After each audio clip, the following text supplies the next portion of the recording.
Check, check, check, check. Yeah.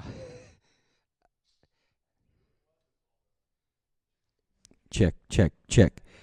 Checking one, two. Check, check, check. I actually blame Matt for everything. Check.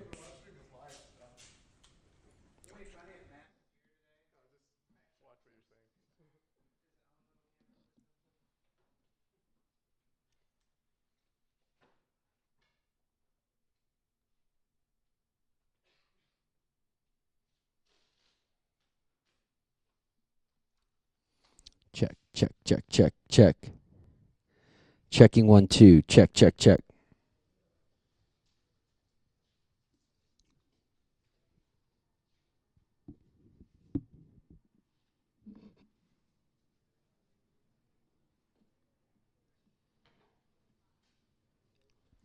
Check, check, check, check, check, check.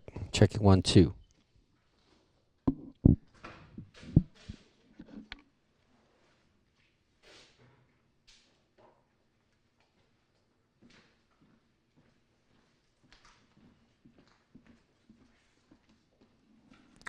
Check, check, check. Checking one, two. Check, check, check.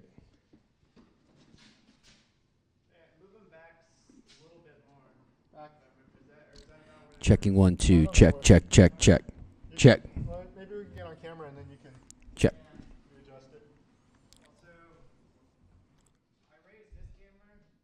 Okay. How do you feel about that?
No, it's not too late.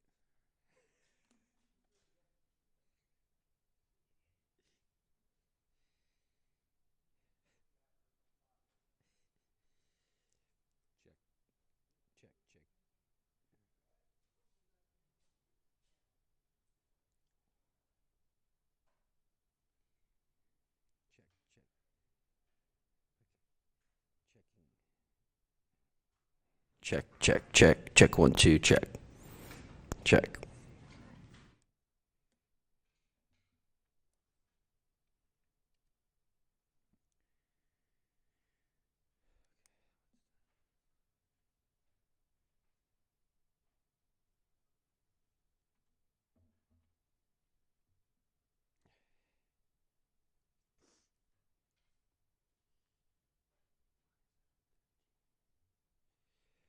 Checking 1, 2, check.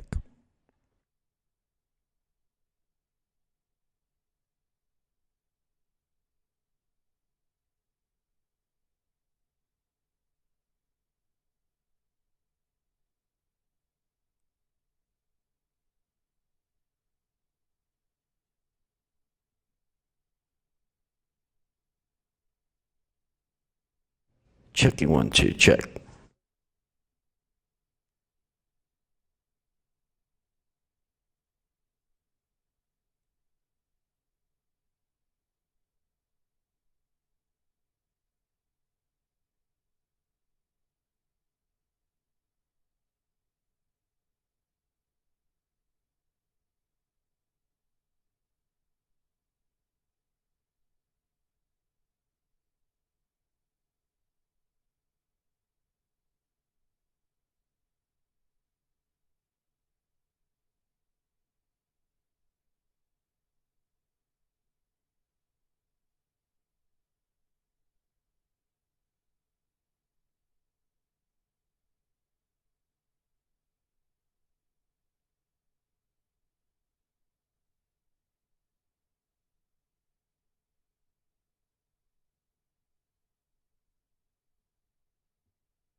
Check, check, check, check, check, check.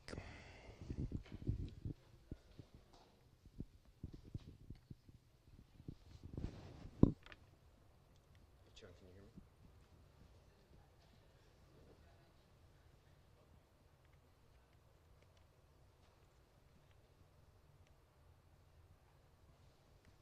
John, you got your headset on?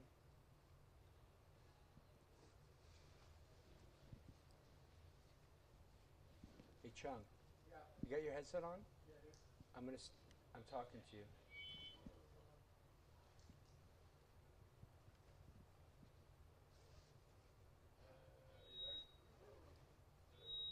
Oh.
Check, check, check.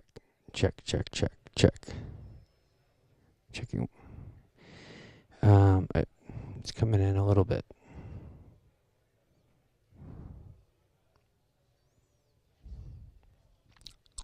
Just, can you hear it?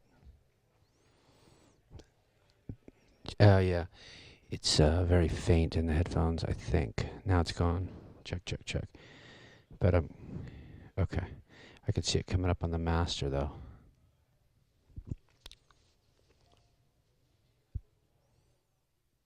Checking 1, 2. Check, check, check, check, check. Checking for headphones. Checking 1, 2. Check, check, check, check, check. Still talking. Check, check, check, check, check. Checking 1, 2. Check, check, check, check, check, check, check. Anything? I guess we're not getting. Okay. So you're coming off the program feed into something in the back there. I wonder. Well, yeah, I don't know. I guess there's a lot of ways you could route it, but you really program feeds the most. What we really want, so we can hear if there's any problems. Check, check, check, check, check. There we go. You got it. Cool. No, it's perfect. Yeah, what'd you do? Oh, it sounds good. Oh, what mode's this? Okay. Okay, you talk and then I'll try talking. Check, check, check, check. Yeah, it does. That's good. That's what we want. Check, check. Yeah, either way is fine.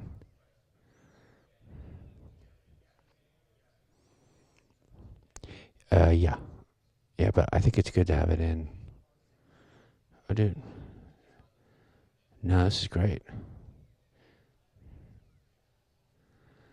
Yeah, I'm going to pull my fader down.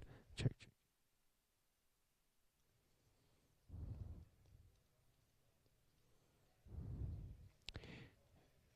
Wait, let me look at that window. Okay. No. Are you thinking like it's sending back into the system?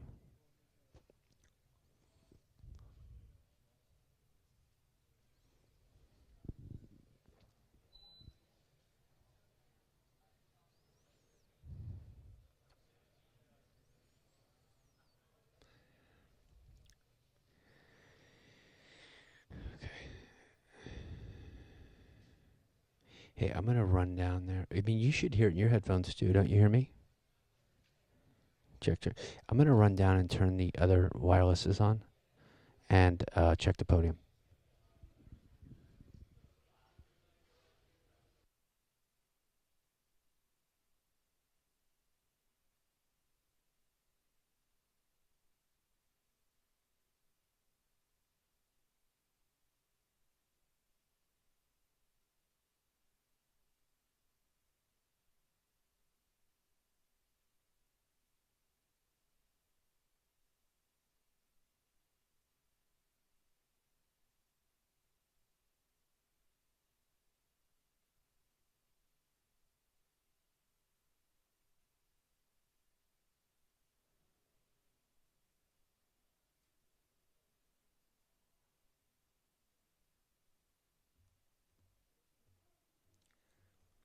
Check, check, check.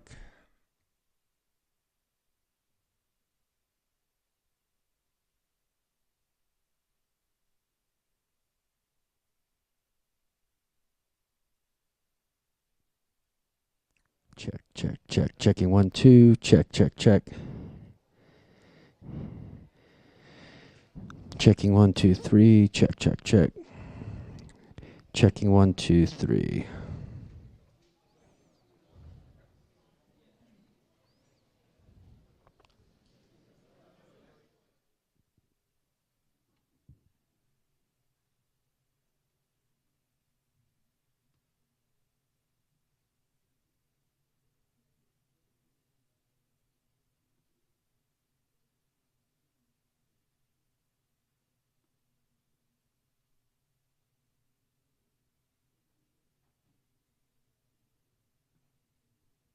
Check, check, check. Checking 1, 2, 3. Check, check, check. Checking 1, 2, 3.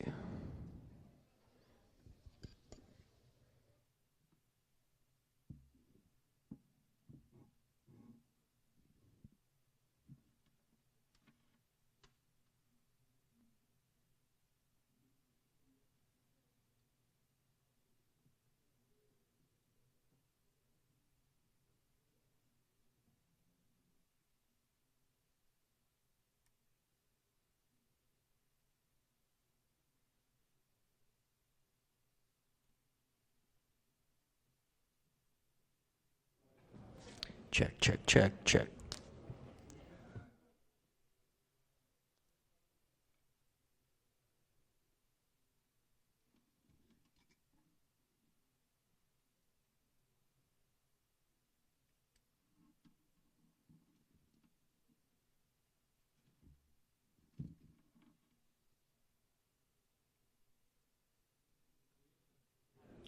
Checking 1, 2, 3. Check. Check, check, check.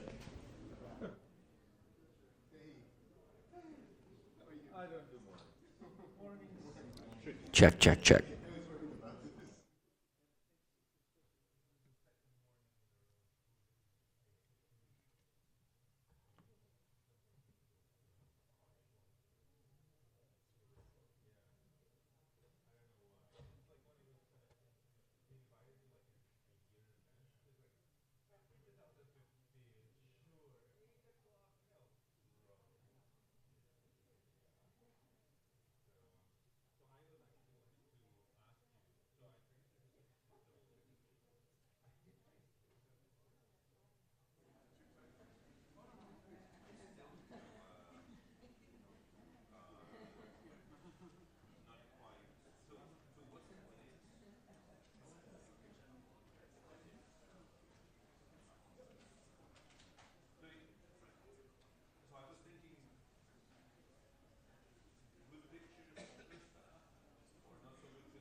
my slides work.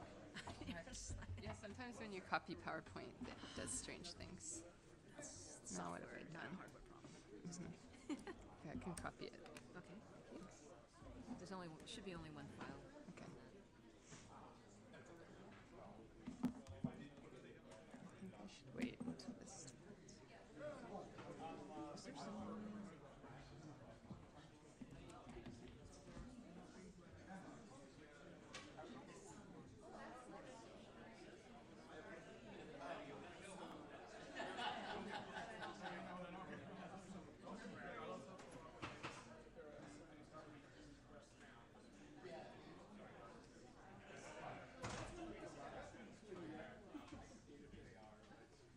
Hi.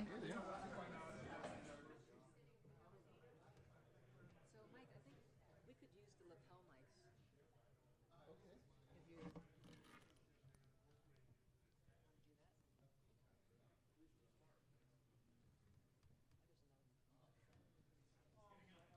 Good thing we've coordinated our outfits. Yeah. Well, I figured you're blue. Yeah. I don't have gold. Well, I don't have a gold. You know, I usually don't wear scarves, so people would think I'm weird. Like, I mean, people who know me would know that. Hey, you look weird. So, do you want to just go back and forth on the slides? I think so. I think You know, let's we just do just that. stand next. Yeah, I think it's pretty obvious who's sitting on this slide. Is there a laser pointer? Yeah. Which is great. And then I'll do the spaces, and then you'll. Okay. Okay. Can you do Jacob's Institute? I mean, the information is on the slide. There's stuff. There's papers underneath. Oh yeah. Like, Right. these are for you. That from. Yes. You want to flip through them? Oh, okay. Wait, don't put it up there yet. Oh, okay. Yeah. Sorry. Okay, thank I thought you. you wanted to check. Can I just check the animation? Is that all right? Yeah. Okay, it's not going to show up there, right? You will, yeah. Oh my God. It might just. To make sure they work. You might have to restart the. Wait, timing? Oh wait, is it like automatic or something? It should. Mine does like it shows you the whatever notes and stuff here. And Okay. the time. Okay, that's fine. So they'll just project this one. So I'll just welcome. I'll welcome everybody, and then you'll introduce the new faculty. Okay. And I'll do the spaces. Okay. You can do that because you're already talking. Okay. Okay, I'll talk about spaces. And then, well, then I'll see. Are you sure? Oh, okay. All right. I'll do check. Yeah, I mean it's right there. Good. Okay. This is just Yeah. design studios, teaching spaces, support, undergrads, Yeah. and then this is animated, new undergrad minor. Okay. When you're ready, Talk about just plug 16. this here. Thanks, Nora. Yeah. And I just want to mention this hands-on. Yeah. And then it's yours. All right. Let me see. sort I of forgot what I. changed to yellow. Oh yeah. Thanks. Good. Let's see.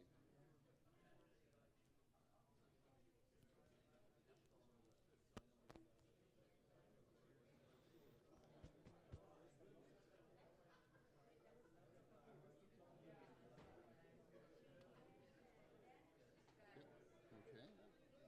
That's what you did last night. I didn't change the text. No. I just sort of. Okay. And then I'll just mention this, but so this is the speaking notes are there. So I figure we should do Mike first since he's not here. Yeah, It'll be quicker. I And totally then agree. they're actually arranged in orders of seniority. Oh. So then most senior is Assad. So I'll talk about him. And then it's your turn to introduce Mark. And then the most senior is Dr. Sue. So. And are you going to read this whole thing? I actually have. I because my eyes. Yeah. So I actually I have my own. I basically. Yeah. So I have my notes. Okay. Oh, so Abidi. you're going to introduce the whole. No. You're going to introduce. Yeah, but you've got this privilege and privilege. Oh yeah. I was going to do this thing Yeah. on this slide and hand it off to you to talk Okay. about. Is that Okay. Yeah. Yeah. Yeah. Right. Yeah. This is not so long for Asa. Yeah. Okay. And we'll just try to do it quickly so we start on time.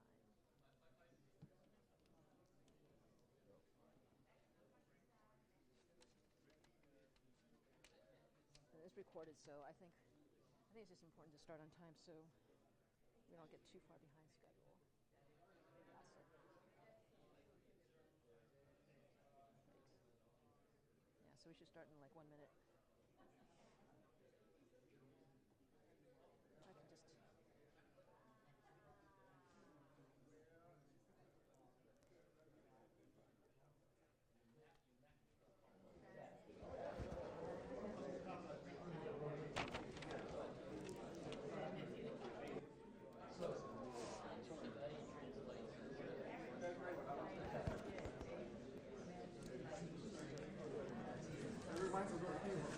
Let me go back there and make sure that they know to turn on our lapel mic. Okay. Morning. Hey, how you doing? Good to see you.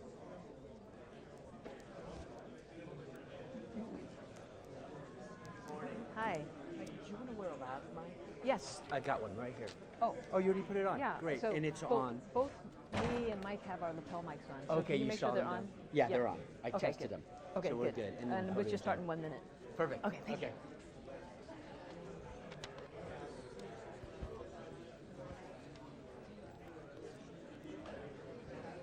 Hey, Laura, how do we show the slides? Because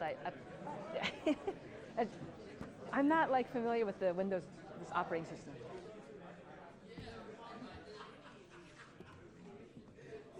Oh, maybe you had it presenting before you plugged it in. Oh. I think now it'll work. Do you want to? I think it'll work. Should I just turn on? Yes, please. There you go. In presentation mode? Yeah. Thank you very much. Just up and down, right? Okay, I'm a noob. Can we start?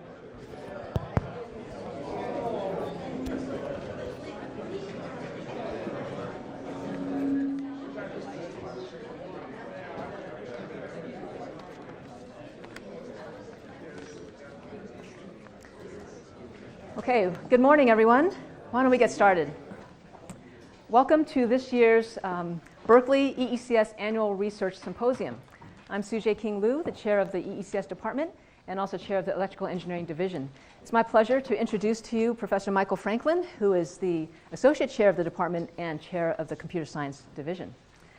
Before we get started with the faculty talks on working with big data, we'd like to take a few minutes, Mike and I would like to take a few minutes to share with you some exciting developments in our educational programs over the past year.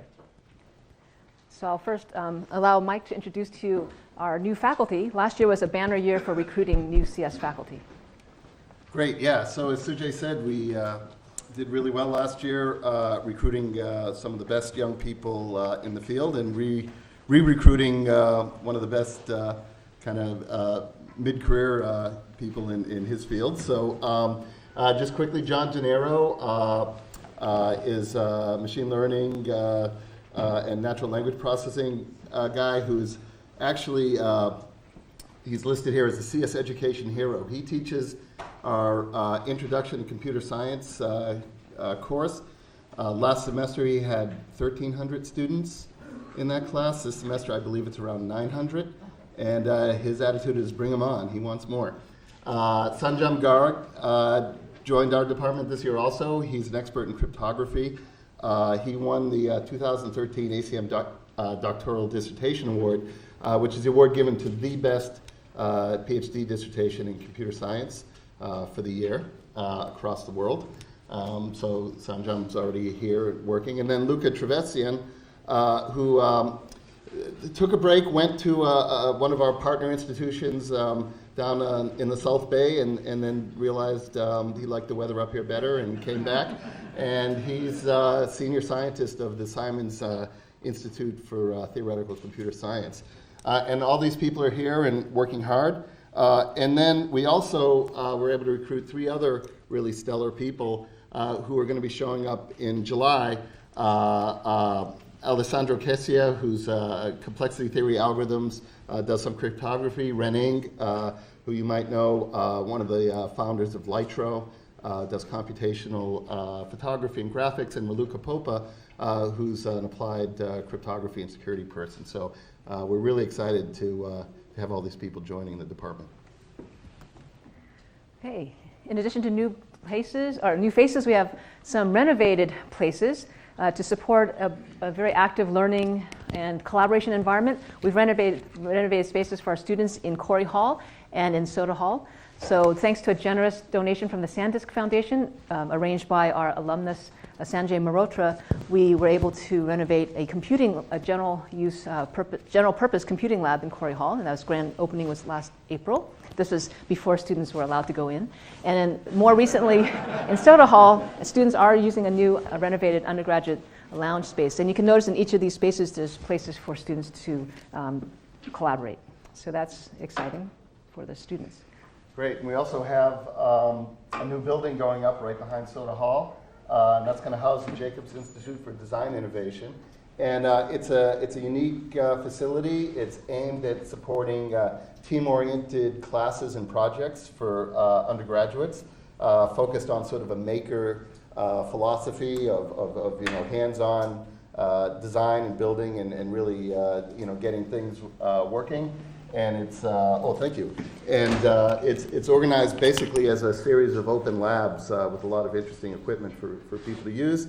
And there's a new minor that's going along with that on design innovation that is going to allow people from a bunch of different majors across College of Engineering and other places on campus to participate in this program. Okay. So last year we told you about new space for undergraduates to learn about electronics design. And so this was thanks to a generous gift from Texas Instruments. We renovated this lab, so it's now called the TI Electronics Design Lab, and is outfitted with all new instrumentation thanks to a generous donation from Agilent Technologies. So this was the inspiration, together with the maker movement, for our faculty to renovate the lower division EE curriculum. So we have a pilot version of this lower division course, EE16A, called Designing Information Devices and Systems. And the interesting thing about it is that we'd like to give the students an integrated view of electrical engineering and how it ties to computer science. And you might notice here on the slide that some interesting aspect of it is that it's being team taught by a bunch of faculty. So faculty who are working in integrated circuits and systems, signals and systems, they're coming together to develop, they came together to develop this course and they're teaching it. Feedback from students is very positive. And one thing that we knew was important is to make this class accessible to freshmen. So no college level math or physics is required to take this course. So students should be able to take and build and learn to build things right from the freshman year. And the attractive thing is that we redesigned some hands-on lab assignments. This is an example of the imaging lab setup. We have a digital projector that the students program this microcontroller on the Arduino board to control. It illuminates one pixel at a time on a screen, and the brightness at each pixel is sensed by a solar cells that's used as a photodiode, and the students basically get to look at they write the program in Python, which is what we teach in CS61A, and they get to look at the images that they've digitized on the screen. So this is an exciting new course sequence. It's a 2-course sequence. The second course in the sequence will be piloted next semester. Great. And we have another exciting effort underway for the undergraduate curriculum that I wanted to just mention to you guys a bit. Earlier in the year, or I guess at the beginning of the academic year, the Chancellor and the Provost put together what they called a Rapid Action Team, or a RAT, that was tasked with the charge that I have up there. Basically, we were asked to develop a proposal for a new undergraduate data sciences education program as a core component of the undergraduate curriculum at Berkeley. So don't just think about, so everyone understands data is becoming more and more important across all fields. Any educated person, in the future is going to need to be able to work with data, be able to understand arguments that were created based on data, and then create their own arguments based on data. And so the idea was, get people from a bunch of different places on campus, so EECS, Stats, the Information School, different places in the College of Letters and Sciences, put them together and try to hash out a way for us to basically bring all Berkeley undergraduates up to speed in these areas of data science and working with data. And so we produced a report that's currently circulating on campus. And the main things in there are that there's a core course that should be able to be taken by every Berkeley undergraduate, no matter what their major is. And then the idea is there's a sequence of, or a bunch of connector courses that then take what people have learned in that core course and then specialize it into their particular area. So if they're going to sciences, there'll be connectors that way, if they're going into the social sciences, into humanities or whatever. So there'll be a way to start from that common shared core of knowledge and then move into whatever major the students want to go into. And so this is not something that's been proposed on any other campus that I'm aware of. It's a great Berkeley idea, and it's radical, and it could really be transformative. We're also looking at minors and a minor and a major, but that's a little further down the road. But the reason I wanted to mention it here is because part of the reason we're doing this is we're hearing from a lot of our colleagues in industry that this was a set of skills that they really wanted to see people coming out of Berkeley having. And so I want to put this back out to you as, we're looking for collaborators, we're looking for partners to help us launch this really ambitious effort. And so I just wanted to put that out there for you. Great, thanks, Mike. Okay, here at Berkeley, we have the privilege and pleasure to work with many outstanding students, and many of these go on to become leaders in their chosen profession. So the EECS department established the EECS Distinguished Alumni Awards in recent years to recognize the accomplishments of some of our most distinguished alumni. And it's our pleasure to actually present some of these awards for 2015 here today. So we'll start with Mike. Okay, well, so our first winner on the computer science side of the award is Mike Olson.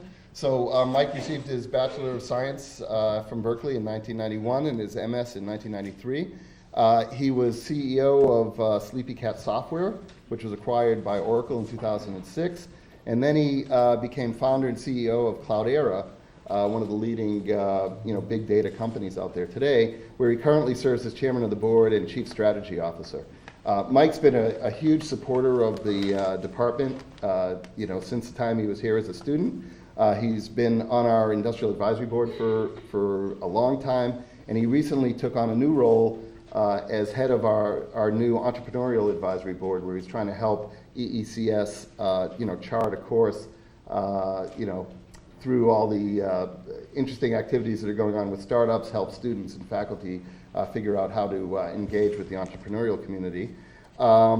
He's not able to be here today. He's traveling, but I'm really happy to announce that he is one of the winners of the award, and his citation is up there. It's for his contributions in developing advanced data management technology and his leadership in making open source software a key part of the big data ecosystem. So why don't we give a round of applause to Mike, who's making it here. Okay, next, I'd like to present an EE Distinguished Alumni Award. Professor Asad Abedi, if you could please come up.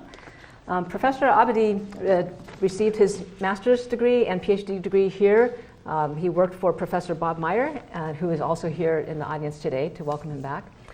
Professor Abedi spent a few years at Bell Labs after finishing his PhD before he joined the faculty at UCLA.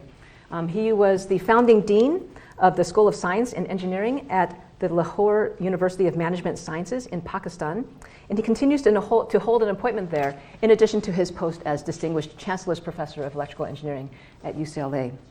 Professor Abedi is an IEEE Fellow, and he is one of only 3 Pakistani members of the National Academy of Engineering. In 2008, he was awarded the IEEE Donald Peterson Award in solid-state circuits, and in 2009, he became a member of the Third World Academy of Sciences.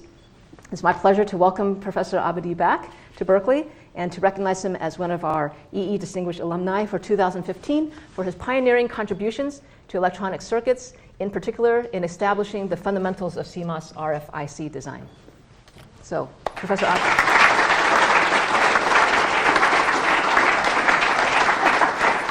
So, a formal plaque actually will be mailed to Professor Abedi, but we'd like to welcome you to give a few remarks.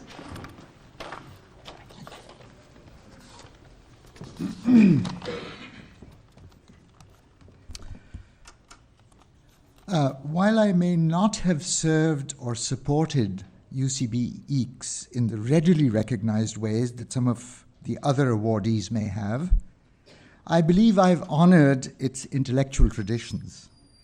In the past several years, my teaching of circuits reformulates and weaves together the richness of the electronics pedagogies of Professors Peterson, Gray, Meyer, and Hodges with the apparently distant but actually intimately linked theoretical unifications that Professors de Soor, Koo, and Chua spent many years working on. So in certain ways, I think that I remain one of the drivers of the train that was set in motion by the Berkeley School of Circuits and Systems in the late 1970s while I was a graduate student here. I was very pleasantly surprised to be nominated and very happy to have received this award. Thank you.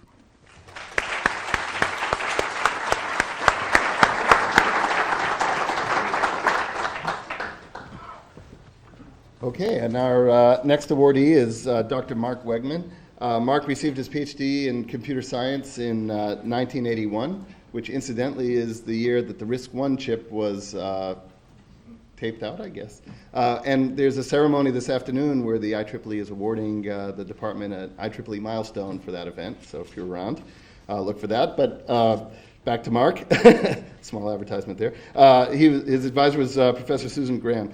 He joined IBM actually before graduating and has worked there ever since, being named an IBM Fellow in 2007.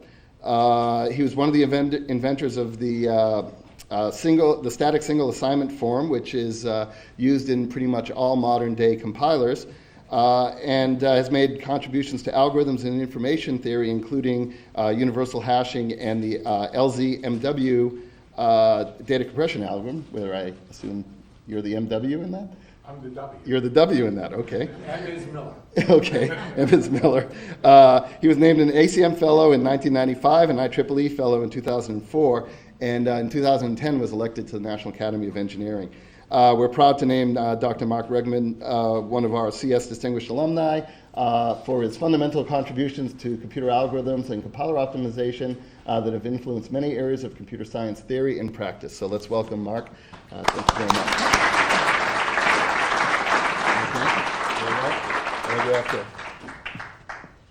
All right. Thank you. Want to say a word or two? Well, sure.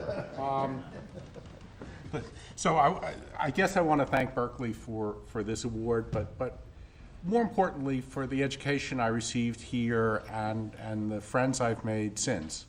I mean, you know, if I think back to the beginnings of my career, computer science was of course very different. I mean, you know, I was comparing notes with a current graduate student, and I got through the PhD program with essentially no undergraduate training in 3 years.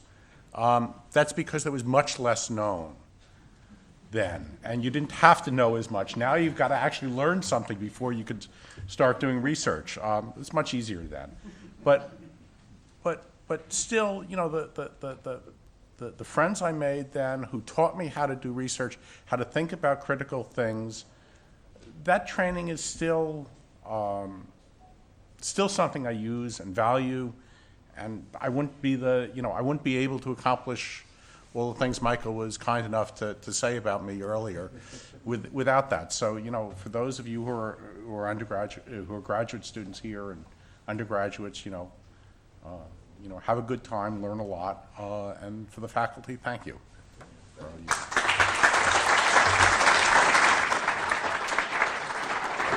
Finally, I'd like to invite Dr. Ta-Lin Su up to the stage.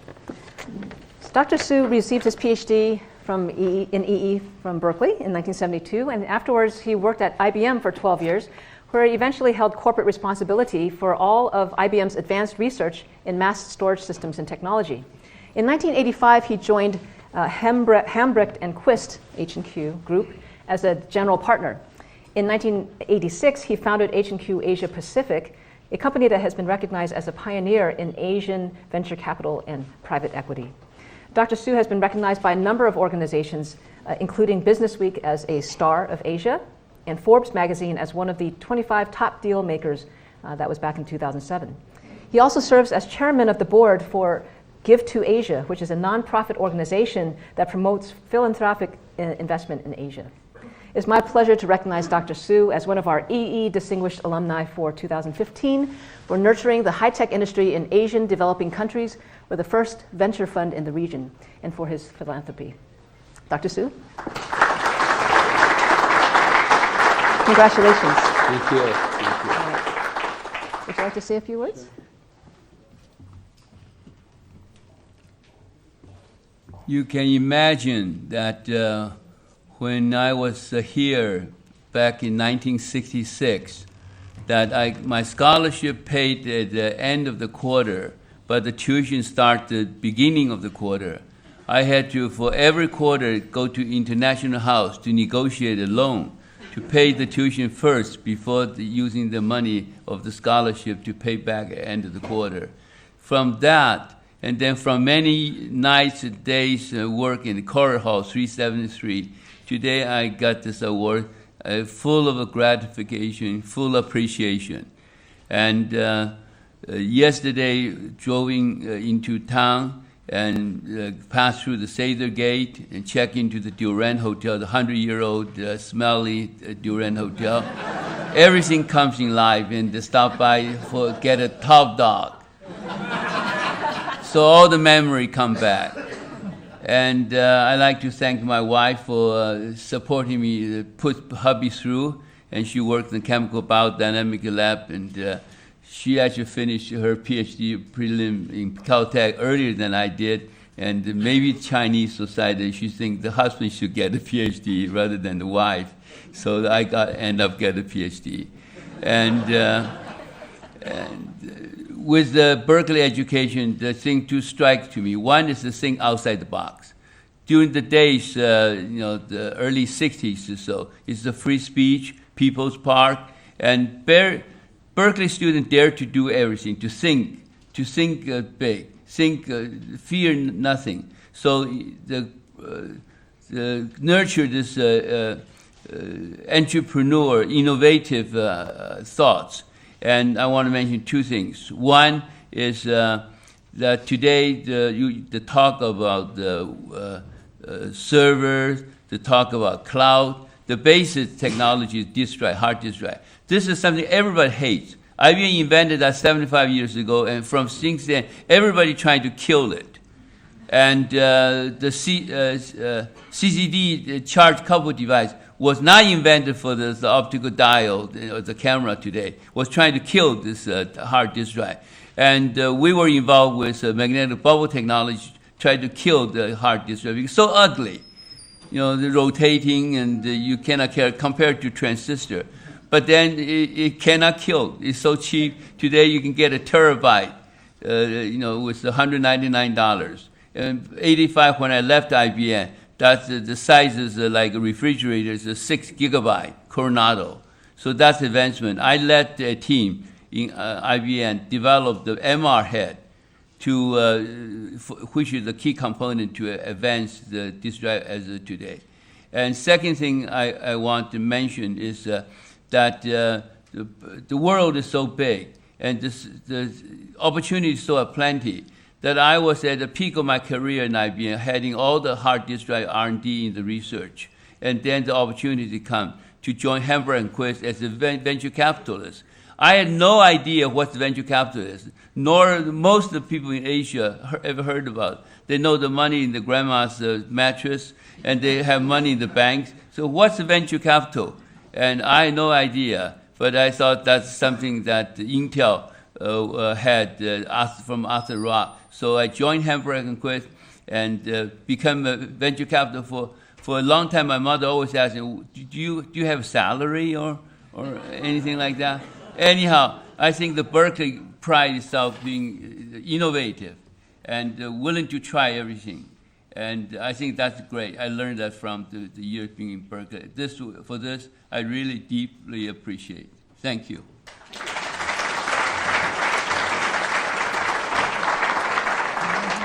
So, congratulations again to all of our award winners, and thank you so much for coming, making time out of your busy schedule to come join us here today.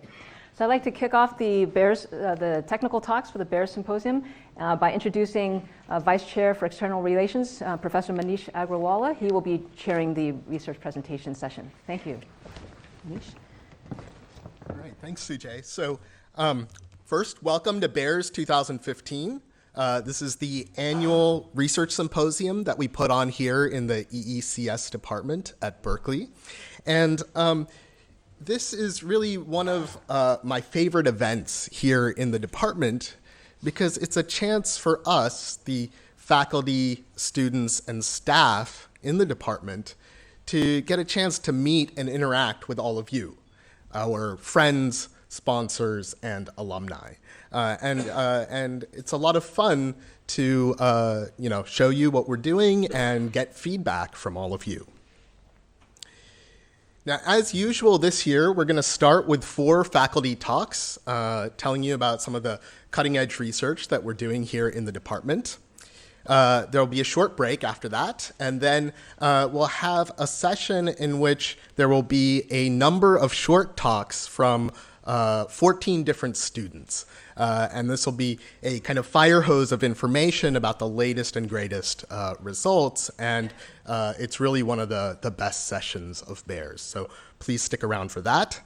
After that, there will be lunch, and in the afternoon, as you probably know, there will be open houses in various labs around campus, many of them in Corey and in Soda, but also elsewhere. And please check those out. And then special for this year, as Mike mentioned, there will be a ceremony for RISC-1 that the IEEE is putting on. It's a plaque dedication ceremony, and that will be held at 3:30 p.m. in the afternoon. So please come to that as well. So the theme for this year's conference or symposium is working with big data. And, big data, I think, means different things to different people. And so one of the things I thought we would do this morning is have 4 different faculty talk about different perspectives on big data. Our first speaker this morning will be Professor Laura Waller, and she leads the Computational Imaging Lab here at Berkeley. I should tell you that she has won a whole slew of awards for her work, and in particular, in the last year, she was named a more data-driven investigator, as well as a Packard Fellow. And she will be telling you about some of the work that she's been doing on building microscopes that can capture gigapixel images in real time.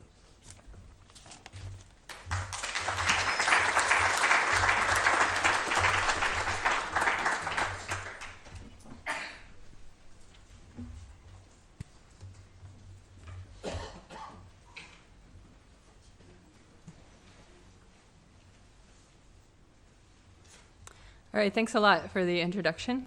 Let me just...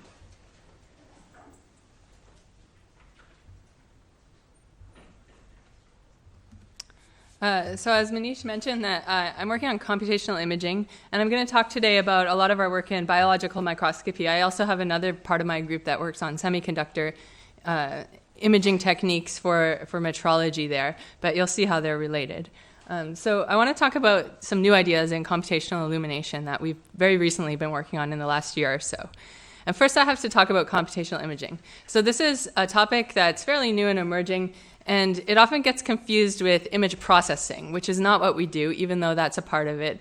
But the computational imaging approach is not to take whatever camera you have and find out ways to process the data to extract your important information later, nor to design the best camera to collect the best data, but to design the best full pipeline, optics plus image processing, that gets you to your final result in the most efficient way. So we need a design process that incorporates our tools from both optical design and image processing algorithms. So this is the general process. You take some optical system and you change it. So you do something to the optical design. You take a picture that often looks like garbage, and you send it to some data crunchers. And then you get a picture. This is a picture from a litro camera. Our new colleague Ren Eng started this company. And this computational imaging approach, you stick in a lens-lit array, you do some computation, and you can refocus the image after the fact. This is sort of like the poster child of computational photography. And the next step is you start a company, like Lytro. So my group is working in a slightly different regime of this because computational photography has become just explosively popular. It's taking over the world. Lytro is a great example of how it's just redefining how photography is done. Whereas my work is in a different regime. We're sort of one abstraction out in this world of optics where we can't treat things like ray optics anymore. So light is a wave, not a particle at this point. And this happens when things are small. So when things are small, wave optics matters. You need to care about phase and diffraction. So we almost exclusively do microscopy. And we're trying to take these ideas of computational imaging to scientific applications in microscopy. So everything I'm going to talk about involves incorporating wave optical considerations into algorithms that sometimes look quite similar to some of the computational photography algorithms. Okay, so here's a great example. This is what I've spent most of my career working on, is phase imaging. And the idea is light is a wave. It's also a particle, but it's a wave in this sense. And so what I can only capture on my camera is intensity. That's the absolute value squared of the wave field. And there's no phase information there. So we cannot capture phase information directly. We must capture it indirectly and then do some inverse problem to solve for the phase afterwards. So this is what it looks like if you can do it. The top image is an intensity-only image. This is a HeLa cancer cell. It doesn't absorb any light. It's a pure phase object. So it's completely transparent in focus. But if we can compute phase, we get this nice morphological map of what the cell is doing. And as you can imagine, if you want to see these cells, it's important to have phase information. In biology, this is used all the time as a way to avoid having to stain or force the contrast by adding tags or stains that can be quite invasive and expensive. So here's some examples in biology. These are all from my lab, things that we've looked at in the past.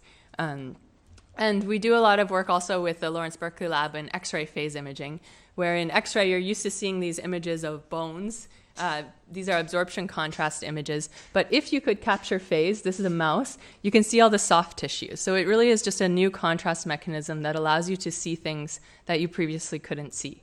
And particularly in X-ray, X-rays don't get absorbed by a lot of things, but they do incur phase delays with almost everything that you put in there. So let's think about phase imaging. And I want to think about it in this computational imaging approach. So the optical system comes first. This is the forward problem. I need to design an optical system that takes intensity measurements which somehow correlate to the phase information at the input. So normal images do not. I need to modify my optical system so that my images that I capture have some phase information. This is the optical system design part of the process. Once I have that, I'm always measuring intensity, absolute value squared. So my A matrix is just describing the system function, what the system is doing to X, which is my complex field that I would like to recover. That includes both the amplitude and the phase. And now this is a nonlinear problem. X is usually of the size about 1 million pixels or more. So this is a large-scale nonlinear problem. We do a lot of this with optimization algorithms, and we need to consider computation very significantly in this. But this sort of algorithm side is a little bit more prescribed. Once I have the data, how to invert it there's a lot of research on these. The optical system design part is a little bit more subjective and very much considers the design process. So a lot of what I've done in the past was to use an optical system design that's convenient. Basically, any complex transfer function is going to give me some phase information, and I can figure out how to invert it later. So focus is a great one because every microscope has a focus knob, and so we figured out how to use through focus images to compute phase. And actually, there were people doing this before us. We were working on sort of more stable ways of doing this from lots of images to get very accurate phase recovery methods. So the sort of transfer function we're using here is to focus. We know exactly how light propagates, so we can do this forward model very easily, and the inverse model follows from that. It's very convenient because it leverages existing hardware. And in fact, a lot of the work we're doing is applying these methods in existing imaging systems simply by taking a few images through focus and completely avoiding the interferometers and bulky, complicated setups that would normally be needed for phase retrieval. So here's an example of a stack of images through focus, and I can recover phase. So I told you other people were working on this before. The old methods worked great with no noise. When you add noise, everything breaks down. These things were kind of inherently unstable. So a big piece of my PhD was to try to put this in a estimation theory framework, and then we can use basic estimation theory tools like common filters to solve for the optimal phase retrieval solution in a lot of noise. So now we used a fairly straightforward implementation of a complex Kalman filter, but major problem. Kalman filters are dealing with covariance matrices. I have 1 million pixels, and a covariance goes as n squared, so that's 1 million squared, and we're in big trouble. And this image took 24 hours to run or something like that, which is ridiculous, and nobody wants to wait that long. So optics to the rescue. My student Jingshan figured out a way to prove that in this case, our covariance matrix must be sparse. And if the covariance matrix is sparse, not the object, the covariance matrix, then we can significantly reduce the computation. We got 10 to the 11 speed up. I think this says more about how bad my original algorithm was than how good the new one is. But anyways, the idea is that we're bringing both computation and optics together. Insights from both were required to get this kind of result. And now we can do it essentially in real time. So the next piece that we did was, if you want to follow Nyquist rules, then you should take a lot of images to get a good phase result across all spatial frequencies. But actually, we don't need that. If we take some nonlinear focus steps, then we can achieve these kinds of limits with only 5 images. So now it's a lot quicker to take the data. And they should be exponentially spaced was the answer if you run through all the math. Okay, so then the next part of the talk, I want to move to a totally different optical system that's incredibly related, except it has a different optical system design. Our algorithms are going to be fairly similar. But this is a beautiful microscope platform that was recently introduced a couple years ago. And the idea is you take your normal microscope, you remove or just get out of the way the illumination unit, and you replace it with a programmable LED array. This thing is like a toy you buy online from some hobbyist shop that it's controlled by an Arduino. And the idea is that each LED in the array, it's above the sample, and if I turn on any particular LED, it's going to illuminate the sample from a different angle, unique angle. And given that, I want to show you how computational illumination, just by designing the patterns on this LED array, nothing else changes in the imaging system. We can do gigapixel phase imaging, real-time multi-contrast, and 3D. So these are the 3 things I'm going to talk about. And this real-time one's the easiest to talk about, so I'll do it first. Okay, so I have this LED array at the beginning of my microscope. And if I turn on the center LEDs, it's just like a regular microscope. It's as if I just had a regular source there. We call this a bright field image. If I turn on LEDs that are further away, if they're far enough away that they're at angles that don't actually pass through the microscope, what I get is a dark field image. This is the same idea as looking at some piece of dust with the light shining on it from the side, and the light never reaches your eye unless it scatters through the object. So what you get in these pictures is sub-resolution features, but they're blurred by the bandwidth or the resolution limit of the microscope. This is a very popular imaging method. And phase contrast, so I'll tell you how in a minute, but we take 2 pictures, one with either side of the LED array circle on, and we can compute the phase contrast. So this is cool because now I can just temporally sweep through each of these patterns and take a time interleaved video with all 3 of these contrast modes. And in normal biological microscopes, these are 3 of the most popular unstained contrast modes, but you would have to buy a physical insert for the microscope to switch between these modes, and now we can do it in real time. This is a C. elegans worm squirming around in a petri dish. Okay, so how do we get phase contrast? Just by changing our illumination. That's kind of weird. So the prereq for this talk is some Fourier transform knowledge. And what I want to say is I'm taking 2 pictures from different sides, and I'll tell you that what that does is it basically shifts the Fourier transform. Illuminating from a tilt creates a phase ramp. The Fourier transform of phase ramp is a shift. So you're shifting the Fourier space, and then you're cutting it off with a filter function. My microscope has a finite bandwidth. So what actually happens, you can think of it, if I had a pure amplitude object, no phase information, what's the Fourier transform property for that? Well, purely real objects have symmetric Fourier transforms. So if I shift something one direction and the other direction and compare the 2, they should be the same. So when we subtract these 2 images, we're taking away all of the symmetric information, which is the amplitude information, and anti-symmetric information corresponds to phase information. So we get pure phase contrast. You can see this little dust particle there is an absorption object, and it doesn't appear in the right-hand image because it's not a phase contrast mechanism. So if you want to understand why it's a first derivative of phase, you can read these papers. This was invented by one of my PhD co-advisors. So what we're doing is basically implementing this with our LED array so we can do it really fast.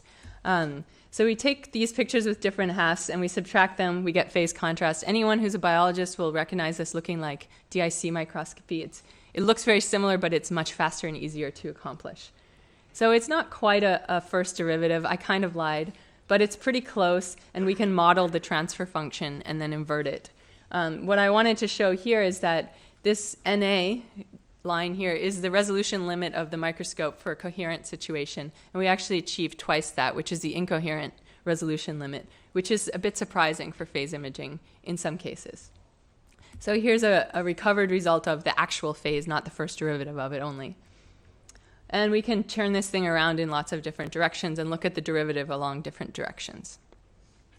Okay, so the next thing that I want to talk about is this top one, gigapixel phase imaging. So now I'm going to show you how we can light up a bunch of different LEDs and stitch together a very large field of view, very high resolution image. And I'll even show one of these to motivate this first. So we have, this is a gigapan image, so we have these, this is a dog's stomach tissue slide, and we have a very large field of view, but if I zoom in here, I have cellular resolution across the whole thing. So this is sort of for high throughput studies. This is where this is going to get used, replacing slide scanners. So how does it work? Well, here's my Fourier optics tutorial. This is the Fourier space of the sample. So spatial frequency in X, spatial frequency in Y. And the circle in the center, I'm calling it the NA. It's the numerical aperture of the microscope. And that's the bandwidth limit. And of course, your bandwidth sets your resolution. So bigger bandwidth, larger resolution. So I have a very small bandwidth, poor resolution images. But microscopes that have this low bandwidth also have very large field of view. So low resolution image across a very large field of view. I always have to trade one for the other. But if I illuminate with an LED array that can achieve angles much larger than this, then I turn on a different LED and I get one of these dark field pictures. So basically it's sub-resolution information from this area of Fourier space, but it's blurred by the bandwidth. If I do it on the other side, I can get the horizontal features to light up. And what we want to do is basically capture all of these and stitch them together. So we want to stitch together a larger Fourier space so that we can get higher resolution and keep our large field of view. So we're going to take pictures with all of these different LEDs. Each one corresponds to a different area of the Fourier space. And now we need to figure out an algorithm to put them all together coherently and solve for phase.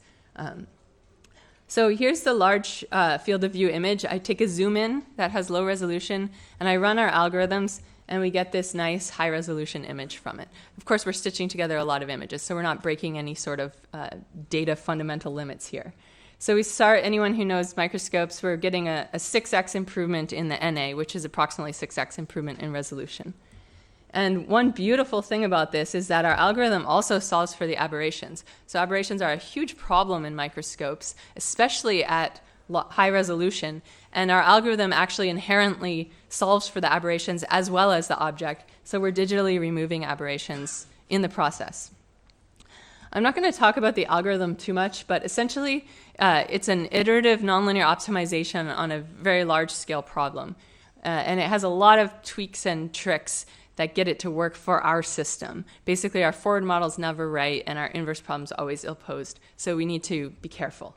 So we start with some low-resolution guess of the object. We do the forward problem, so estimate what were the measurements we should have made given that guess. Check if they match the actual measurements. They never do, so then you have to do some update. Do some background correction. There's a lot of tweaks in here. We put in a very carefully chosen regularization parameter. I don't want to talk about how we choose it. And then we update our estimate and repeat this for each measurement, and then repeat it a few times to do this iterative optimization. So I add in 21 LEDs, I get slightly better resolution, 300 LEDs almost, and I get much better resolution. And here's just a larger scale image. This is an unstained in vitro sample. So we can't see much in the intensity image, but the phase image, we can see very nice details. And I just zoom in on one area. So this is the field of view you would have if you used a microscope that had the resolution that our final resolution achieves. That's a lot of words, but it should make sense. So here's the zoom in of the picture. Let's compare it to some of our previous methods while using the high resolution microscope, which can't get this large field of view. And they match pretty nicely. Phase contrast is a popular alternative. It looks different, but it has a similar resolution limit. And here's just another example. This is human bone cells, intensity, phase, and then the zoom in. And somehow one of the guys in my lab figured out how to take the exact same sample and stain it. We're trying to compare to alternative methods of staining, and we get a similar phase result. As expected, that's a good thing. So we're trying to say that you can avoid staining your samples by using these kinds of methods. Okay, so this is supposed to be about big data. This is big data. We're capturing 5.5 megapixels at 50 frames per second. We need about 300 images to get our final result. And this is basically our speed limit. We can get about a half a gigapixel per second. So best we can hope to do is do these kinds of a gigapixel image every 2 seconds. Or is that the best that we can do? So one thing that I haven't told you is that the phase retrieval algorithm is taking 10 times more data than it actually needs because these algorithms need this sort of convergence. They need some redundancy to converge. So we wanted to reduce the redundancy. Can we use our data more efficiently so that we collect a gigapixel of data and we reconstruct a gigapixel of data? That's going to help us go fast. And the way we do this is with coding strategies, so multiplexing. We are going to illuminate the sample from multiple LEDs. So each picture we take has like 3 LEDs on, 4, maybe 8. And that means that every image we take is the sum of the images that would have been taken with several of the LEDs on. Okay, so we're going to take a bunch of pictures still, but hopefully less. And we need to design our coding strategy. This is a very difficult problem because it's a nonlinear problem. The phase retrieval part is nonlinear. So we want the LEDs far apart. That's fundamental multiplexing. You want your information to be distinct. The phase contrast is a little more weird. We want asymmetry. Asymmetric transfer functions create phase contrast. So random coding ends up being basically the best thing, and compressed sensing comes to these similar conclusions. So here's what it looks like when we take the data. It's like a disco party. And here's how it covers Fourier space. This is to scale. So we take a bunch of pictures. Each one covers more of Fourier space. And so the point is that if I'm covering more of Fourier space with each image, I can fill up the whole thing faster. Maybe I can take less images. So here's our low resolution image. And here's just for comparison. We do a sequential 1 LED scan through every LED individually and get a result. And then the next step is we do 8 LEDs at a time. It takes a lot less time. Actually, we have 1,000 times brighter LED right now, so we drop these numbers by a factor of 1,000 in our current system. And then we try just throwing away 7/8 of the data. And it works almost as well. So we can do this with just 14% of the data. And this is totally empirical. We're still working on how to prove that this will always come out to the correct answer. But it looks promising. So this leads us to real-time Fourier tachography is what this is called. And we can get this very large field of view. But I can zoom in and look at rare events happening at the subcellular level. These are HeLa cancer cells again, and you can see them divide. They're reproducing here. I just have a bunch of these because they're pretty. This one's my favorite. If you watch the top right, you're going to see something cool in a few seconds. So this is a cell dividing. This is over the course of a few hours, actually. So we're really pushing the limits of real time. But then the last thing that I wanted to talk about is one more thing that we can do with the exact same system.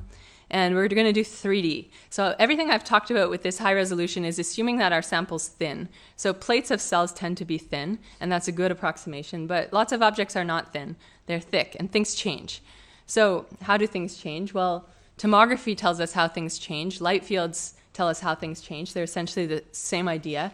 And this is just a demonstration. As I move my LED across the plane and take an image, you see things walking across the screen. And this should be pretty familiar to you. If if I change angles and something's further away, it walks across your field of view quicker. And so the speed that it walks across tags how far away it is. So we can get depth information from this. And this is just two flat planes with resolution targets on them, one above the other, and I'm illuminating from different angles. And basically how far it moves is going to tell me how deep it is. And light field imaging is exactly what helps you reconstruct depth. So we take this stack of different angled images, and this is nice, there's no moving parts. We just capture a bunch of images really quickly with different LEDs, and we get a light field plot, but we can trade angles for depth and get a synthetic image going through focus without ever having taken pictures at different focus. And this is totally copying ideas of light field imaging for now.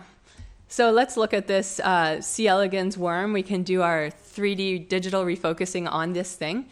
Actually, we figured out a way to do it for our phase contrast imaging as well, so we can get 3D through focus imaging of the phase contrast. And then now to the problems. Light field is great. It works great. It's a ray optics technique, though. So when I zoom in on this, I find that, so these are the two resolution targets. One's rotated relative to the other, and one's on top of the other by 100 microns. And if you compare it to physical refocusing, it's wrong. The answer is wrong.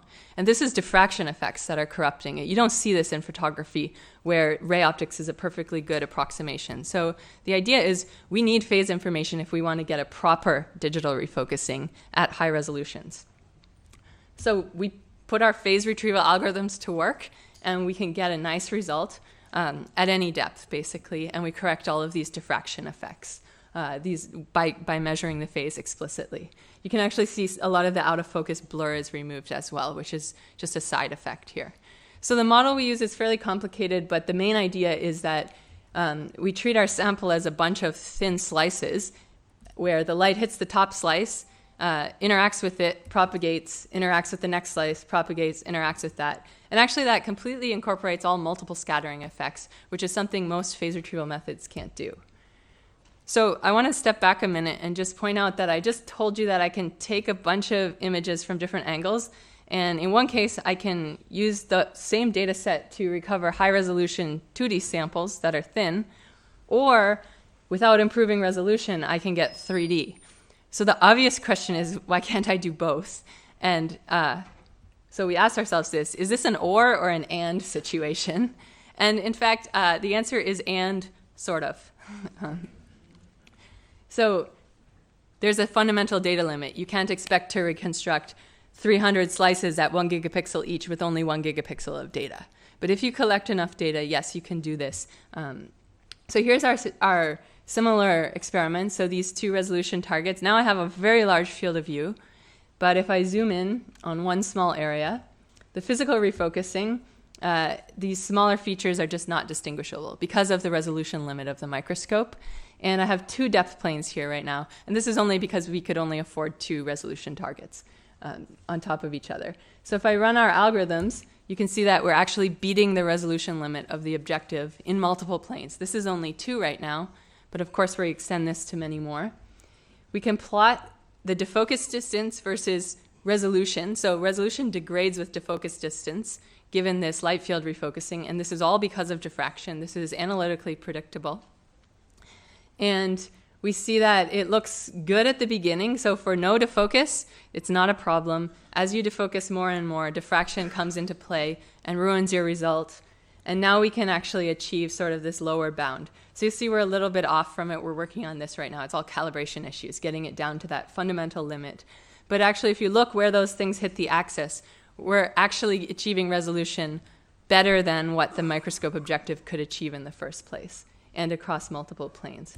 So a real experiment now. This is an algae sample, and now we use a couple dozen different planes of different z depths just to prove that we can do this across more than 2 planes.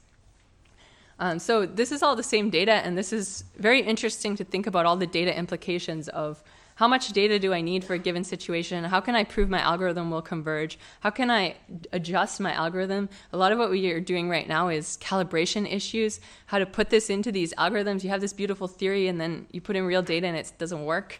And then you have to figure out why and how to fix it. So we're doing a lot of tweaks on these algorithms for this purpose.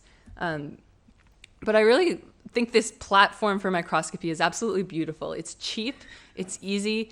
Anyone can build this in their lab, download some code. We're trying to open source everything, and you can make these like multi-purpose microscopes with a single platform.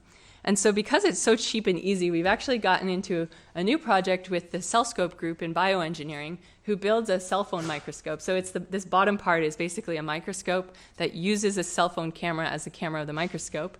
And my student, Zach, built this 3D printed LED array dome that just controls with Bluetooth all of the LEDs to do all the things I just told you about on a phone. And he's actually doing a lot of the processing on the phone, which says something about how efficient we've made the algorithms, although we can't do all of them on the phone yet.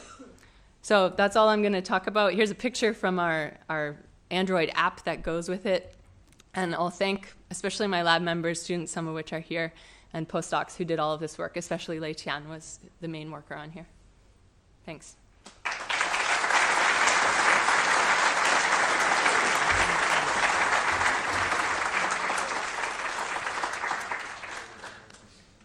So we have some time for questions.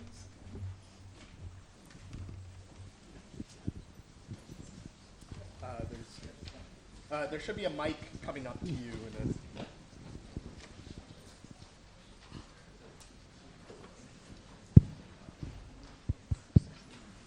Seems like another thing to think about is ending up with a 3D printer making 3D things. Do you find that interesting? So the cell phone microscope, for example, is all 3D printed. And I think the goal in the next year or so is to open source everything. So you can just 3D print this thing and download our app and run it. But it needs to be cleaned up a little bit.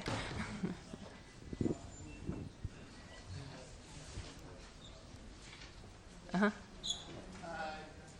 Could you go backwards instead of having the data going back to the, like so the model and so on, having this, the physical phenomena, basically you have a simulation of it. Can I take the data and go backwards and have the file that would print this? You mean print the 3D object? Yes. So the 3D objects are biological cells. So if you can make cells, we know the properties of the cells. I don't think anybody can make cells from, 3D printers don't do this kind of resolution either. No, but let's say I'm a physicist and I have my theory and I'm going to come up with how things work, and based on physics, I come up with this is what's going to be. Or an engineer, I'm going to build something and this is how it's going to be. Now you have the phenomena captured and you have all the data. Can you work it backwards so that I can check against my model and not in terms of visualization, but in terms of the actual data? So I haven't showed any experiments, but we do lots of proof of principle experiments with known 3D objects. I'm not sure if I'm answering your question correctly. I'll talk to you afterwards. But if you can measure something, then you have the 3D model, and you can do whatever you want with it. Okay. The point comes in that going from the model to building, then comparing it back to see if you did it right, that is what I'm getting at. I think that it would be very hard to build these kinds of objects. Like 3D phase objects at this small scale would be very hard to go and build them. So we do test with, for example, these resolution targets, or we can make phase targets by E-beam etching things. But I mean, we haven't used our model to create the E-beam etch thing, because there's problems in all kinds of parts of that loop. Right. So who knows where they came from at that point. Thank you.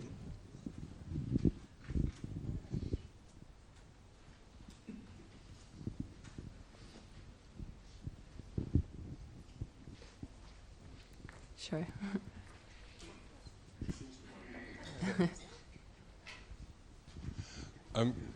Are you using any kind of hardware accelerators for computation, like GPUs or FPGAs? Or yeah, we use GPUs all the time. I have a couple of experts in my lab. Actually, they're Berkeley computer science undergrads who are experts in GPU programming. So we do all the prototyping in MATLAB, and then they help us turn it into GPU processing, so it's much faster. At this point, we're running into the limits where GPUs don't have enough memory to handle it. And we've actually been working with Ben Reck's group, who's talking later, on some better computational models when these algorithms get really, really big.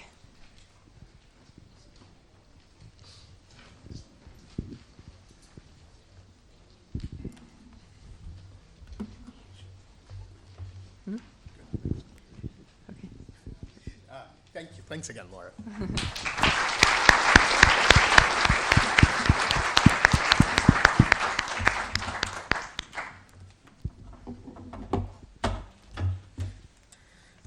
Okay, so before we get to the next speaker, I have one request. There are a number of people sitting on the side here, and we'd like to see if we can get them seats if possible, or at least some of them. So if everyone could maybe stand up and move towards the center, that would be really great.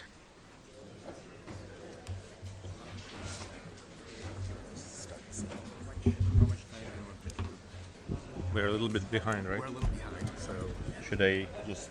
It's not, we have a break coming up. So, all right. So.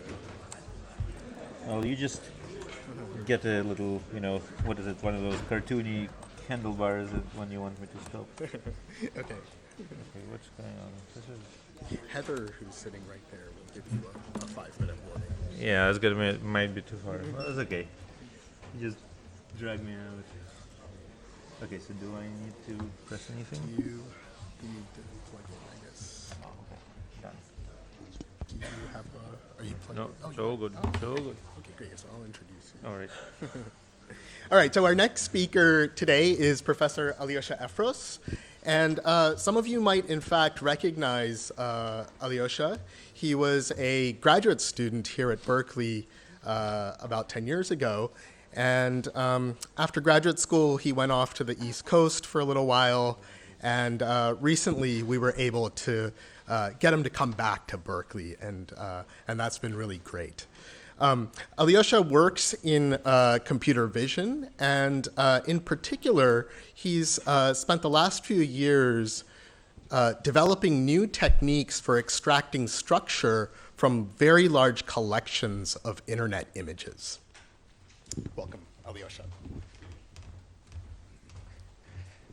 Thanks, everybody. So Manish said, let's talk about big data. And to me, big data, I really kind of, it touched my life early 2000s. And to me, it's synonymous with Google. So I was a grad student here, and instead of doing computer science, I was actually taking art history classes. And then we were talking about postmodernism. And then Google came out around the same time, and I said, my God, this is it. Google is it's the AI for the postmodern world, right? This idea that, you don't need to create anything anymore. You just look it up. It's already there. Somebody already done it, right? That was really kind of inspiring to me. And what I really liked was this little feature which was part of Google back in the old days of spell checking, right? So you type in, climb stairs, for example, and you misspell climb, right? And it'll tell you, did you mean climb stairs with a B, right? Well, that by itself is not that exciting. Any in Microsoft Word can do that as well. But then you type in climb and punishment, the same misspelling. And suddenly it's as if Google has read Dostoevsky, right? And I thought, wow, this is so cool. I was working in computer vision, so I wish I could do this for visual data, right? And that kind of got stuck in my head, and I thought, this would be so good. And so, there is the big data story is the story of this good news, right? The good news is that really stupid algorithms plus lots and lots of data gets you this unreasonable effectiveness. And the lots of data bit, well, we have a lot of data, right? This data deluge. But if you think about it, what's the biggest big data? It's visual data, right? It's all these images and videos that we're getting bombarded with. these crazy statistics, 72 hours of videos posted on YouTube every minute, and most of them are of cats, all this.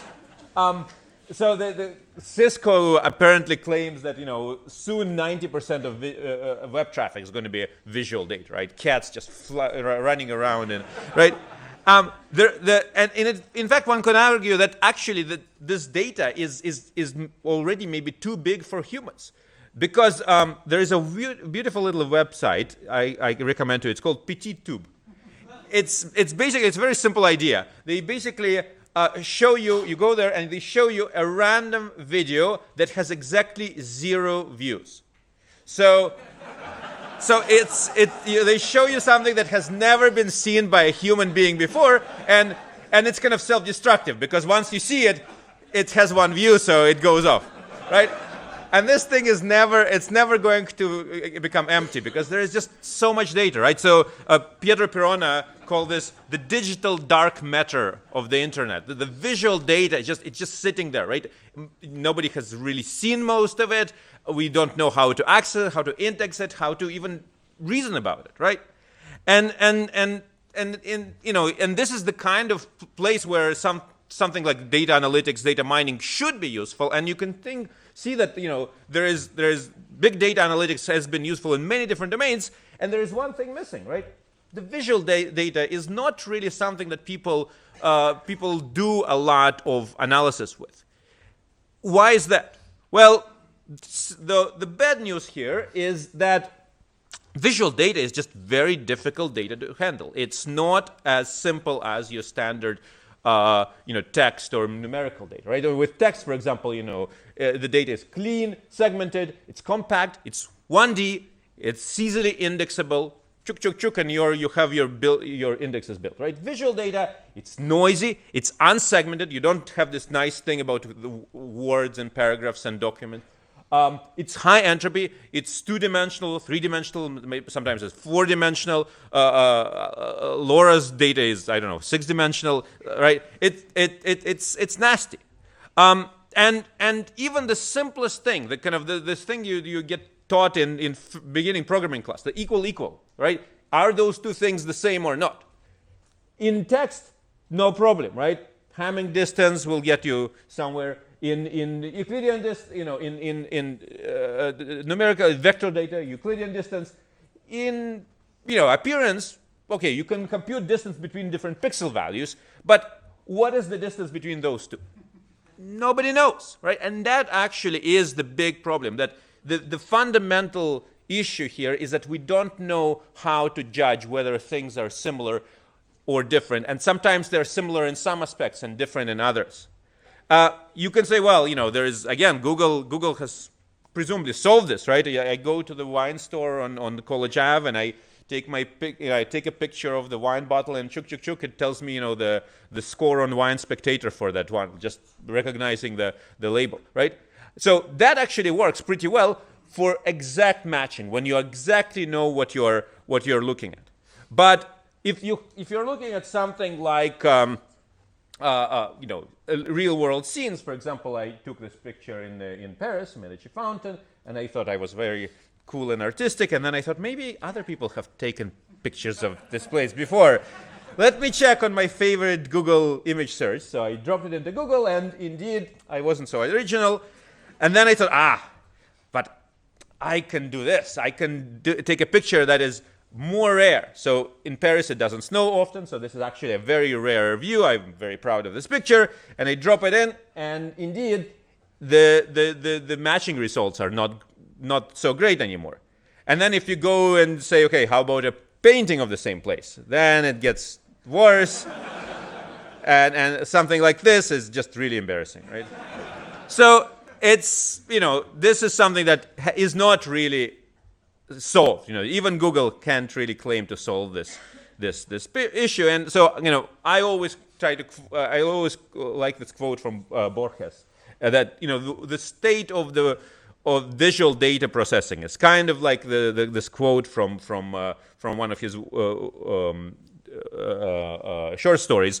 It irritated him that a dog at 3:14 in the afternoon seen in profile should be indicated by the same noun as the dog at 3:15 seen promptly. My memory, sir, is like a garbage heap. So we're trying to see if we can somehow get some order in the garbage heap. And the simplest thing one can do, let's say if you have, your data, and here we're represented by points in some high-dimensional space. How do we improve visual correspondence if we don't know what a good distance metric? Well, the simplest thing to do is to just add more data, right? You just add more points, and then your distance metric is still bad, but you don't need that far to go. So your distances become smaller, and so that means that even the simple, stupid metrics that really aren't that great could still do something useful for us. And so I have a couple of examples of doing this in practice that kind of gets you this unreasonable effectiveness with basically very stupid algorithms. So here is a work from a few years back in SIGGRAPH. So I wanted to get rid of this annoying objects in foreground. That's no problem. Go to Photoshop, get rid of them. But now I have a hole in the image. How do I make the image look nice? Well, all you need is 2 million other images. So you get 2 million other images, and you basically do a brute force search, find something that looks similar, and then once you do, a little bit of computer graphics magic, Poisson blending, and voila, you have, you have something that works fine. So, some other examples. You don't have like a view from your window. We'll make you a better one. Favorite beige got destroyed by construction. Never happened. Let's see kind of what's going on here. So here's another one. Crane. Let's get rid of the crane. Look at this. Perfect. So this is actually kind of eerie how well this works, right? And so if you look under the hood, these are the kind of the nearest neighbors, the closest matches that it found. And if you look at the first one, look at this. This is really eerie, right? It's a different city. It's a different river. And it's so similar, right? So what's going on here? Two things conspire to get us this unreasonable effectiveness. One is that we, as architects of cities, are boring, right? Every time we see a river, we want to put some embankments on it. We have to put some tall buildings, and so it's kind of this consistency of architecture. The other thing that helps us is we as tourists are also boring. We walk down across a river, we look right and say, oh wow, what a beautiful view. Let me take a picture. Says you and 10,000 other people, and you post it all on Flickr, and that's why that's why this works, right? So it's not this works all the time. The space of visual images is really, really huge, but if you kind of constrain your problem enough, you can get into this rich data regimes where you do have a lot of data just for these kind of reasons. And again, it's not something very fancy schmancy algorithmically. In fact, the reason this works is really very simple. So when we started this project, we thought, okay, we'll get a really, really big data set, 20,000 images, 100 times more than anyone before us. And we tried this, and these are the nearest neighbors for 20,000 images, and they don't look very good at all, right? And I was kind of depressed, and my then student James Hayes said, we still have a few weeks before the deadline. Let me just keep downloading. And so he downloaded, and then exactly the same algorithm with 2 million images, boom, started to work. So this data, as you haven't kind of gets to some point, the data starts kind of whispering in your ear softly, and this is kind of this sweet spot that everybody is looking for. One kind of a little side note that data, especially in I think in a lot of this cases, and especially in computer vision, data did not get enough of an appreciation, I think, until maybe very, very recently, because it's not as sexy as the algorithms or the features, right? So, for example, face detection, one of the early computer vision success stories. I'm sure people have heard of, say, Viola Jones. How many people have heard of Viola Jones face detector? Yeah, plenty, right? And so actually there are 3 papers that all won the Test of Time awards in phase detection. They all came out about the same time, and they all used very different. Every one of these papers put an accent on some kind of algorithmic technique. The first paper was it's all about neural networks, but then people said, oh, that's kind of quaint and old style. Nobody's doing neural networks now in the in the 21st century, so that didn't really get much press. Then the second one was Schneiderman-Kanadi. They used the wavelet coefficients, and then the third one was, of course, Viola-Jones, boosted cascades. Very different features, very different classifiers. But the performance was actually more or less the same. Schneiderman-Kanadi was a little bit better than the rest, but it basically was the same. And the hidden factor here was that all these 3 papers used more and better data. So they used positive data for the phases, and they also were the first to start using negative data for non-phases. And to me, that is actually kind of the secret sauce, not the particular feature or algorithmic choices that were used in this time, but really the access to a lot of data. And so, okay, once you have this thing that if you could get connection between an image and a lot of similar images from your data set, you can do all of these wonderful things with label transfers. Say if you have a whole bunch of metadata associated with your data set, then you can transfer some of this data, these labels, to the new image to understand what it is. And we did a little example of this with a project we called Im2GPS. You give us an image, we'll give you the GPS where it was taken. And it's, again, very, very simple. We just took our big data set. It had the GPS tags in it. And so we just looked at the nearest neighbors for each image and then made them all vote on the map of the world. And in this particular case, it was correctly guessed that it was supposed to, this picture was taken in Utah.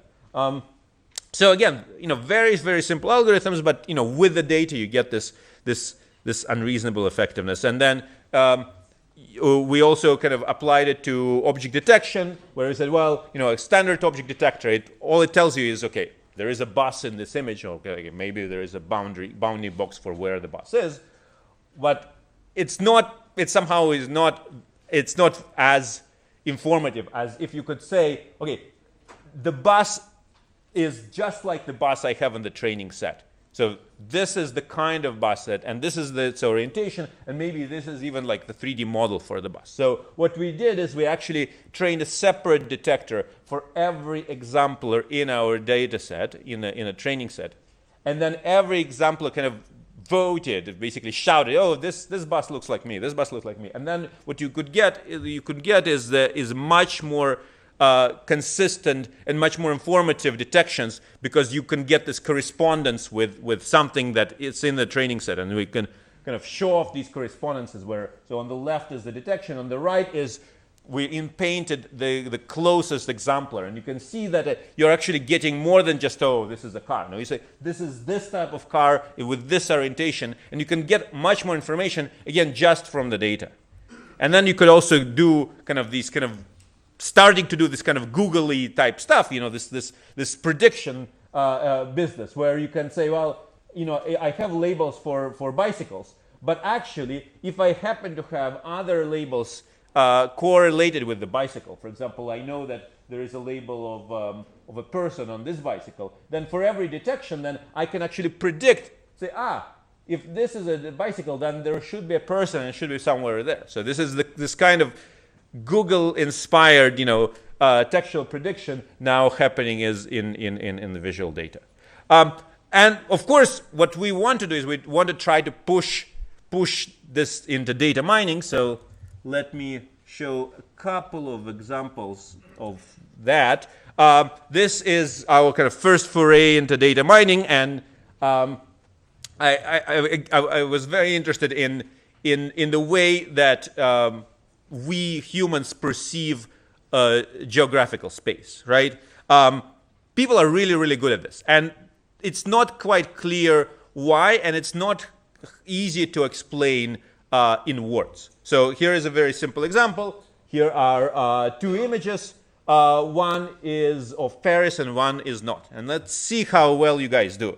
So who thinks that this is a picture of Paris? Clap. That's not a clap. What about this one? Yeah, there you go. Okay, for brownie, extra brownie points, what is this picture of?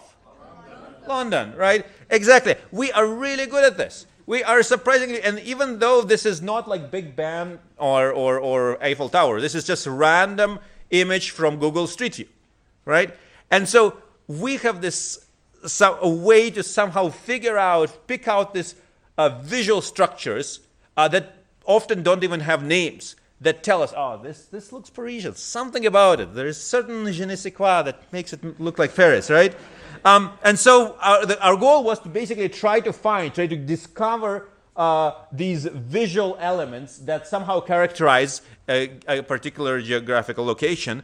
And our hypothesis is that what we want to find these kind of elements in Paris that, they're frequent to occur in Paris, and they're discriminative. That is, they don't occur outside of Paris, right? So really, for those of you in text and databases, this is essentially TF-IDF, right? It's TF-IDF with an additional complication that we don't know what our words are. We don't know the features. So we need to do TF-IDF and find the features at the same time. So we need to do those two problems at the same time.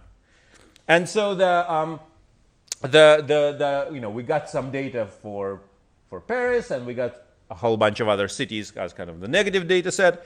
We use Google Street View, which is great. We captured all of it, and then we say, okay, how can we find these terms, this kind of visual words that cluster together, things that represent the same thing? What we would really want is kind of a set of visual patches that correspond to the same thing. What can we do? Well, we can try to do k-means, but then high-dimensional data, thousands of dimensions, it just doesn't work. K-means basically bombs because it's trying to find some commonality in some of the dimensions, and it does find something. It's just not something that we are looking for here. So that is not really working. And so what we did was kind of in a way, much simpler and much more data-driven trick. We just said, well, let's just start with just a whole bunch of nearest neighbors, sample a whole bunch of patches, and find their nearest neighbors. And then for every nearest neighbor, we know which ones are in Paris and which ones are not. The green ones are in Paris, red ones are not in Paris.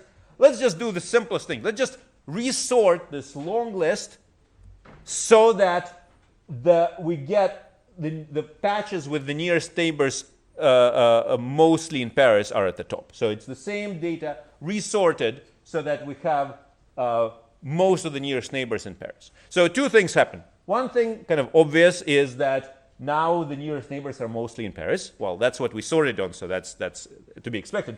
The other kind of more magical thing is that the nearest neighbors here are much better looking. So the clusters that it discovers are much more visually coherent, right? And the reason for this, you can think of it, is that there is, if you have something that's not coherent, then it's very unlikely that it's all not coherent, but all happens in Paris. Usually it's going to be like 50-50, right? Because it's just going to be random.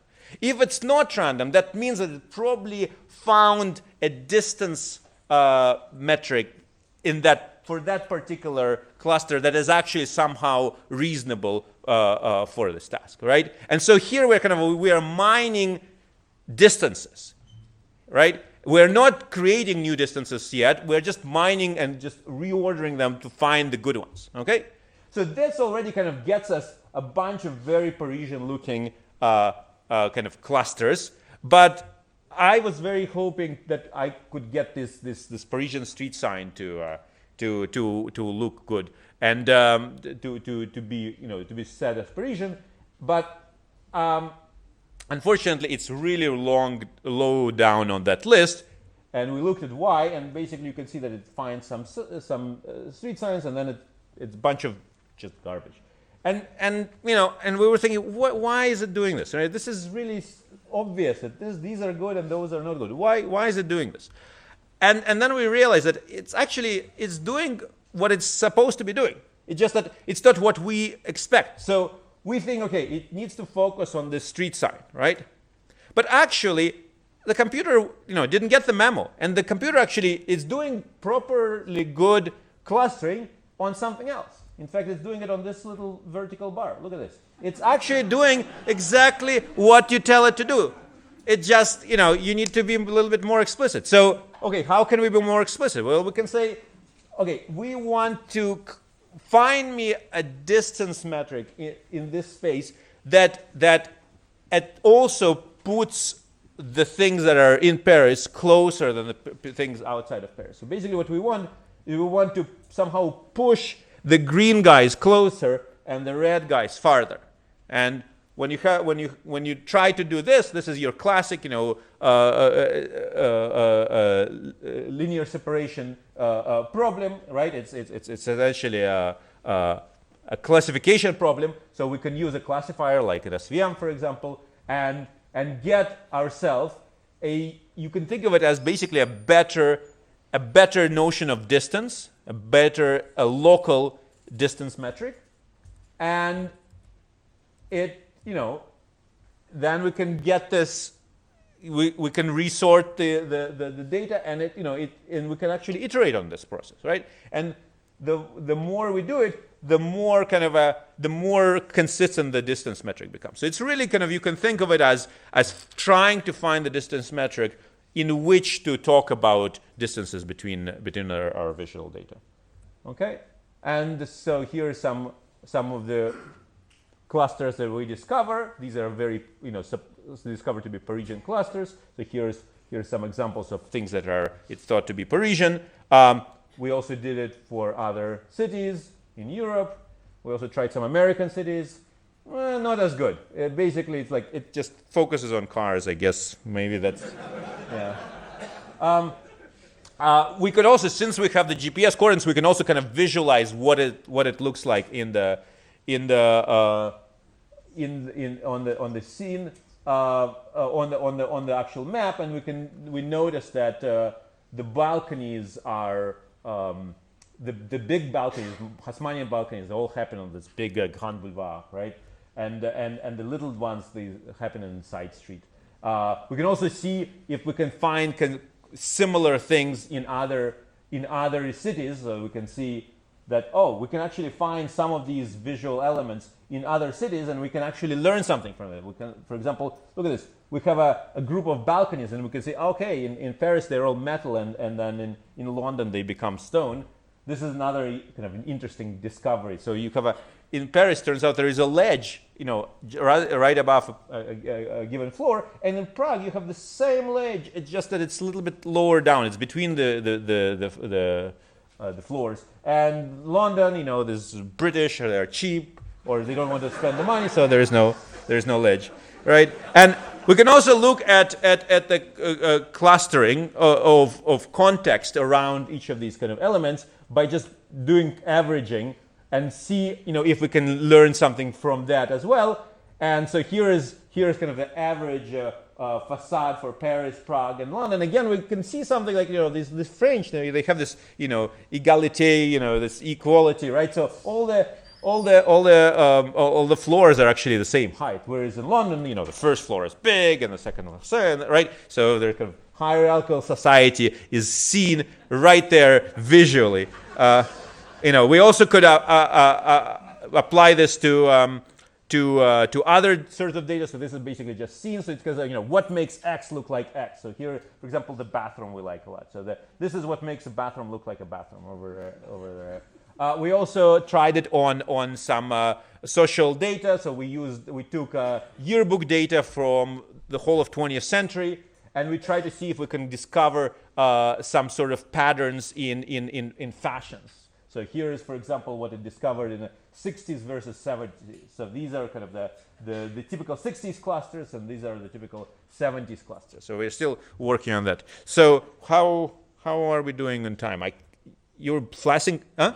Yeah, it was 5 minutes when I gave it to you before. You got about 2 now. 2 minutes. All right. I will show you one other, just a little teaser of sometimes, all of this overwhelming amount of data is too much for to try to do automatically.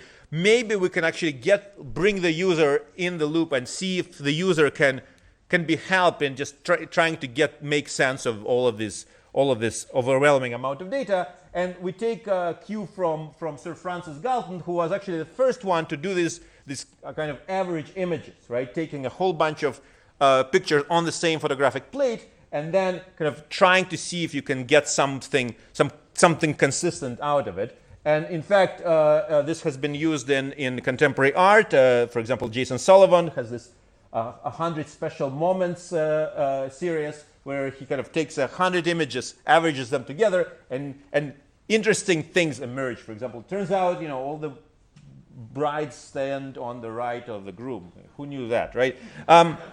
So we had a little a project last year that kind of tries to use this medium of average images to kind of explore and align the data. And so here is an example of this Jason Sullivan's Kids with Santa, and we try to do it ourselves. Just get a whole bunch of Google Street View images, Google image search images, and try to average it ourselves.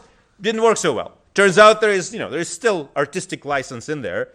And the reason for this is that, there is many different modes in the data, right? So there is, the Santa could have a kid on his right lap, left lap. There could be two kids, or it could be just a kid in a Santa suit, right?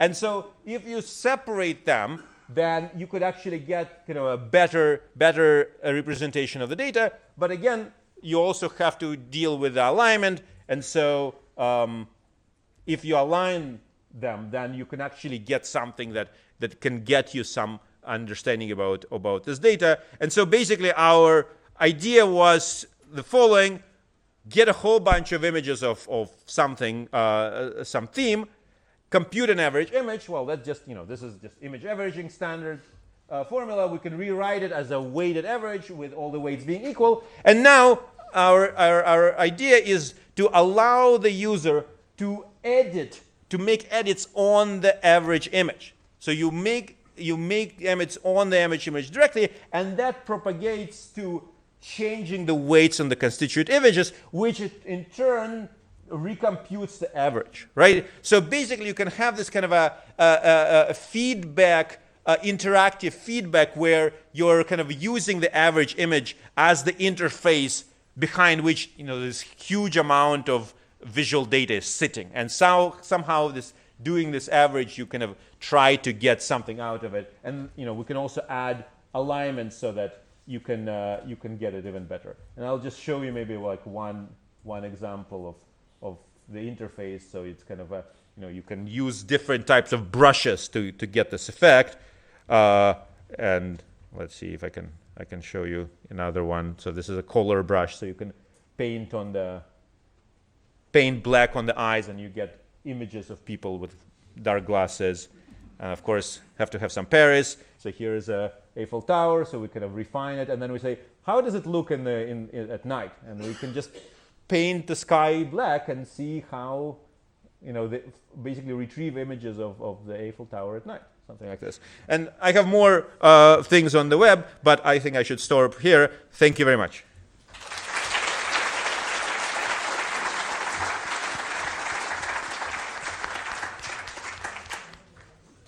We have time for quick questions.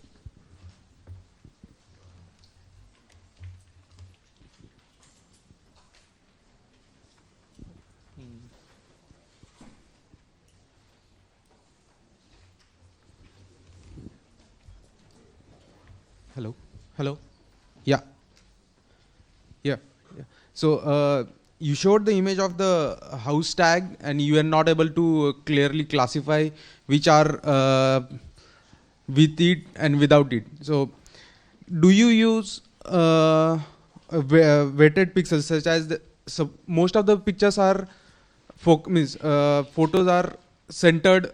So suppose we are taking an image of a person. We place that person in the center of the photo. So what I personally think is the center must be weighted high. So suppose, can you go back to the house tag thing? The house tag, the image that you showed. Yeah, street name. Oh, I see. Yeah. So in that image, mostly the focus was not on the street name, but the focus was on the side. That's right. So what I was thinking is, if we give much weightage to the image in the center, pixels in the center instead of the side pixels. Right. No, yeah. I mean, you could, for every given example, there is the 20/20 hindsight, and you can say, oh, I should have changed this thing, right? But then for every one of these tricks, I'll give you another example when that trick is going to make things worse, right? This is the annoying thing about large data, right? Every time you fix one thing, 100 other things come up that get broken by that fix. But so. Yeah. Mostly the pictures are centered, right? But this is automatic, right? These are random patches that are being automatically extracted. So this is not a picture taken by a person, right? This is a patch from an image. So you cannot expect them to have things of interest that are in the center. Okay. Thanks. Yeah.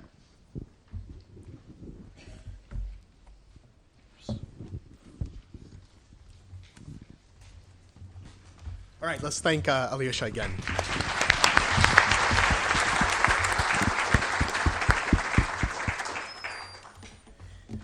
It's not on yet, but I'll get it. So, one of the things that we do when we're analyzing big data is that we often apply complex machine learning algorithms to extremely large data sets. And one of the ways this is done in practice is that we have machine learning experts develop machine learning algorithms, and then we have systems engineers implementing those algorithms so that they work really efficiently on these huge data sets. Professor Ben Recht, our next speaker, will be talking about how to bridge the gap between the machine learning and the systems engineering. Thanks, Manish. I'm going to wait a second for this to pop up. This side seems good. Is it searching over here?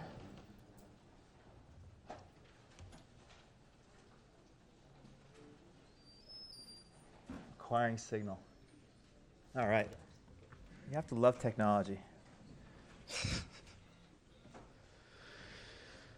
It is kind of one of these amazing things. It's been a very long time since I've given a talk and I've plugged in the Mac adapter and it hasn't worked. So that's kind of one of these miracles of modern technology. I'm sure here at EECS we were responsible for some of that, or at least we should be taking credit.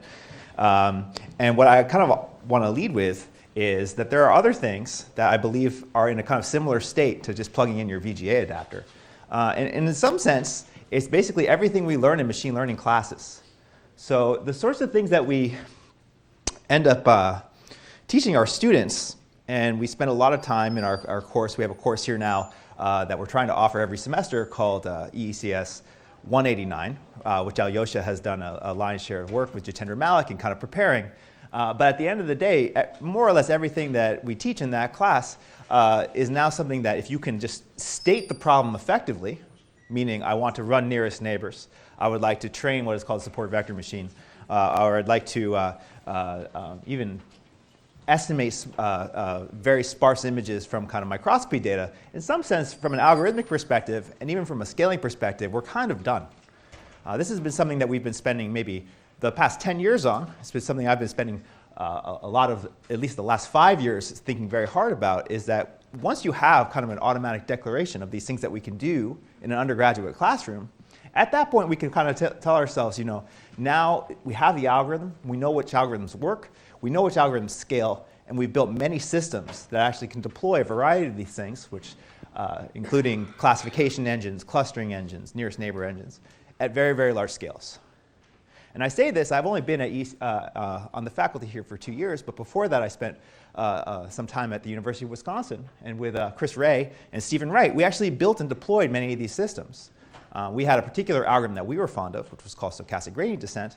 But in doing so, these kinds of algorithms we know have been deployed. They're at Google, at Microsoft, at Twitter, and even at Oracle, people have implemented these ideas to the point where a lot of these kind of basic tools that we kind of took for granted, we don't really need to think too much about how to actually scale them.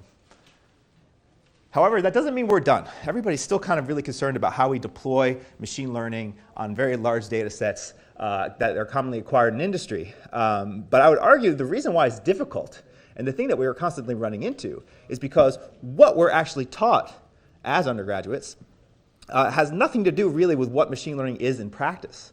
And in fact, I think the lessons can be taken from Alyosha's talk. At the end of the day, the algorithm he was proposing to do all of the kind of amazing things that he was showing was just nearest neighbors. Again, this is a very simple thing. You would even learn this outside of machine learning. You might learn this in an algorithms class, how to do that effectively with tree structures and all sorts of things like that.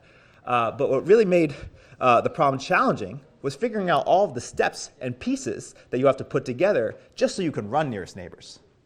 You're never just handed some data and then you could just say, I'm going to run a support vector machine.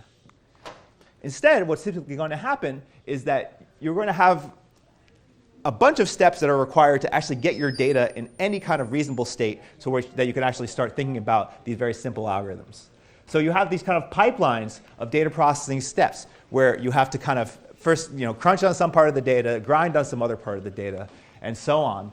And the fact of the matter is that as machine learning researchers, we can't say anything about just the basic elements of what we would do in software engineering. If I tell you something has about 4 or 5 stages, usually we spend all our time focusing on just this last box, ignoring this entirety of end-to-end design, which is kind of the core of what we want to do if we want to build something that's going to be reproducible, that's going to be stable, that's going to be predictive. And so I think the main challenge for machine learning researchers, and I'm mostly a theorist, but I do kind of talk to people who work in applications, and I also work very closely with people who are building systems. I think the biggest questions in that intersection is how can we actually understand a modular theory of machine learning? So there are lots of challenges about how to actually optimize these kind of systems, how to prototype them and make it kind of more easy to deploy these systems. And to understand basically, we spend a lot of time understanding the basics of the stability of each building block, but we have no way of actually understanding what happens when we kind of plug them all together end to end. And trying to understand actually how everything's going to work together is a major challenge. So, I mean, to be very specific, actually, machine learning does kind of have a repeated pattern. There is kind of there is a thing that we always do, although we always just emphasize the very last stage. The first thing is just thinking about how we actually take this data that's in the natural world and turn it into ones and zeros. That's the acquisition period. We then have to figure out how to take those kind of ones and zeros and make them into more usable states, throwing out a lot of kind of the noise in that acquisition process. Then we have to kind of select what we call features. Alyosha mentioned that word several times. We kind of take this for granted. Features are just like the stuff that we're actually going to be discriminative, telling us the difference between Paris and London. What was the one you used? Hog? Yeah, whatever. So we'll come back to that in a second. Anyway, and then at the final stage, maybe then you get to run your classifier. And so as it's kind of what was mentioned also again in Alyosha's talk, you would take some vocabulary, you take a text document, and you would just turn that into a vector, basically just a histogram of the words used in that document. Then you would run something called TF-IDF, which is just a way of normalizing overly frequent words against not commonly occurring ones. Then you might run something like latent discriminant analysis if you were a Berkeley grad student, because that's all the rage here and has been for 10 years. And then maybe you would run something akin to a conditional random field to do part of speech tagging or kind of sentiment analysis or something similar. And the computer vision is kind of a similar story. I guess I can riff on Alyosha's talk here, where you might build something like a Laplacian pyramid, which is just some way of kind of hierarchically just splitting up the image. Then you might use Hog or something similar to kind of get out some features that are not as sensitive as pixels. You would do some kind of matching or nearest neighbors. Ooh, I just gave away a punchline. This thing is... Okay. You might run nearest neighbors, and then finally you get to do k-nearest neighbors. Right? Okay, so you run some matching actually locally on images, and then you run your k-nearest neighbors. Okay. So I want to make something even more complicated, and I kind of was hinting at that before. So I am a giant fan of football. I know that's a little bit of a controversial thing to be right now. Certainly, I know that there are lots of flaws with this game, but I do find it quite entertaining. I find it entertaining. I have quite another thing to admit. I'm a fan of the New England Patriots. So I grew up in, the world champion New England Patriots. That's what I'm supposed to say. So I grew up in Worcester, Massachusetts, and I did participate in a decade of horrible, really embarrassing losses. So once they started being good in the mid-'90s, it was kind of a shock to everyone. But I am a big fan of football, and as a result of being a Patriots fan, and I think actually what's happened as people have, as computers have evolved, there is kind of a analytic side to football in a similar way that there is to baseball. Although it's much more complicated because we don't get 162 games, you get 16.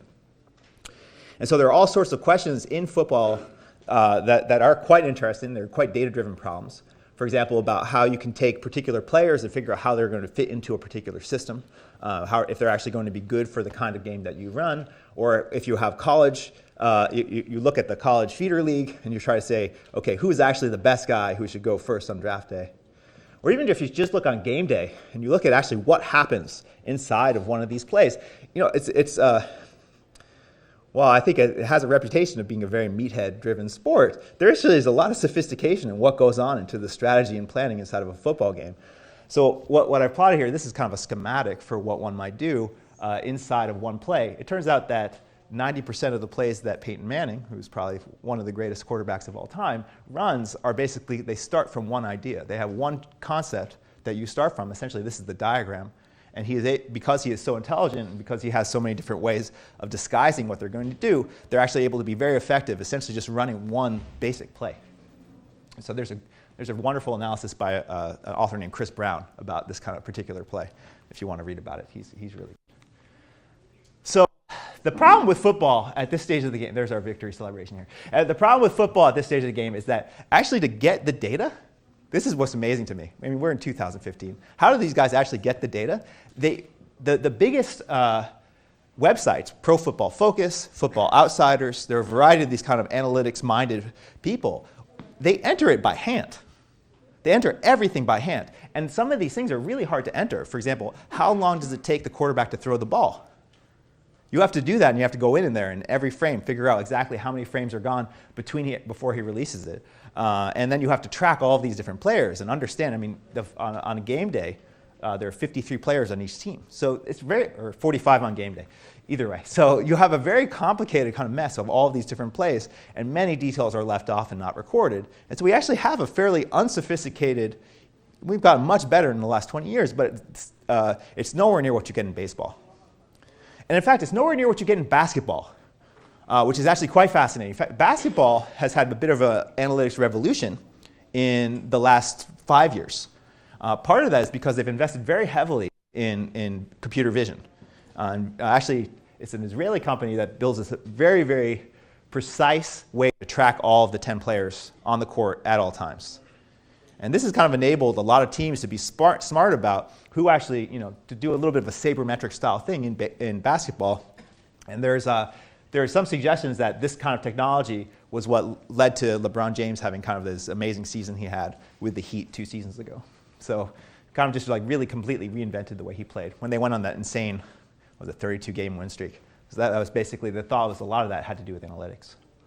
And what I find particularly funny is that the company that makes these is an Israeli company, and you have to think that their funding did not come from basketball. They use missile detection cameras for tracking these basketball players. So in football, it hasn't quite gone there yet. It says football has a much larger playing field. You have a much kind of the plays are much they're much more staccato in terms of how they actually play, and you have lots of substitutions. So it's not quite there yet. Also, there is it's still kind of a little bit of a conservative game there about how we integrate these things. But what is very interesting is that the NFL has released what is called coach's tape. Coach's tape is another one of these kind of esoteric things that football guys like to talk about, how much tape they watched in a given week. And what is coach's tape? Coach's tape is like the most boring way to watch a football game ever. You have these two guys. One guy stands in the end zone, and one guy stands in the kind of up on the luxury boxes, and they take views of the plays so that you get all 22 guys who are on the field in the frame as much as possible in every play. It actually does not, like, when you watch the amazing like hanging camera thing that swings through a stadium. That's like gives you such a like exciting view of the football game. Here it's just like little dots, little blobs that run around. But this is what the players have to study to understand or try to figure out what the strategy of the team that they're going to be playing next is going to do. And they just decided to release all of it.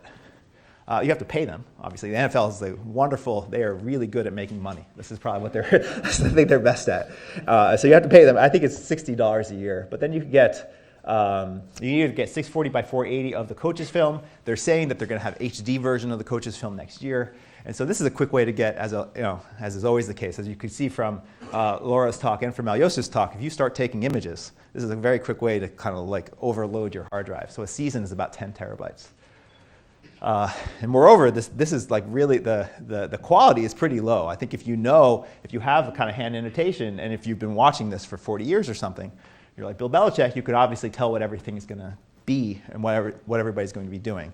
But for most of us, it's a little bit hard to actually go and watch tape and figure out what's happening. And I think the even harder thing is that if you're the coach, you know where every player is supposed to go, so you could tell when they do something wrong. But if you're me, or if you're an opposing coach even, well, certainly if you're me, I have no idea. It's like I think typical fans think that a play is broken because of something, when in reality it was somebody else missing an assignment. And you can watch this, and now you have to decipher what went wrong when a big play happens. So we had this idea. It was an off season about 2 years ago.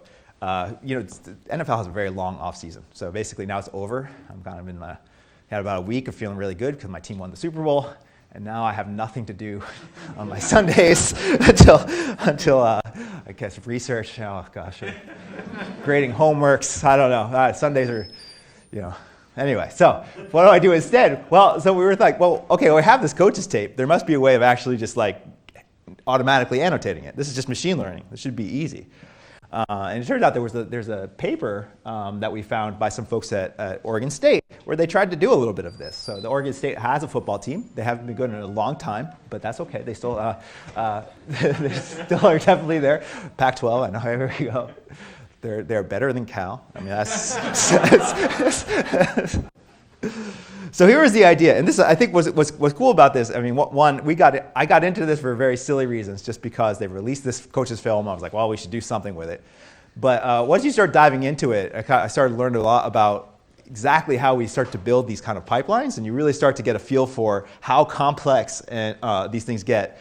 And let me just kind of walk you through what they do. So they want to basically just track guys running around the field. So the first thing they do is you take a camera where it's clearly not aligned with an XY axis, and you figure out, okay, where exactly is that oriented in 2D space? And the second thing you do is, like, at the beginning of the play, everybody lines up, and based on some information that you might have, some metadata, you figure out where everybody is. Okay. And then finally, we would, this is being sporadic. I was going to jump too ahead. You run maybe what's called a particle filter to track everybody. And at the end of the day, there are about 5 videos that are up on their website that look like this. And there we go. Got boxes around all the guys. And then they're dropping back, and they make a beautiful pass. And he's going to cut. OK, great. So let's look at exactly what kind of goes into this. So the hard part was we sent them an email, said, hey, do you guys have code that we could use? We'd like to actually apply this to some other data set. This is actually another fun part about machine learning. The answer is, it's in a terrible state. We'll try to clean it up. But yeah, not really. Not really. So, reproducible research is a difficult thing. The even worse thing now, actually, I got to say, the worst thing now is that a lot of the big data research and machine learning is done in industry, and then they're like, oh, no, we can't show you our data. So it's actually very weird that the industrial influence can guide research, but in some sense, you can't actually check if what they're saying is true. It's a little bit of a tricky and weird thing, but whatever. Academics have this problem too. We actually hide things from each other all the time. I'm not a fan. So we tried to figure it out. So all right, this should be easy. This is just like panorama matching. Photoshop kind of does this, right? So we figured we could just go through and do this. Here's what a view looks like. I have a play, and here I have my play re-rendered down in kind of 2 dimensions. So everybody kind of gets along because of my perspective transformation. But we kind of move around. And he's running, and he gets tackled, and that's the end of the play. Okay. This is like the 2 positive plays that Oregon State made that year. So here's actually how that works. So I said we had 3 stages, right? We had 3 stages to actually do our tracking. Each one of those is a pipeline in itself. And you're going to see there's like turtles all the way down as we kind of keep running through this, right? So basically you have to, I'm going to walk you through the steps. You find what are called key points that are kind of little features on the field that are kind of good to say 2 subsequent frames or these are the same. And then you create features and you run Alyosha's favorite algorithm, the nearest neighbors algorithm, and then you compute a perspective transformation to kind of warp the images from one to the other, and then you mix everything together and you make a beautiful picture. Okay, something like that. So here's NFL coaches tape. We're like, hey, we're going to start with a different video. We're not going to take these things that these guys did in Oregon State, and we're going to actually just try to recreate the football field. And there's some guy running, and then he gets tackled. What's nice is that when you have kickoffs, you pretty much get 3/4 or 80% of the field, and so you actually could get a sense for how well this works. This was a great game, by the way. The main example we're using here was the one where this is the last regular season game when Adrian Peterson, oh no, a big villain now, but at the time, kind of a heroic guy, almost broke the single season rushing record. So here's where I started to learn computer vision. You know, I thought that this was, and you quickly learn computer vision is, I mean, he's not listening, so I can say this. Computer vision is a mess of choices. Every single thing you do, there are 15 or 16 CVPR papers about what you should do, and there's just no clear guidance as to what any of them are. It's art. Well, you know, that's certainly the way you do it. That's certainly the way you do it. Yeah, so maybe that's one way to approach it. It's art. So there's this thing where basically you have to find these key points, these markers that are good on the field. And so you go to the Wikipedia page for how to select key points. There are 12 options. On the Wikipedia page, this is not even going through proceedings, right? This is so, okay, great. And then you run it, and you're like, okay, there are 3 key points. It's like, those are horrible key points. It would be really good to have them more spread out. And so then you go and read, and you're like, oh, you have to actually make sure that if you pick one key point, then you throw out everything else in the neighborhood. And then you get, oh, come on, stop sleeping. Oh, gosh. Something's bad. Okay. So if you make sure that you throw out all the guys who are kind of in the neighborhood of the first ones, you get a much better selection. And it turns out actually the best things, and you do find these automatically, are the markers on the field. They're there for a reason. They're good anchors. All these things in boxes, I just kind of want to say, on the next few slides, I have all these things in boxes. This is this kind of thing where we're saying, if you could pose it as an optimization problem, or look at the math problem, you're done. So I put these things in boxes. To me, that looks like every talk I see by a computer systems person where they put a code snippet up. Okay, it's just French or Chinese or something up there. You don't have to worry about it. Just say, look, that part's done. That part's done. I found the equation. That means I can run it. And I know how to run it at a scale. The hard part now, again, is stitching and putting these things together. Okay, and then you have to match features. And again, now there's 15,000 different ways, everybody's favorite feature detector. And you have to figure out which ones are good there. We end up using something called DAISY. They all have silly names. And then you could actually match, and you see that the best matches, again, are actually on these markers on the field. I guess I should have known that, but not obvious at the time. And then you do something called graph cuts, and you get these things stitched together, and then lo and behold, you get a panorama, right? And this was what we were trying to do. It became less, I mean, we started off actually just wanting to make this work. And then we were just started to say, can you actually make computer vision reproducible? Meaning like actually go through and just plug these in and just have it work? And the answer is sort of.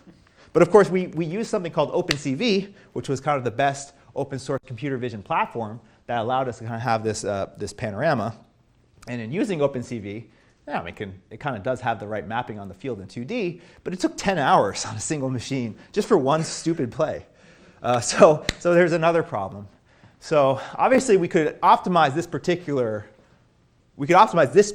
step of the process, but this gives us one part of this very complicated pipeline, and we're kind of doing all of this ridiculous engineering just to make this work. And the question is actually like, how do we scale this process of design, of kind of putting things together and actually doing integration from end to end for a task we want to do? We could think really hard about football, or we could just think, how do I build these pipelines? And so actually the answer is not really a machine learning answer, it's a computer systems answer. And that's what we do is identify the fact that we have repeated patterns. And so all of these things that we did just for this particular pipeline, again, this is just basically signal processing, which is written in red. The blue thing is optimization, actually probably what I'm an expert in. This is something I know how to do. This is all those boxes I said, hey, trust me, if those are done, those are solved. And then the final thing is just basically combinatorial optimization, but here I just really mean algorithms. Kind of really boring stuff that you kind of already would have learned as a junior. So again, that's the kind of like our idea here is once we find these primitives, we can build the appropriate abstractions that make these things optimized, and now couple them to the kind of stuff that we already know, this optimization toolkit that we've already designed.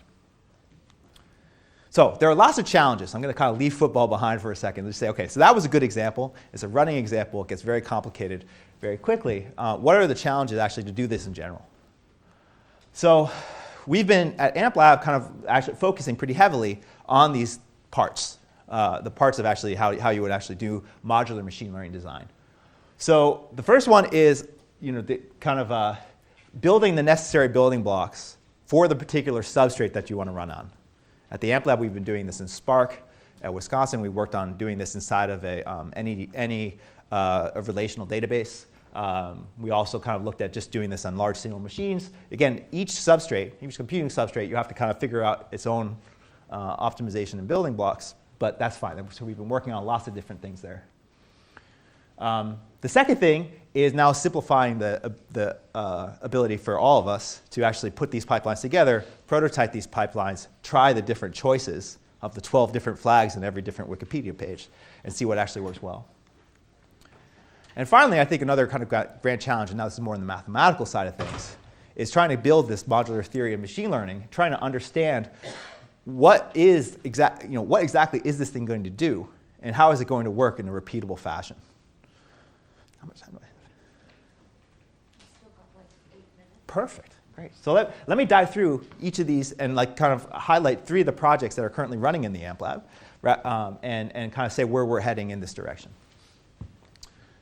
Okay, so the first one is optimizing the primitives. I'm kind of flagging 3 of our 2-star students and 1-star postdoc for this one. So this is something that Shivaram Venkataraman has been kind of leading the effort on. Actually, he's just started actually on the basic linear algebra optimization packages, kind of just reproducing BLAST. That's kind of a 0th order step. And from that, we're going to go and actually do distributed optimization. Although I do have to say, the number of the tasks that I described that reduce to just solving a system of equations is pretty large. So if you do this, actually this gets you about 85% of the way there. And then you plug this together, and then we can start doing the more complicated things that Laura was talking about in her talk.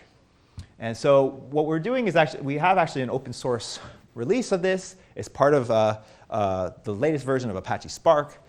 This allows you to kind of just pretty seamlessly put together linear system solves. And Shivaram has nice ways of, what he's working on now is kind of taking advantage of cloud elasticity so that you can actually build very balanced systems. And he has some initial results that are very cute, where he can actually compete with supercomputers on solving many instances of these AX equals B problems. So that he can actually, by just taking advantage of the fact that there is so much diversity in what you can set up inside of EC2, you can actually get better performance numbers than you can on a highly optimized supercomputing system. So the second student who's been playing a big role in this has been Evan Sparks. Evan's been working on kind of the domain-specific language for kind of stitching together these pipelines, tuning their parameters, and kind of exposing the appropriate parts about how to do plug-and-play pipeline design.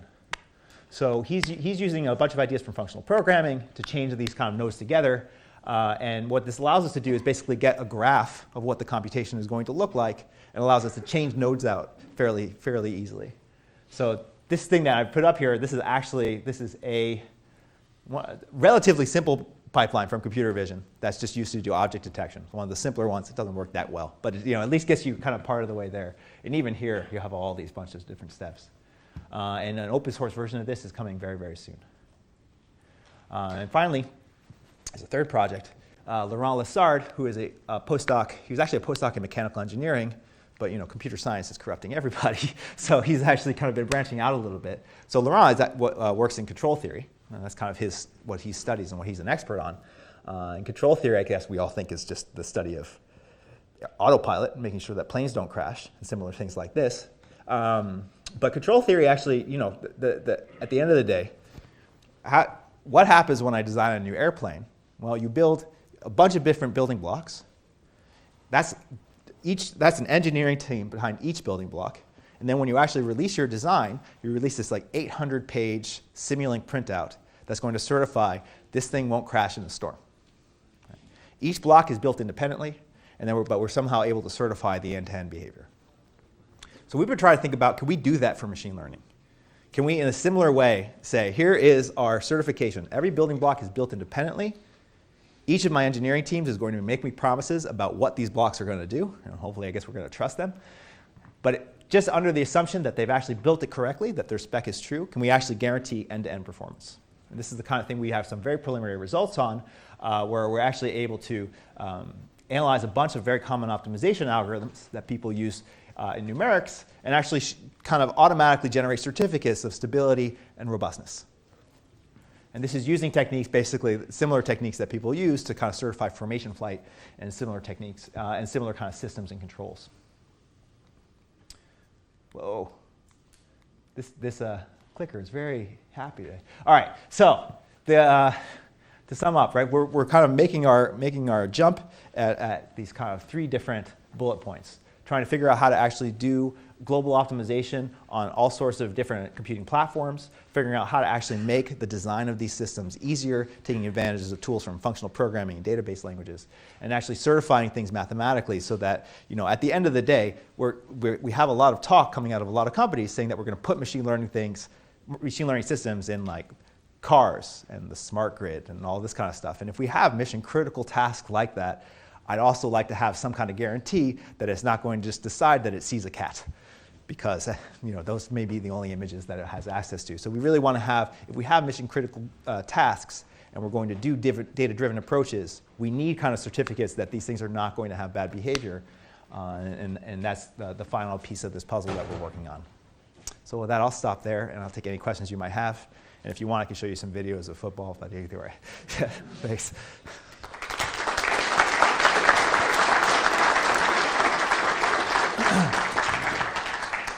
Thank you. Very, very interesting. I have a quick question, and that is, you mentioned Simulink, that you have these modules basically, and then you can change it and see what's going on. Are these modules in Simulink associative? Because one of the things that is coming up these days, and Siemens has their NX, and as you know, and Dassault has their thing. Right. The associativity is a key factor, that if I change something in this module, it may affect these other ones, and I don't want to go and revisit each one of them and modify them. I like to look at them to just make sure they're okay, but if there is any minor modification or whatever, it does it by itself, so the integrity of my whole system is not compromised. Is that feature? That is the idea. Now, certainly with the stuff that I've been working on with Laurent and also with Andrew Packard, who's in mechanical engineering, that's kind of an assumption that we're building in, is that you're putting these bounding boxes around things, and that actually pulling out each component themselves has this property, like you said. It's basically we're treating that box. In some sense, what you always do when you put these things together is you treat that box that says, these are the guarantees about the box, the specifics don't matter. All you care about is what happens to go in and what happens to go out, and I promise you it won't deviate too much. So in that regards, it's okay. But you're totally right that you can get much more complicated engineering designs with multiple feedback loops where this is not quite as cut and dry. Because Boeing, like many years ago, was involved in EPRI and so on. A modular modeling was very hot, and that was exactly it. So you give me the module, and you give me the input and output, and I can just plug it in. But then it evolved into associative modular modeling, which is the key thing, because you have so many modules, and you don't want to, when you change something, go back and do that. I guess my quick question is is Simulink working towards that end, or you working with them? Sorry I used that buzzword, because I know lots of people end up talking to MathWorks. I use Simulink just because I know that there are airline companies that actually do use that. We're not using Simulink. Okay, so you have your own. Yeah, we're doing. Yes, yeah. Sorry, that's Thank you. sorry for that confusion. Yeah.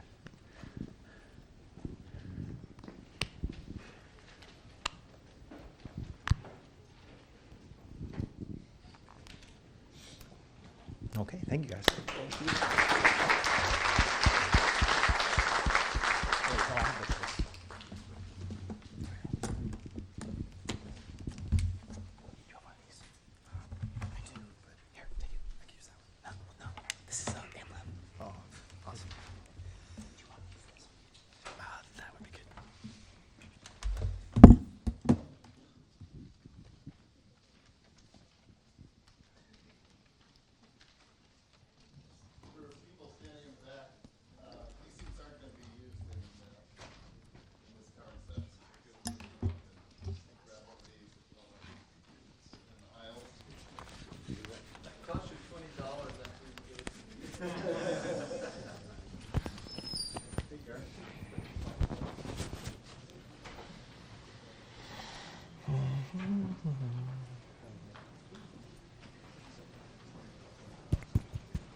This thing. Hello? Yeah.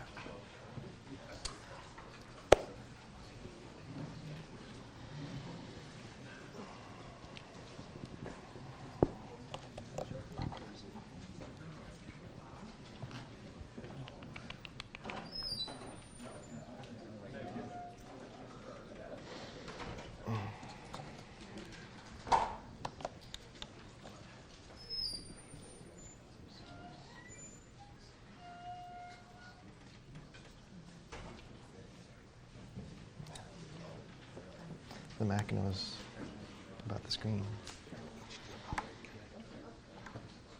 We could use HDMI. Don't need a dongle. Try that. Great. Okay, that's going to be pretty too high res for the demo, I think.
While we are waiting for this presentation to come up, okay, excellent. I will introduce Professor Joe Hellerstein. So our final talk is going to be given by Joe, and Joe has been spending the last several years, I think, really trying to understand how data analysts and data scientists go about doing their work. And one of the interesting findings that I think that has come out of this work is that data scientists spend a lot of time wrangling their data. That is, cleaning it up and formatting it to get it ready for analysis. And what Joe's going to talk about today is he's going to tell us about some of the tools that he and his team have developed to aid scientists in this wrangling process. Great. Is this on? This microphone? Can you guys hear me in the back? Yeah. Yes. All right, it is on. Wonderful. All right. Well, I've been having really persistent issues with my friends down at Apple since I upgraded my operating system. It pretty reliably comes back, but it takes a while. So we'll just fly blind for a few seconds till we get the screen up. There we go. I just want to make sure we're at the right resolution because I want to show you a live demo of some software, and I want you to be able to see what's going on screen. Oh boy. All I did was say project. Well, we'll see how this works. All right. I want to give a little background on a kind of skunkworks research project that we kicked off at Berkeley. This is a project where we never raised any funding. We have a terrible website. We didn't really market, so to speak, the research. And a hell of a lot of great stuff came out because of the kinds of people that you get together at Berkeley. When a bunch of people get together and decide to do some work, just things happen. So this project was called Data to the People, or D to the P. And you are welcome to go to the sort of second tier website that we built for it if you want. The theme of the work, which is something that a bunch of us had been talking about collectively, was, look, I think it was like 2010 at the time. Computing is becoming approximately free, so making things go faster isn't that much fun anymore. Storage is approximately free, so that's good. We can have as much data as we want. And then data is becoming increasingly abundant. The generation of data is being mechanized. I'd been talking about the industrial revolution of data since the early 2000s, and by 2010 it had really come about. Machines were generating data at great volume in a sort of production line manner. And so the remaining bottlenecks that were interesting to look at, and certainly the ones we were hearing about from friends in industry, lied with people. And so I was teaming up with people in human-computer interaction. My background's in database management and data analysis. And the research imperative we said was, look, we really need to dramatically simplify the people side of the equation, the labor-intensive tasks in this analytic life cycle. So that was what we set about to kind of talk about and read about and think about. And what happened was, good people at Berkeley, so Manish and Tapin Parikh here in the iSchool, who also does human-computer interaction, particularly in the developing world, got together. And then we had a former student, Jeff Hare, who went off to Stanford. So there was a Stanford connection here at the end of this as well. And we just started meeting, because Jeff had moved south, we started meeting in San Francisco at Adobe once a week. So Adobe hosted us, and we sat in their offices, very nice offices, and we'd get together with these students. And we'd talk about research and read papers and talk about our own work, and try to tackle some of these human questions in the data analytic life cycle. So when I say the life cycle, here's one candidate for what we meant. So data has to get acquired, and that's actually a technical problem of its own, often viewed as boring, but actually certainly very interesting. It often needs to get transformed into shape. We'll talk more about that. And then, once you get it into shape, you analyze it using some of the lovely algorithms that Ben and company were talking about. You do data visualization, which are things that Manish and Jeff are experts on. And then maybe you want to build collaboration systems to get collective wisdom in an organization about what happens. So this all sounds very nice. In point of fact, when this happens in the real world, there's tons of feedback loops here. It's not a pipeline at all. The minute you go halfway through analysis, you realize that the data got transformed incorrectly. As you get to visualization, maybe you realize that you didn't get the right data, you got to acquire some more, and so on. So there's all these feedback loops, and actually it's not as if you can sort of build little tools and pipelines and assign people to these tasks and expect this to flow. You really have to think about organizationally how this all fits together and make it very agile for people to iterate through stages of this life cycle, go back and forth, try things out, and see how things work. So there's a very significant human component. But what we did is we had students working kind of all along the life cycle in kind of a portfolio of projects manner here. And what happened out of this was pretty tremendous, actually. So in the first two stages of this pipeline, we had 2 research projects that have led to 2 startup companies that have collectively raised over $50 million over the last couple of years. The third stage of the pipeline, with colleagues at EMC and Pivotal, we built an open source machine learning library, which Ben Recht alluded to, actually. Chris Ray from Stanford was involved in that as well. This is now in version 1.7, and Pivotal supports it very actively. And then Jeff Hare's work on D3 in the visualization space is one of the most popular open source projects in the world, more popular, for example, than Linux right now on GitHub. So this little casual kind of gathering of folks here at Berkeley and with our friends who graduated really led to some amazing stuff. So that's just a little bit of background on projects you may not hear about so much from the EECS department, but the kinds of just great things that happen at Berkeley. Where I'm going to focus today is on this layer of data transformation, and you'll get a sense why. And this is what led to my starting this company, Trifacta, with Jeff and our student, Sean Kandel. So as part of the work that we were doing in this life cycle, we really did want to understand, where do people spend the most time? And when you go out and you talk to analysts, whether they're sort of technical data scientists or business analysts in the field, you might get the sense that they spend their time either doing really hard work with engines, doing massively scalable things in Hadoop or Spark, or they're doing things in massively parallel SQL engines. Or maybe it's that they're doing sophisticated analytics with a lot of math or beautiful data visualizations.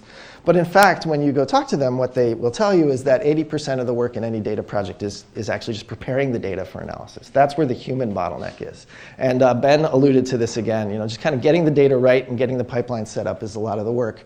So DJ Patil, who recently joined the federal government as the data scientist, I think it's the data scientist for the White House, wrote about this quite extensively. And then we had actually some academic work where we went out and we studied this issue actually through a robust survey of users. So our student, Sean Candell, went out and interviewed 35 analysts at 25 companies, relatively formally at a variety of different verticals, and people with very different titles, some of them very technical, some of them more business-oriented, and asked them questions about how do you spend your day, what tools do you work with, where are your frustrations, and so on. And he wrote it up in a paper that's actually become, as I talk to people in my field, very useful for helping people frame what problems are worth working on.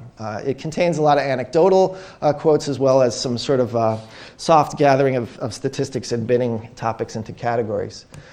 So here's some of the anecdotal quotes that we heard. I spend more than half of my time integrating, cleansing, and transforming data without doing any actual analysis. Most of the time, I'm lucky if I get to do any analysis at all. And this is a guy who works for a marketing firm that builds digital advertising pipelines, so recommender systems, the kinds of things that Google does for ad placement. They do this, they're a third-party shop. And he spends most of his time munging data. The other thing he said right after that, so this speaks to the friction. There's a lot of friction in getting these things done. But the other thing he said almost just right next, which I think is very telling, is he said most of the time once you transform the data, the insights can be scarily obvious. So this process of actually sitting and manipulating the data and munging it, you get very familiar with it as a data scientist. And there's a lot of people actually, if you could just get their hands on the data, they don't necessarily need a lot of sophisticated statistics. They just need to be able to manipulate and spend time with the data. They'll start to see what's going on there. And a lot of times it's quite intuitive. Once you can kind of dig in and get past, looking at bits and being confused. So there's a lot of lost potential. Experts are wasting too much time. And then people who are maybe less expert don't have the right tools to be able to do what actually they could probably do with relatively simple analyses. The other thing we heard, and this was from a data scientist at LinkedIn, was it's easy to think you know what you're doing and not look at data at every intermediate step, but an analysis has like 30 different steps, as we just saw. It's tempting to just do this and that and then this, but you have no idea in which ways you're wrong and what data is wrong. That somehow in this life cycle of working with the data, you constantly have to come back to what is in this data, what's going on, simple statistics about what it looks like, and how do I manipulate it to make sure that the next step is going to make sense based on the last step that I did. And so this notion that there should be rich interactivity and visualization all throughout the life cycle was something that people were really hungry for. And this has become so well sort of cited and understood that even on Twitter, so there's Big Data Borat, who's a good fun to follow. He says, in data science, 80% of time spent prepare data, 20% of time spent complain about need to prepare the data. Okay, and this was going around at one of these big data workshops maybe a year ago. It's definitely well accepted in the field that this is an issue. All right, so why is this happening? Well, here's one way to think about it.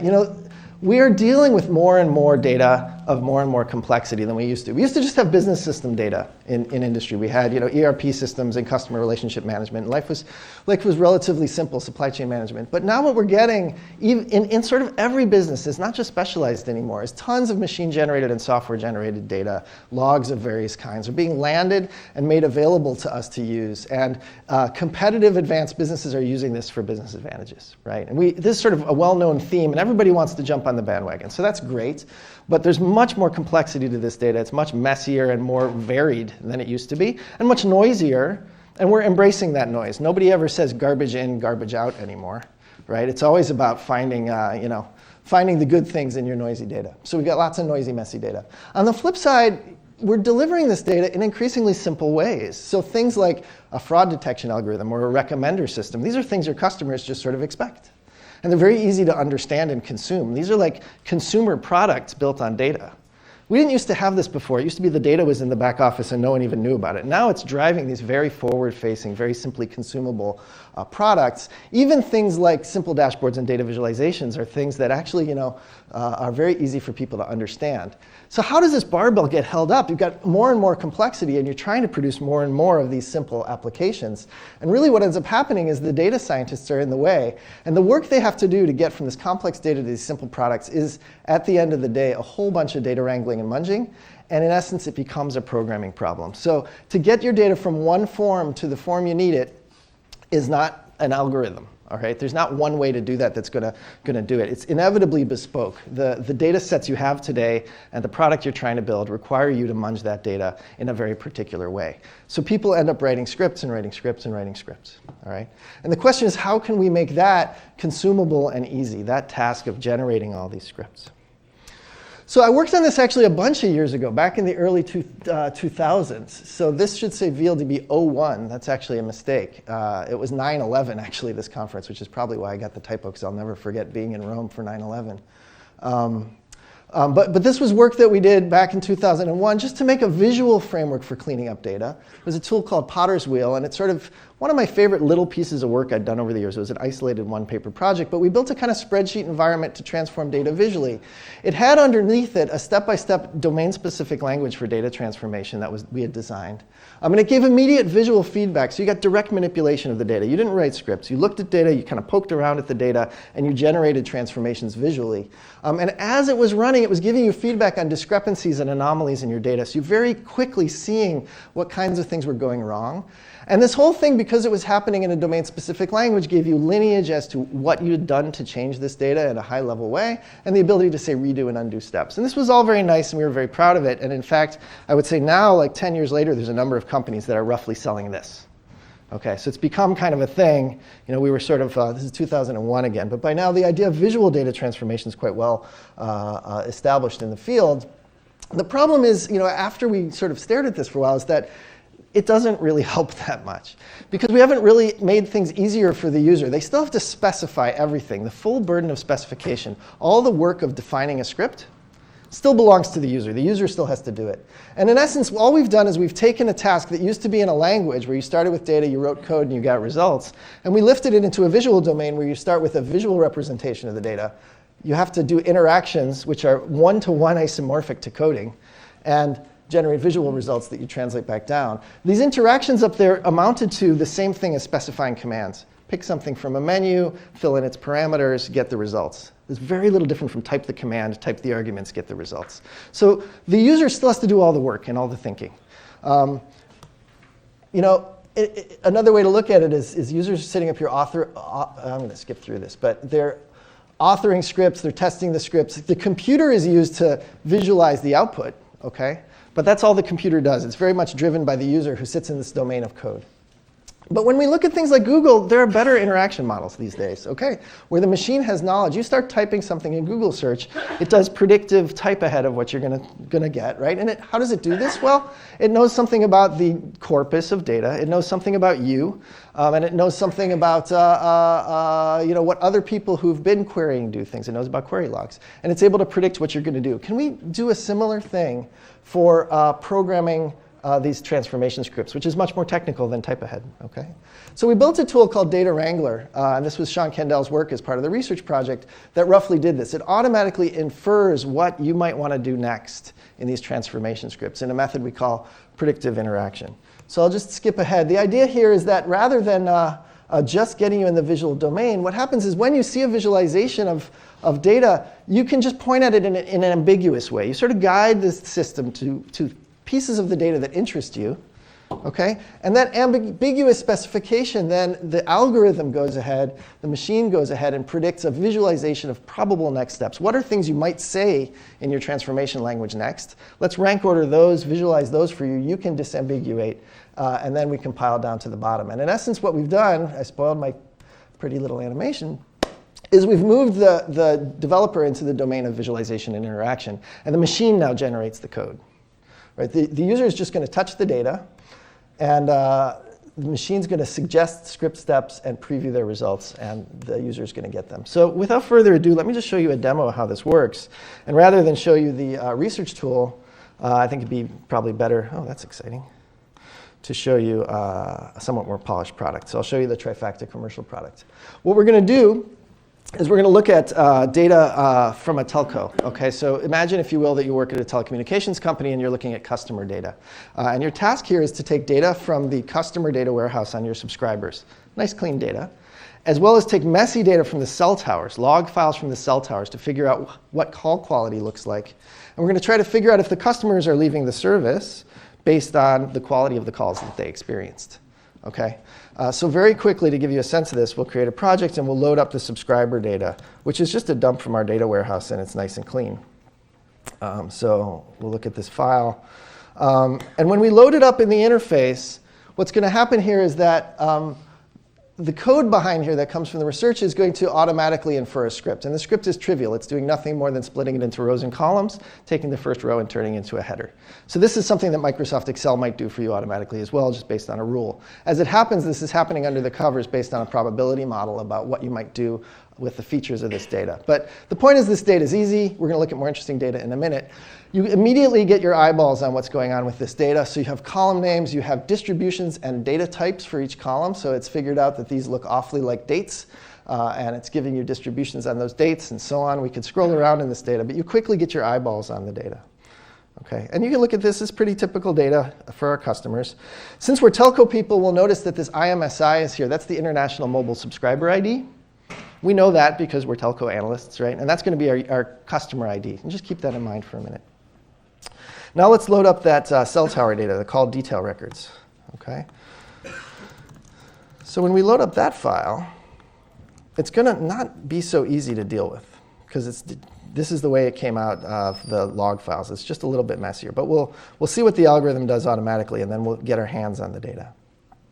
So we load it up. And we crack it open. And this is what it looks like. So it's going to try once again to split it into sort of rows and columns, and it's not going to do a very good job. All right? We can see it didn't do a very good job partly by these data types and distributions. It thinks that everything is text, and these histograms don't seem to have any statistical patterns. Mostly there's one of those and one of those and one of those and one of those and one of those. Okay? So we're not getting much juice out of the automatic algorithm. But hey, we're telco people. We're looking at the data. We say, look, there's our IMSI right there. Right? I want to get that out. It's like the thing after the slash. Right? It's just, I want to get it out. And that's what you want to do, right? You don't want to write a program to do that. So OK, let's do that. We just point at it. And what predictive interaction is going to do is, based on just one gesture, it's going to guess what we might want to do and give us a ranked list of possible script steps that we might want to do to transform this data. Now, its first guess is wrong, because we haven't given it much training data. We said, look, I like IMSI. It said, cool. We can extract 4-letter uppercase strings from your fields. Is that what you want? And we might try viewing some of these other things, but I'm also going to just do this, which is, no, I mean like that, you know, the thing after the slash. And then very quickly, it will start to get things right. So based on 2 examples now, it's generated a step in a script, extract column 2 after delimiter and before delimiter. And then we get some feedback, right, visually, that it guessed this is of type integer. It can see that almost all of the fields here are good. They're integers, except for one, which is the header row. We're going to clean that up in a minute. And the data distribution is from 208 something with lots of numbers after it to 208 something with lots of numbers after it. So there's no surprises down below. This all looks good. So we'll just add this to the script. All right, and now we've got our IMSIs out. Similarly, you know, I want to tear this thing apart by slashes. That's an annoying thing to try to write, but I can just point at it. Okay, here's a slash. And it'll guess not only that I want to pull out 1, but that it can do it, split this into 3 columns automatically. So we'll tear out those features. And again, you know, see very quickly it guessed that these are date-time fields based on the structure of these strings and some automatic type matching algorithms, okay, which are extensible, by the way. You can add new types and new dictionaries and new patterns to the system in your domain, and it'll learn about those too. And then the last thing I want to pull out here is the call type. And similarly to before, we'll give it a couple examples to get it just exactly right. The first version didn't quite get this example, but with 2 examples, we get this one out. And we got our call types, and we can quickly brush over these. Those are SMS messages. That's good. This all looks like the call types I expect as a telco expert. Okay? So I've pulled this all out. And now let's get this header row bumped up. So you can point at the header row, and it says, gee, would you like to promote that into the metadata? I would. And at this point, we've kind of got the data we wanted to extract, the features we wanted to extract from this text file. And we can sort of tear out some of these fields that were the source fields and just keep the derived fields that we liked. All right, so here's a nice little table of data from the call detail records. Okay. Disconnect reason seems to be kind of weird. There's a lot of missing values. What's going on? Well, I don't know. Let's click on that and see what it says. It suggests that maybe we want to do things where the disconnect reason is empty. But look at the histograms. When I clicked on disconnect reason, the histogram over here went all green. What happens is these are linked histograms. So every bar is being filled in with dark ink for as high as the percentage of that bar is contributed by rows in the data. The rows we've selected are the rows where disconnect reason is empty. So the dark parts of the bars are the fractions of those bars that correspond to disconnect reason empty. And you can see a very strong correlation with the call type. They're all one call type. And the duration, they're all very low duration. So what is going on here? Well, we could just kind of hover over this. These are SMS messages. The call type is SMS. And what's the duration? The duration is really low. And if we go look at the fields that are highlighted, bingo, right? This is what's going on in this data. None of this required running a correlation analysis or anything like this. This is just, simple inspection. Happens all the time, right? And in fact, we don't want to study how long people's SMS messages took because it's kind of noise. I want to study how long their calls lasted and whether they ended correctly or whether they ended abruptly. So I'm going to filter out these fields. These missing values, I actually don't want them, and I'll take the suggestion to delete them. Right? And now look at the distribution of durations I have now. Much more reasonable distribution of call durations. Yeah? Okay, so that's nice. So you can see that we're playing with the data. It's just very fluid, and we're getting eyeballs on the data the whole time. It's nothing fancy going on here. But if you had to do this at the console and you didn't have the benefit of these continuous visualizations, you'd find that this process would take a very long time, and you'd iterate. You'd probably have run analyses already. You'd have pulled out some of these algorithms we've been hearing about earlier today, run them, and gotten weird results and not understood why. Right? Okay, so we can go through more of this demo. Briefly, the next steps are, this is per call data, and I want it to be per customer data, because we're going to join this back to our customers. So it's pretty easy, and I'll save you the time, but it's pretty easy to go in here, and with a few clicks, we can turn this into per customer data, and count up, for example, the number of calls that ended with a good disconnect reason and a bad disconnect reason. One thing I skipped is we can look up what these disconnect reasons are in a code book, which is typical in an organization. You have these code books. Get their names, which have semantics. Okay, so this is call ended, and this is call dropped. And we can figure out how many calls were dropped and why, and we can get the statistics. And we'll see, in fact, at the end of this process, we get a nice table of customer, percentage of calls dropped, state, zip code, location. At that point, we're ready to load it into a visualization tool, something like Tableau or Excel, and generate things like maps. Here's where the percentage of customers with call drops is high, is in the red zone, so maybe we should put more cell towers there. And here's this correlation analysis that we wanted to do at the end once the data was right, which correlates whether customers have canceled or they've kept with the service based on what percentage of their calls was successful. Note that the x-axis here is data from that data warehouse, just simple statistics, how long the customer's been around. The y-axis is data that we boiled out of those call detail records by pulling out all the right features and aggregating. Okay, so this is the kind of pipeline you might do in a typical analysis. So much of it, though, was just that turning those call detail records into the data we could then meaningfully analyze and correctly analyze against that warehouse data. So that gives you a flavor of the kinds of things we can do. And really, the way we solved the problem was some combination of machine learning under the covers that does things like detect types from strings automatically. What are the types of these columns based on code books and patterns that you might have registered in your system. Machine learning to detect things like outliers, okay? And then machine learning to predict what this predictive interaction, what you might do with these data sets based on what they look like right now, what you've done in the past, and what you're gesturing at in the data as being interesting features to you. So there's a bunch of machine learning assist under the covers, and as I think Alyosha was indicating, a lot of times those algorithms don't have to be that sophisticated. But the way they're coupled together with the interaction model, and the fact that what are they predicting? They're predicting statements in a domain-specific language for data transformation. So the design of that language is key to making the machine learning problem tractable. If you said I want a machine learning algorithm that would generate C code and guess what line of C code I want to write next, that would be incredibly hard. If you say I have a specially crafted small language for data transformation, then we can really predict what you're going to do next, because the space of things you might say is very small. Okay, so it's this nice coupling of interaction model, machine learning, and sort of database language that really makes this thing hum. Okay.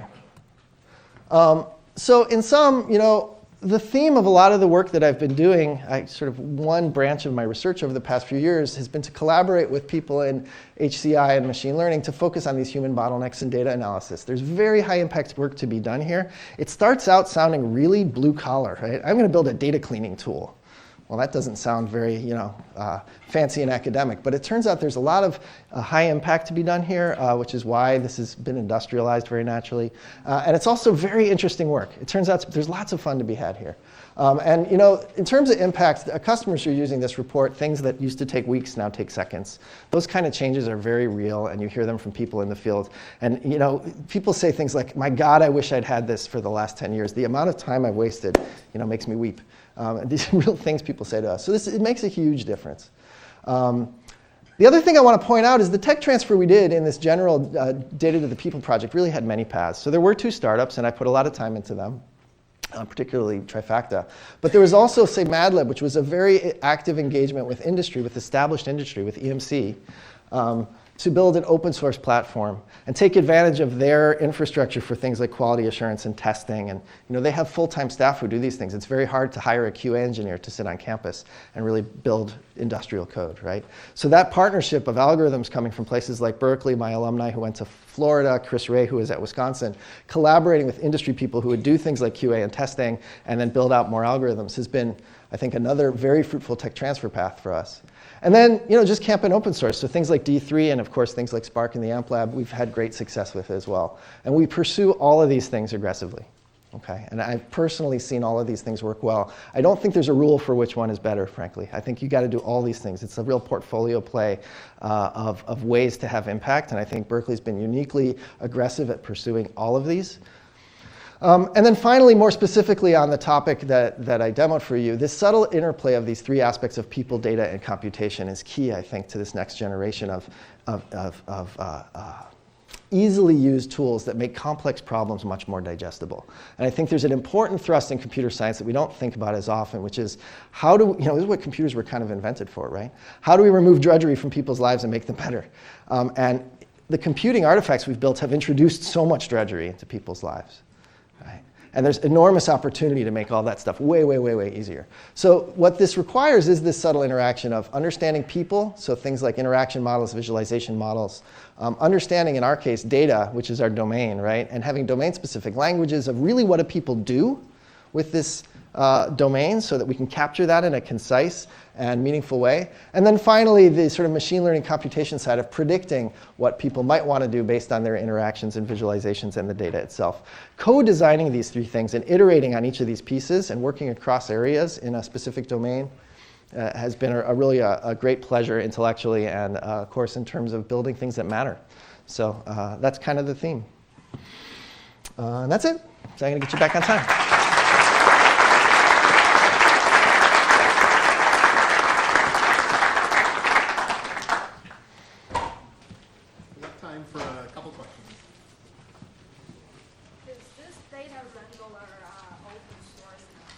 So the Data Wrangler project at Stanford is on the web, and you can play with it. It's open source. It doesn't do everything by any means that Trifacta does. And the code for it's on GitHub as well. So all the stuff we did in academia is open source. What I showed you was the commercial Trifacta product. It's got quite a bit more functionality and polish than Data Wrangler, but you can definitely go play with Data Wrangler. Yeah? So when you deal with really big sets of data, the kind that won't fit in your browser, is there a methodology for tackling that in maybe small snippets as an example and then running it on the entire set? I'm glad you asked, yeah. So the question was whether, how this works on very big data. And that's been the focus, actually, one of the key focuses of the industrial work that we didn't do in Data Wrangler. So real briefly, this is the architecture of how Trifacta works. It doesn't actually ingest data. You point at data in a big data infrastructure. Okay, so you point at data in an infrastructure like Spark or Hadoop.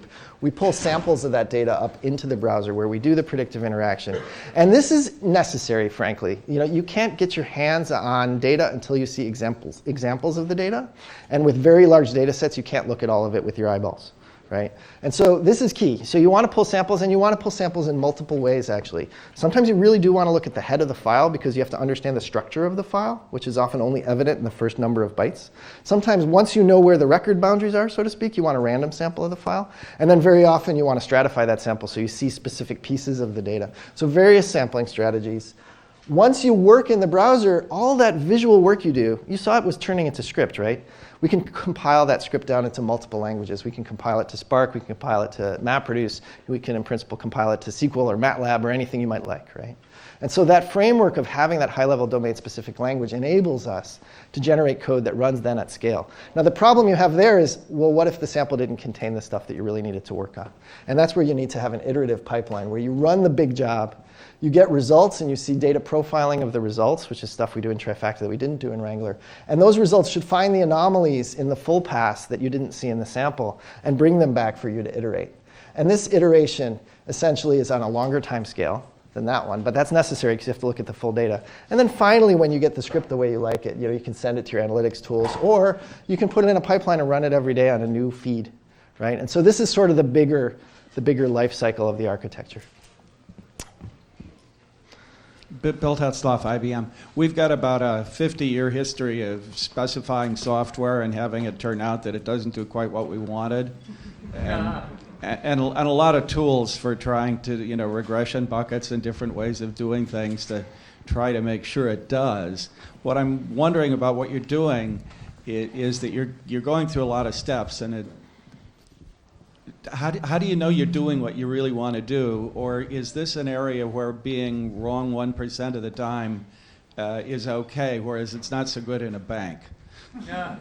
So delightful question. And you're tickling one of my other sort of funny bones of research. So in another project, I work on domain-specific languages for building distributed systems, which are some of the most devilishly complicated software artifacts we build. So we have a language called Bloom that we designed to build distributed systems. And in that context, where correctness really matters, because you have to deal with things like fault tolerance and message reordering in networks and all sorts of complexities, we've done a lot of work on, if you get the right domain-specific language, you can do some very powerful program analysis that we hadn't been able to do previously. So we can do things like take a distributed system and instrument it and tell you exactly where you need to put in coordination logic, things like distributed locks or distributed consensus, to make sure that you observe correct behavior.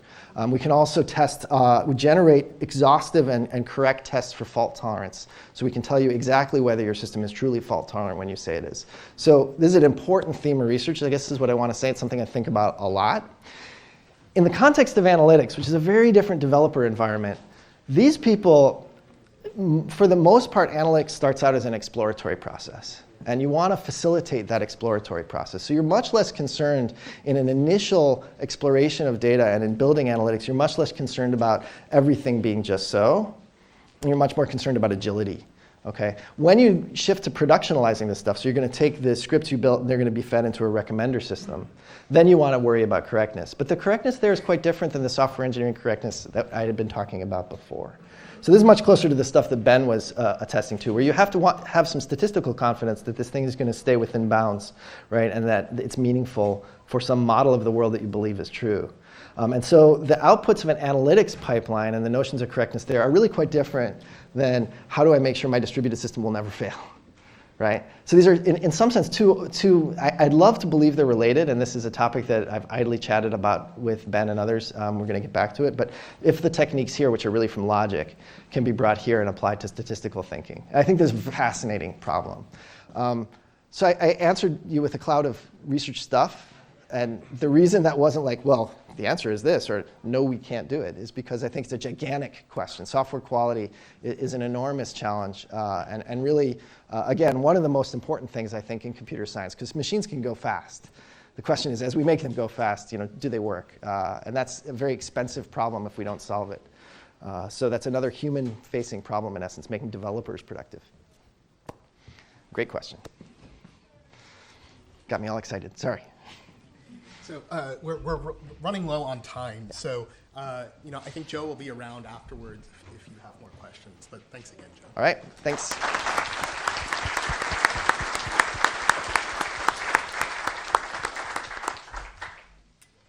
All right, so we're scheduled to take a break, but we are running, we're running about a half hour late. So what I'd like to do is take a break for about 15 minutes and then have everyone come in, let's say at 11:45 for the student presentations. Make sure you come back for that. You'll get lots and lots of information about the latest research.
Yeah, well, you know how the professors like to talk, so.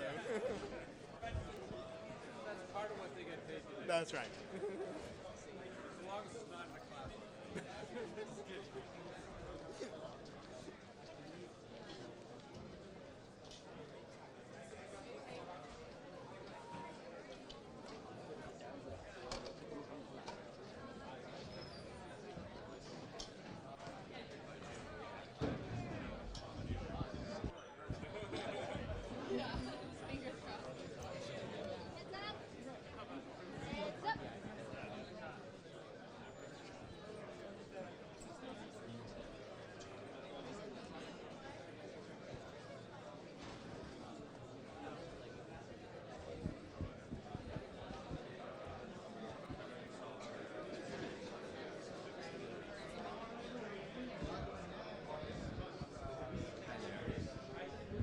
Hey, we're running a bit late. So late, okay. But yeah, all the AVs are running great.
the sound. Yeah. Everyone is. Hang on a second.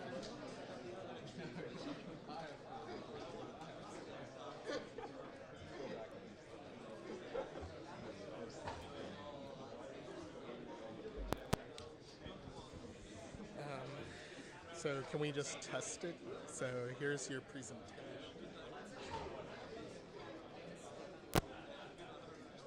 What? Oh no, that wasn't what we're using.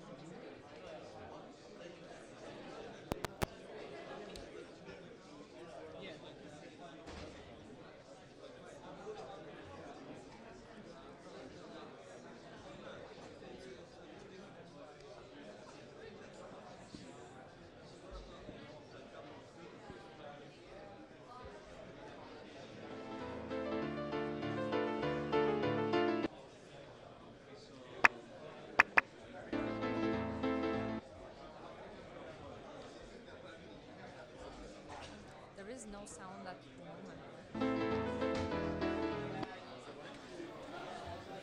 It should be playing. Yeah, we might not be able to hear it, so let me go check. Oh.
You all set? Okay.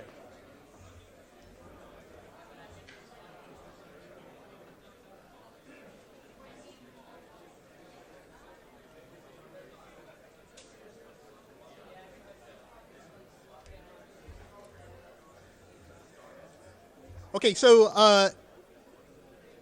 I know people are still coming in and sitting down and getting settled, but again, in the interest of time, I'd like to get started with this session. So we're going to have short talks from students presenting their latest work, and this is often reviewed afterwards as the best session of Bears because you get a lot of information really, really quickly. Each talk is going to be about 5 minutes long, and we're just going to stream through them. And then afterwards, if you have questions or feedback for the talks, please come and see the students. They'll be around afterwards. Okay? So we're just going to start with the first presentation from Aaron.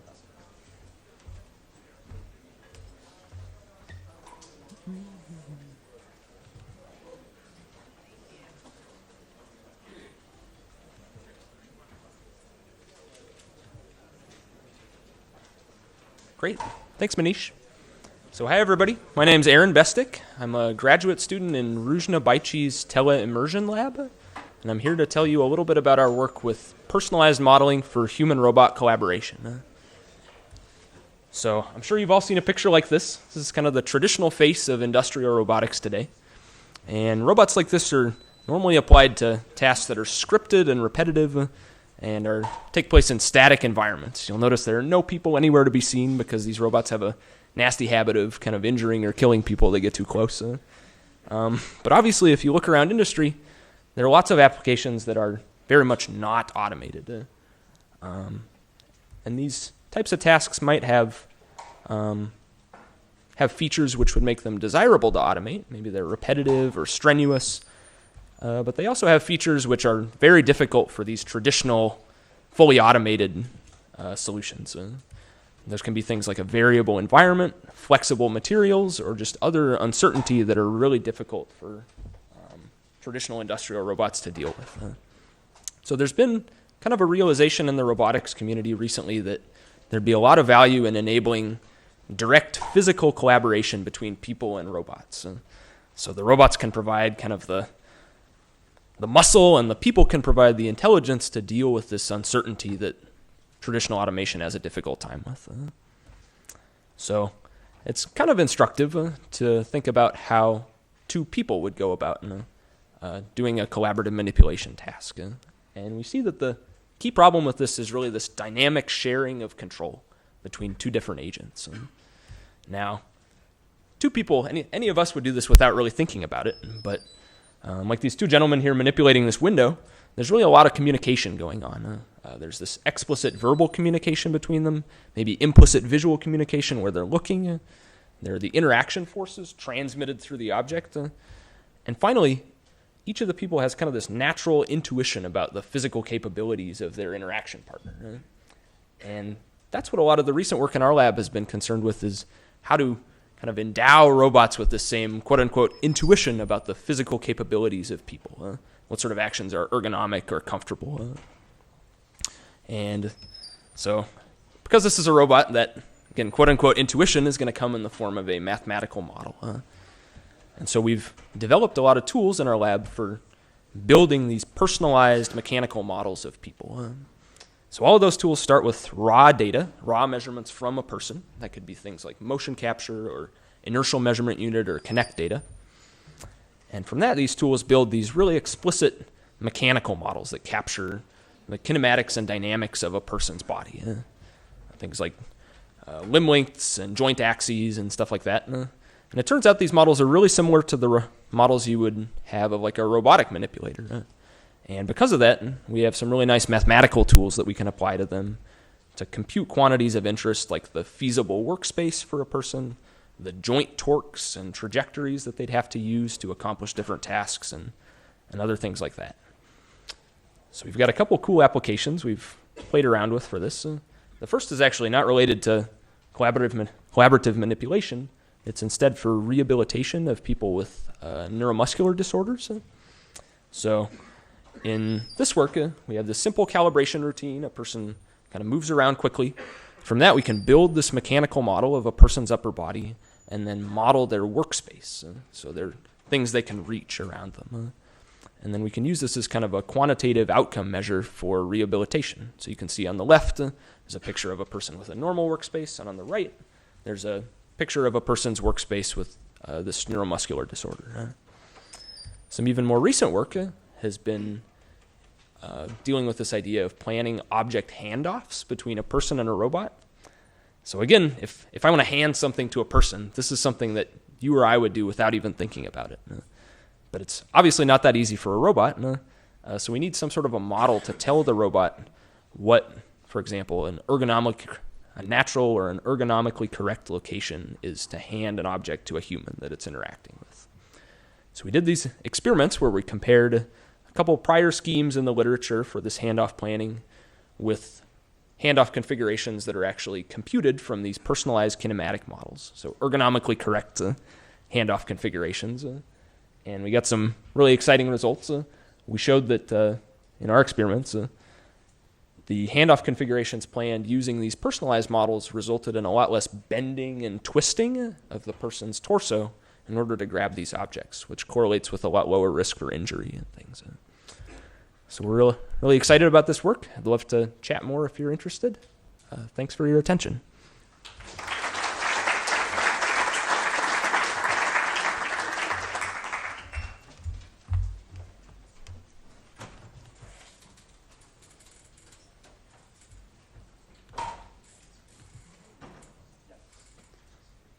All right. Hi, my name is Amy Pavel, and I'm a second-year PhD student here at Berkeley. And I worked on this project with my collaborators, Colorado Reed, and my advisors, Bjorn Hartman and Manish Agarwala. And my project is called Video Digests. So today there are thousands of lecture videos available online on sites like Coursera, Khan Academy, TED, and there are thousands of other webcast seminars hosted on sites like Vimeo or YouTube. These videos are great because you can watch them remotely or view them at your own pace, but it can be difficult to find content I'm looking for in one of these long lecture videos. So I'm going to look at an example. So I've seen this talk before, and I just want to find the portion where this speaker starts talking about a circuit demo so I can watch just that part. But to do that, I'm going to need to scrub back and forth through the video just to try to find where the circuit demo starts. Also, it's difficult to get an overview of the main points of the lecture without watching the talk to hear the speech. So Brett Victor introduced a new format for browsing and skimming lecture videos called a video digest. These types of video digest break the talk down into high-level chapters. In this case, we have introduction, demo 1, seeing behavior, demo 2, seeing the entire behavior. And these high-level chapters allow users to browse major themes in the talk. The video is further broken down into these lower-level sections. Each section has a summary and a keyframe that just describe the content that's in the video. I can just click on any one of these sections to index into the video at that point. But if I spread these out a little bit. So together, these chapters and sections facilitate browsing and skimming, and this improves on some of the pain points of the original video player. So I've already found that circuit demo I was looking for, or I can just read through the summary sentences to get an overview of the talk. But these video digests are very time-consuming to create. First, I have to create these higher-level chapters, and to do that, I'm going to have to skim back and forth through the video to just try to find where that topic boundary changes. And I'm going to have to do the process all over again for each of the lower-level sections. To compose each of the section summaries, I might have to watch the video segment multiple times just to make sure I cover all the main points. So our goal is to allow authors to create video digests efficiently. And so here's the steps I saw to manually create the video digest. I take a lecture video as input, I segment the video into chapters and sections, I summarize each of the sections, and I get my video digest. But these segmentation and summarization steps are really slow because I was using the timeline-based video controls to try to segment and summarize. So our key idea is that most of the information is actually contained in the speech of the lecture. So we're going to get a transcript for the lecture, and we're going to time align this transcript to the video so that each word in the transcript corresponds with its point in the video. Using this aligned transcript, we're going to introduce two ways for helping users segment and summarize the video. The first way is a manual interface to create high-quality video digests, and the second is an automatic pipeline to help authors create video digests really quickly with little effort. So I'm going to walk through the steps of how we would create a manual video digest. So here's our interface. I'm going to load in our inputs, a video by Hans Rosling, and an aligned transcript for this talk. And you'll notice when I click on a word in the transcript, the video starts playing at that point.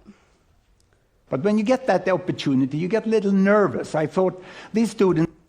Okay, so to create a video digest with our system, I first need to segment my talk into high-level chapters. To do this, I just skim through the transcript to find my to find my chapter boundaries, and then I just click on the transcript to place a chapter. And you'll notice the left pane updates each time I place a new chapter. After I've made all my chapters, I need to segment my talk into lower-level sections. And I'm going to do this in the same way. I just skim the text within the transcript chapter, and then I can just place the boundaries wherever I want my sections. After that, I'm going to need to summarize each of my sections, and I can just type in the section text box, and the transcript highlights the relevant text so I can remember what I'm summarizing. And after I'm done, I can export this video digest to a standalone view. And here I can browse through my chapters and sections, and I can index the video by clicking on any one of these section summaries.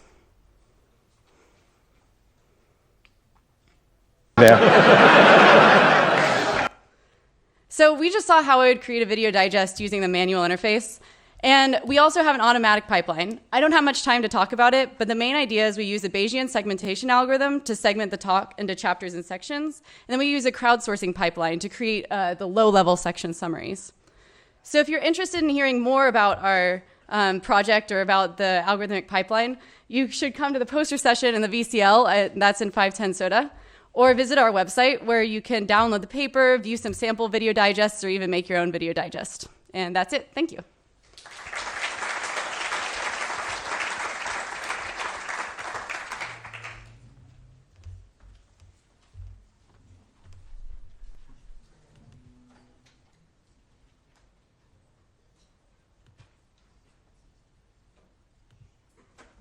Good afternoon. I'm Andrew Head, a first-year PhD student with the Berkeley Institute of Design. And today I'm going to present research that I've done with my collaborators at Berkeley and Adobe in 3D printing interactive devices. So we use interactive devices throughout our days, from mice and game controllers to laser pointers and MIDI keyboards. And each of these have a novel form that's specifically tailored to the digital task that you want to perform. And today, in some prototyping processes, you might start out making your next great interactive device by making a 3D model of it in a CAD program like SolidWorks, declaring the design as well as the dimensions. And then once you've done that, modern-day 3D printing techniques allow you to quickly iterate through multiple forms of the skeleton. However, there's still something standing in the way of rapid prototyping. To have an interactive device that's truly interactive, you have to instrument it with microcontrollers, hookups, a hookup wire, and sensors. And this is unfortunately not something that a machine can do these days. So at BID, we ask, what are ways that we can 3D print interactive devices without wires? Berkeley's well equipped to ask this question. Up here, I'm showing the Invention Lab, which is actually going to be open later today. The Invention Lab is a hacker and maker space for students to work on hardware. And among other things, we have half a dozen gorgeous 3D printers, including these 2 professional level ones that we use to support our current research. But back to the 3D printed devices. Because we can't 3D print electronics, but we can 3D print mechanisms, we ask, how can we sense mechanisms? We come up with 2 ideas: vision and sound. This is Sauron, a tool that we developed to help designers design and optimize the layout of joysticks, buttons, and direction pads on custom 3D printed controllers. This is a game controller that was designed with Sauron. With a plugin, you add this virtual camera to the back of the device. And then once you've done that, you can see the different controls that are visible from that camera and the places that you should instrument it with additional mirrors in order to see the other controls within the device. And with this, we've been able to build things like 3D printed game controllers and DJ mixing boards that communicate with the computer through OSC events. But beyond vision, what are our other options? Well, if you ever use a device like a game controller, you'll note that the different components like joysticks and buttons will make different sounds. How can we actually quantify these and convert them into events, interaction events? We respond to this with the Lamello framework for input components and acoustic sensing. Lamello components are named after lamellophonic instruments, which are things like thumb pianos, which have varying sized tongues that generate different frequencies. So we use these tines of different sizes to give control events. Here's an example of a button printed with the lamello technique. You can see as you press down on the button, it vibrates this cantilever, vibrating the full control. We can make more complex controls like this dial here by taking different sized tines, arranging them radially around the center, and then having this striker that goes around and strikes each of these. How do we end up distinguishing between each of these different tines? Well, as it turns out, you can predict the frequency of a tine from its geometry.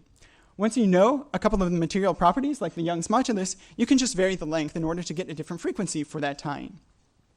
So on the computation side of things, we collect a sound after a strike from a contact microphone. We convert this into the frequency domain. Here you can see along the x-axis there's time, on the y-axis there's frequency, and then the intensity of the color is the energy of that frequency.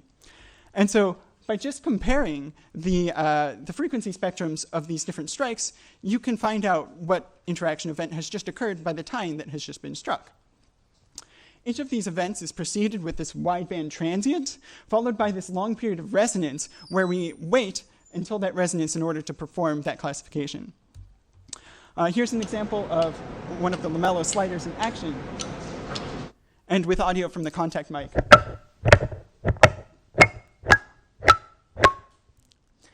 How well does this work in practice? Here you can see the accuracy for two different controls, one in blue and one in orange. We get mixed results in the upper frequencies, which are on the right side of each of the devices. But we actually get pretty good results for a subset of the tines. This is something that we want to extend across the entire control. In the future, we hope to incorporate lamello inputs into the tangible inputs that we deal with in our everyday life, like light switches and volume controls, and to continue to ask the question about how we can sense 3D printed interaction without needing wires. Thank you.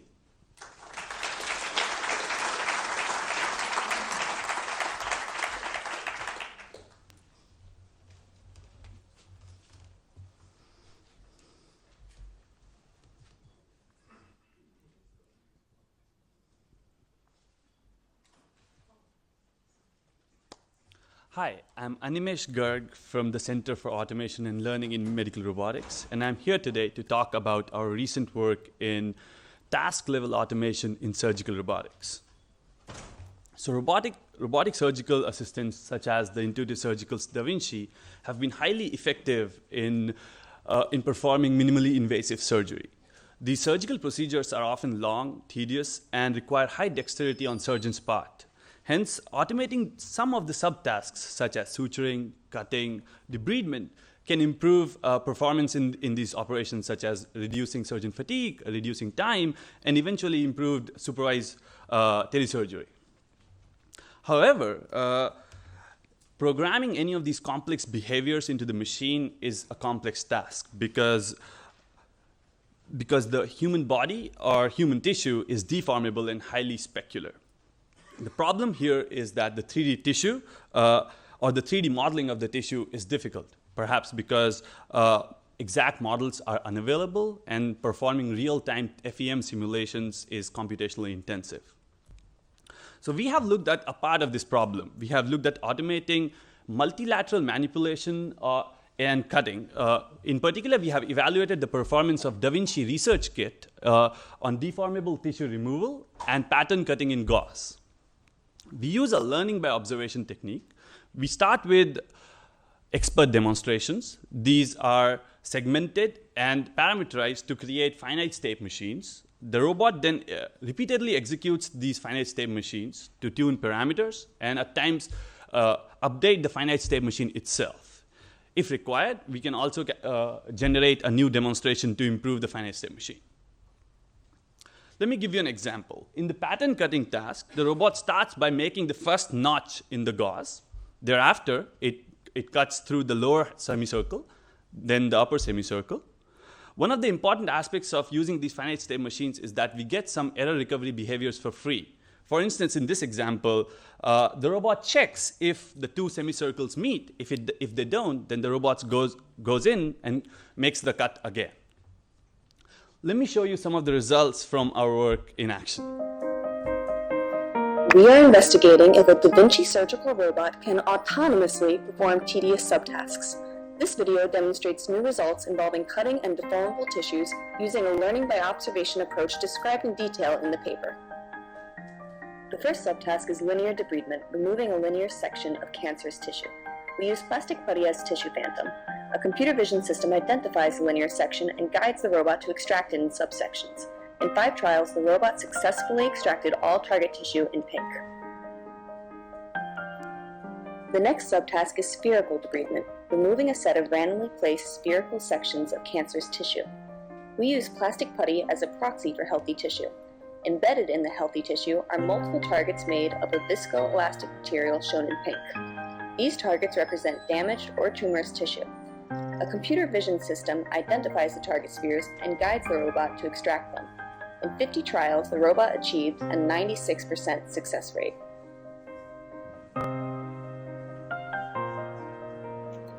This subtask is from a laparoscopic surgeon's training kit, cutting a circular pattern from a sheet of gauze. A computer vision system identifies the circle and guides the robot to cut along the lower and upper halves. The second gripper stretches the gauze, while the first gripper cuts the pattern. In 20 trials, the robot achieved a 70% success rate with a 99.89% cutting accuracy in successful trials. The video is sped up by a factor of 8. The robot is currently half as fast as human experts. However, not all trials were successful. We show here failure modes of this subtask. We are working to improve robustness for future work.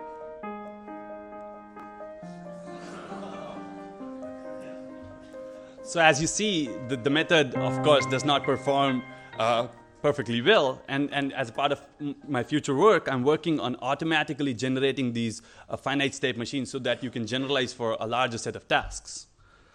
I'd like to thank my collaborators and lab mates and Intuitive Surgical for the generous equipment grant. I'd love to talk to you about this work after this session. And I would like to invite you all for live demonstration of this work in our open house. We are in 1169 Echeverry. That's the brown building next to Soda, if you don't know. We are Cal MR. Thank you very much.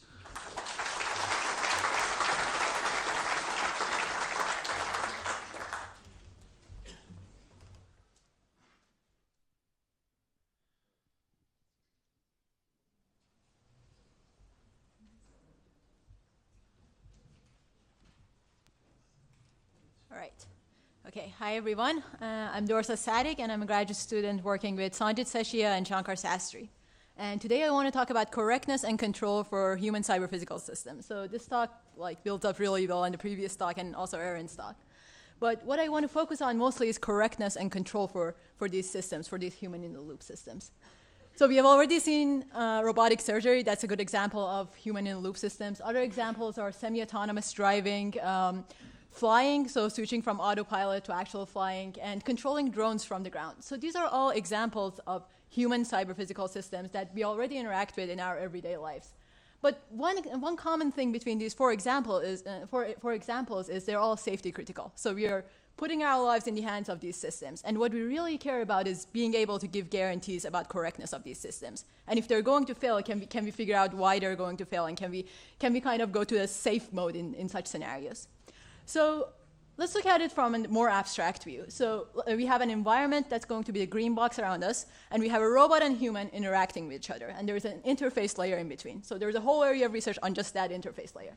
In addition to that, we have a setting that tells us if you're using a shared control or a switch control setting. So we get a human's control, autonomous control, and we either add them together or switch between them. And at the end, what you want to do is you want to perform a task. You want to do robotic surgery. You want to drive a car. So we have the human system and environment combined together, satisfying some specification, some objective that you want to do. So there are a lot of problems in this box, like a lot of problems on each side of them. But one specific problem we want to handle and we want to look at is the challenge of detecting when the robot is going to fail and switching to the human afterwards, and for the human to take control and figure out the failure. So we want to figure out why and when the robot fails and transfer to the human in such scenarios. All right, so let's look at a concrete example. So let's look at driving. And let's say that you want to make an unprotected left turn. So what we do is the red car is ours. We go in the middle of the intersection on a green light, and we want to do an unprotected left turn. So how do we do it? We just wait there until all the cars leave. And then after that, if it is safe, we make the left turn. And a lot of times you're just in the middle of the street on the red light and we can't do it. Or we change our objectives. Like we might just go straight. Like if I'm on Shattuck and University, I just drive up University. I decide I can't do it. Let's get on Oxford or something. Or make a right turn instead. So humans are really good at deciding what to violate. They're violating something. We can't give this to a Google car. Google car cannot decide like how to figure out the situation. But humans are really good at deciding what to violate and bend the rules. So these are the situations you want to transfer to the human beforehand. And if you want to transfer to the human, you want to satisfy some sort of criteria. We can't just transfer to the human like immediately. So we want to satisfy these criteria, things like monitoring for failures, detecting when failures are going to happen. We want to be minimally intervening, meaning that we don't want to intervene too much. We want to just intervene whenever it's necessary. We want to give sufficient time to the human. I can't just tell the human, oh, you're going to die in 1 second. Like, we have to give them enough time to figure out how to solve the problem. And we also want the autonomous part to be provably correct. We don't care about the human. Human can do whatever he wants, but we want to make sure the autonomous part, we have guarantees for that. It's going to be safe. So these are our criteria, and I don't have time to get into details of our technique, but the overall idea is we are looking at this as a two-player game between environment and system. And what we do is we extract all the possible ways of environment winning, which means all the possible ways that we are going to find a failure. And we can represent that in a counter strategy graph. That's the graph below.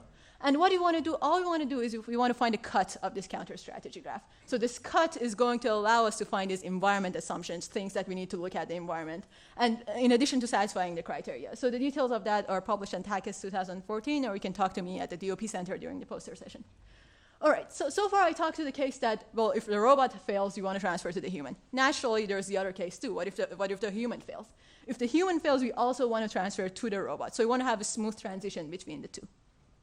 So what we did in this work was we basically tried a data-driven and also model-based approach to do human modeling and to verify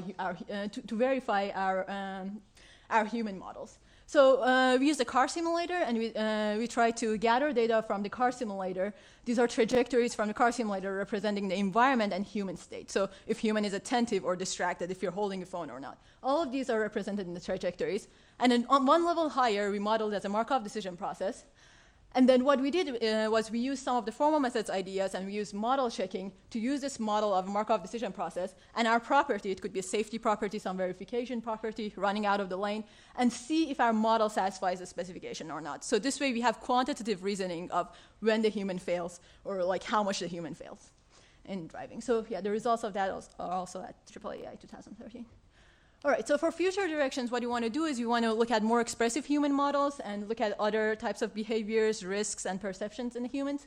From the control side, you want to look at other types of controllers, like MPC. Like in this work, we looked at reactive synthesis. You want to look at all these other types of controllers and detect failures in such scenarios. And also, we assume perfect information in our models. You want to look at uncertainty when we have uncertainty in the models and all that. Yeah, so thank you.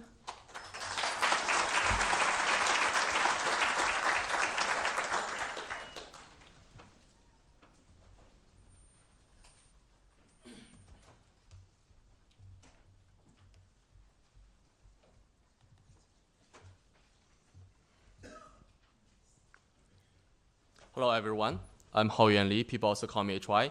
I'm a PhD candidate from UC Berkeley AmPlab, and today I'm going to talk about Tachyon, reliable memory-centric distributed storage system. And on top of the slide is our logo, and the bottom is our website and GitHub and Meetup in the Bay Area. So Tachyon is a system from UC Berkeley AmPlab, and we're doing this next-generation data analysis stack, which we call BADAS. So we had a lot of successful components before. Say, for example, we have Mesos, which is a cluster resource manager, and now we have then we have Spark, which is a paracomputing framework. And now we have this system called Tachyon to enable reliable data sharing among different jobs and frameworks at memory speed. So then the question is, why do you want to do this system called Tachyon? So here's the reason. So memory is the king. On one side, RAM throughput increases exponentially every year. On the other side, this throughput increases slowly. This leads to the consequence that memory locality is the key to achieve interactive response time. So this has been realized by many. Say, for example, the Spark from our lab, and also like HANA in-memory database, DBM S2 block also pointed out. So then the question is the problem solved?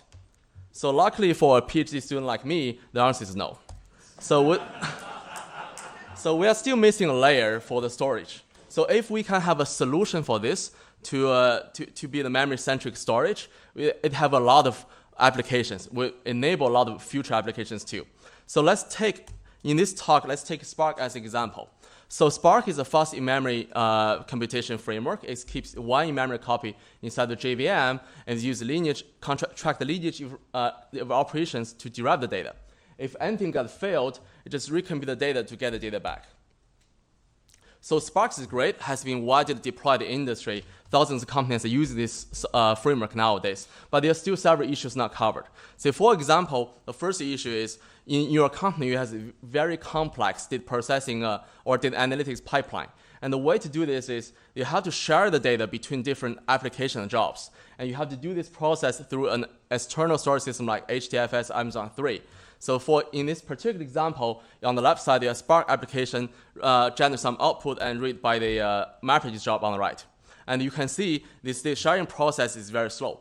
That's the first issue.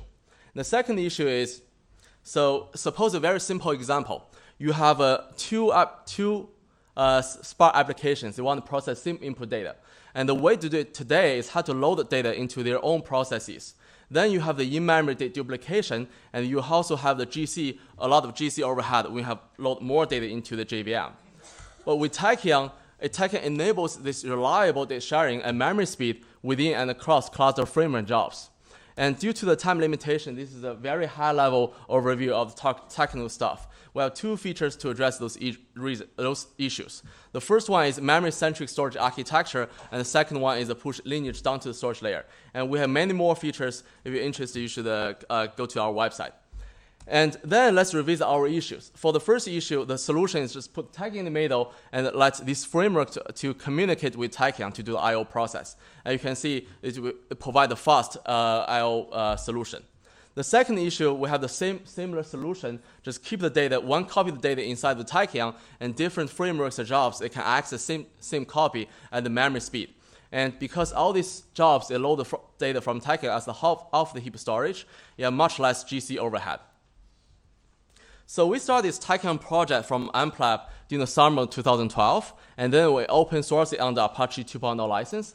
The latest release was a 0.5 release. It's July last year, and it's a snapshot of our GitHub with more than 1,000 stars. And also at similar time, we did a survey. The company had been deployed at more than 50 companies, and now we have more than 20 companies that contributing to the code base. And you can run Spark or MapReduce application on top of it without any code change.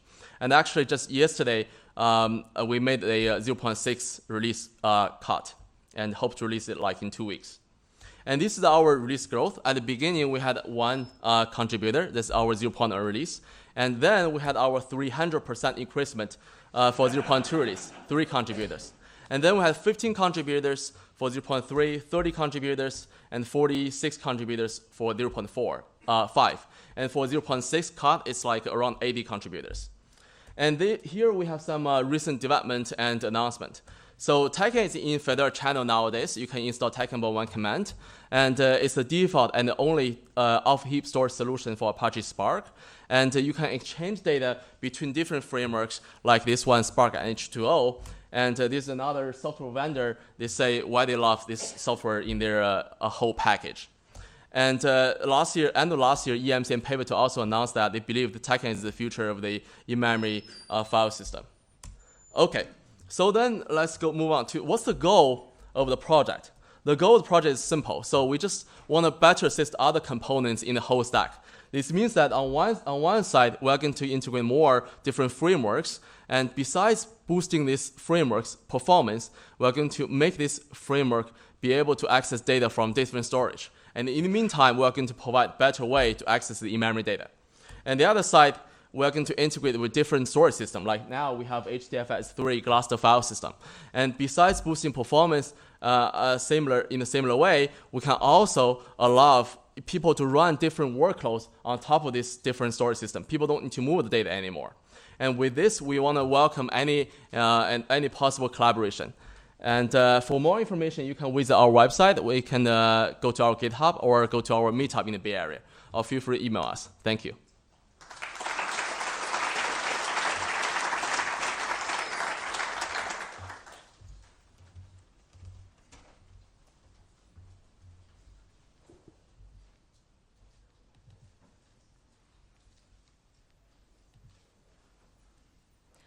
Hello, my name is Ilya Akaya. I'm a graduate student working with Edward Lee, and I'm a part of TerraSwarm. Today I'll be talking about Pilot, which is an actor-oriented toolkit we're developing for swarm applications. So as the Internet of Things become more and more widely deployed, not only the volume of the data is increasing, but also the nature of the data is changing. So traditional machine learning and big data applications are designed to operate on big historical static data. But now we have streaming data from the Internet of Things, and it's real time, and it's coming from sources in a streaming manner. So the research question we're addressing is that, are there better programming formalisms than using imperative code that can exploit the streaming nature of the data, as well as provide a composable interface for designing these big data applications for the swarm? I'd like to introduce Ptolemy at this point. Ptolemy 2 is an open source platform for modeling and design of systems. It is developed here at Berkeley, and it's an actor-oriented language that enables design of hierarchical composition of different models of computation. Following the advancements in the IoT, Ptolemy recently introduced accessors, which are actors that provide access not only to other actors, but to physical sensors, actuators, and remote services that we have. An actor in Ptolemy has input ports, output ports, and an input representation, as opposed to object-oriented models where you have function calls interacting with objects. For an actor-oriented language, you would have data flowing through an actor model. And Pilot is the learning and optimization toolkit that is built upon Ptolemy. It is actor-oriented, and currently we're building Bayesian inference, state estimation, and optimization models that are operating especially on streaming data. So I'd like to move on to the applications we've considered. One wide family of applications we're designing are robotic sensor networks, in which different actors need to communicate to each other to perform a common task. One example of this is model predictive control in a multi-objective way. So in this example, two robots are trying to reach a target while avoiding obstacles, whose locations are estimated on the fly as the robots are moving. And another application that we're considering are cooperative mobile target localization, where we have a team of robots which are trying to localize a mobile target as well as to approach it. And the trajectories, the paths of the robots are being planned collaboratively on the fly. Another family of applications are automotive systems in a closed-loop manner. We're trying to receive telemetry data from a vehicle, build a model of the driver behavior, and if the driver is performing an aggressive act, we're trying to inform the driver in a closed-loop manner. So we run Pilot as a cloud application which learns a Bayesian model based on the style of the driver received by the telemetry data, and we inform the driver in real time if there is a violation. Final application I will mention is reactive jazz improvisation. For this one, we are using Pilots on streaming music data, where we're building a Bayesian probabilistic model on the fly, trying to capture the properties of the melody and then improvising along as we go. So here is a little snippet of the training melody. Pilot is listening, building the model, and then starts playing along.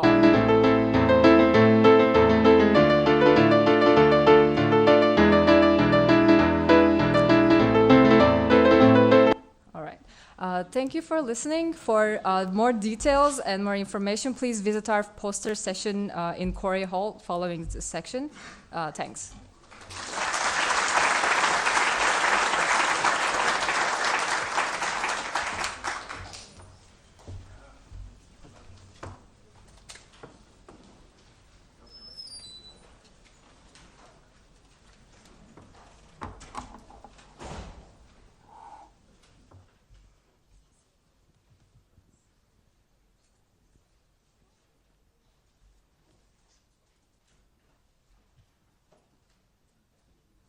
Okay, hi.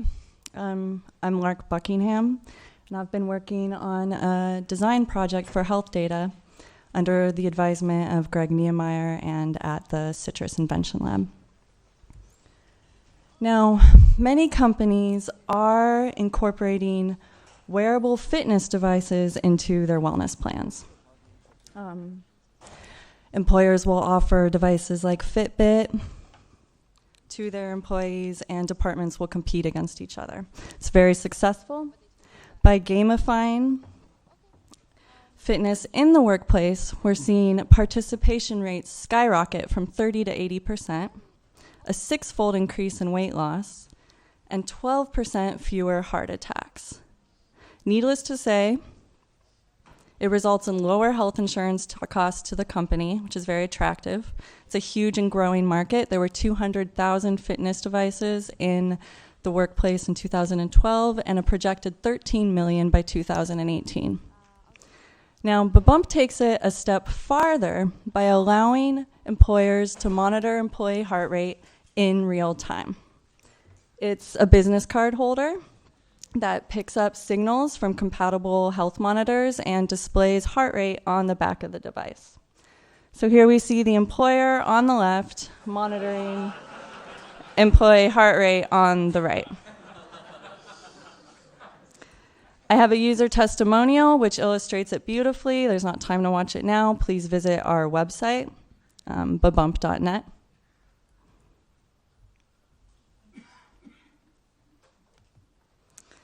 So here's Babump. I'm wearing one now, that's my heart rate. It has 3 different settings: numerical display of heart rate, animated beating hearts. We have a couple different designs for that. And scrolling verbal estimations of employee disposition. You would be surprised to tell how much you can learn about a person by looking at the patterns of their heart. How did we come up with these estimations? Through algorithms developed with machine learning that paired employee DNS logs with work performance and their heart rate variability. There are a few limitations to Babump's reach in its current form. Babump only picks up signals from employees that are already wearing heart monitors. So how to get more people to wear the monitors, more people to opt into the wellness plans? Under Obamacare, it is legal for the employers to create incentives for employees to participate, some of which are very significant, resulting to about half of monthly premiums. Also, not everyone wears their wearables. They don't pass the turnaround test. You leave your house, you turn around to get your wallet, your cell phone, your keys. You don't turn around to get your fitness monitor. So how to get people to wear them? Make them mandatory. Use heart rate as a biometric for ID badges. That way you need them to swipe in to work. Now, for the time being, we're prototyping a 2016 version of Babump that allows you to measure anyone's heart rate, not just people who are wearing heart rate monitors. It incorporates a small device, a small camera at the front of the device, which detects heart rate by looking at subtle changes in a person's face. They're called microflushes as capillaries dilate and constrict. There's several iPhone apps that do this. We are having potential investors express some concern that groups like the ACLU and journalists concerned with privacy might push for reforms in privacy law that would affect our business model. Currently, data collected from fitness devices is not protected health information under HIPAA. It only becomes protected when the device is prescribed by a physician. We have a team of skilled lobbyists and public relations professionals that are working to ensure that this does not change. Now, here's where it gets exciting. So far, We focused on domestic commercial market, the corporate environment. But we are excited to announce today that Babump is expanding into the public sector. We are thrilled to follow in the footsteps of companies like Facebook, Google, and Amazon that have made profitable alliances with the CIA, FBI, NSA, and Department of Homeland Security. While there are regrettably still limitations as to what Babump can do in the commercial context because of consumer and employee privacy law, these laws do not apply to the law enforcement or military. It will be through these collaborations that we will be able to harness the potential of the data collected from fitness devices, smartwatches, cameras that can detect heart rate, and unlock the secret of the human heart. We can't read minds yet, but we are on the brink of reading hearts. Thank you.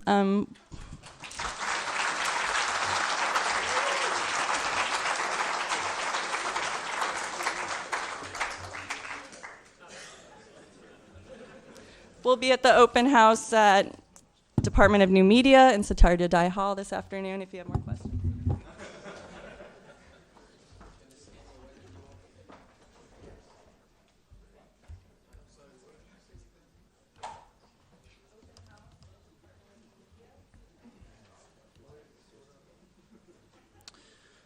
All right.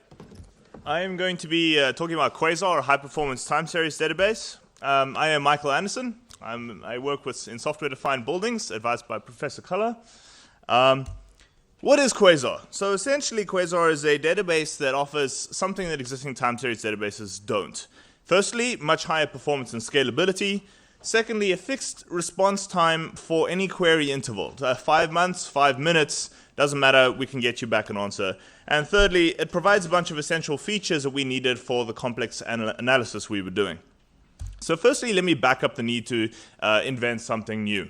Existing time series databases, the most popular things like OpenTSDB, are sitting at around 4,000 inserts per second on their published benchmarks. Another database, ReadingDB, invented at Berkeley, is sitting at around 38,000 inserts per second. This is normally okay for things like building temperature data, but it wasn't enough for our needs. Even key values databases which don't offer time series features are only sitting at around 2 million ins per second, like Tokyo Cabinet, one of the faster ones.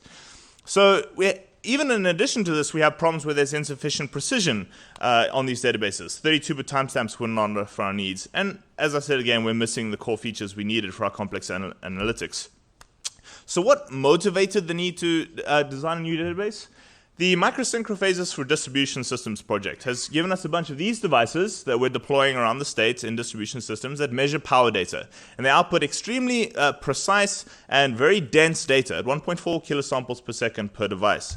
And at the start of the project, they came up to us and said, well, we're probably going to deploy about 100 of these. So that's 12 streams per device, 100 devices, and probably 5 to 10 times amplification on distillates and analysis on that data. So what we needed was a minimum of 1.4 million inserts per second, which is something that we couldn't get out of even an ensemble of existing technology. And obviously more would be ideal, and this is going to be a project running for a while, so the storage has to be efficient as well. So what we ended up getting to was a database that can provide 7.3 million readings per second, inserts per second, with a read throughput of 5.5 million. And in addition, if you're running at a high availability with failover, it drops a little bit, but we're still above our target at 3.3 million inserts per second.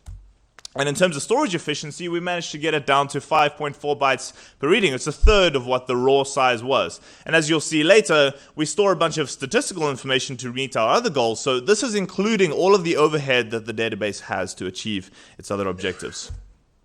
Then in terms of visualization, what we had this need in this project where we've got this data where you can zoom right into an individual second and see 120 readings, but you need to zoom back out and see trends over 5 months as well.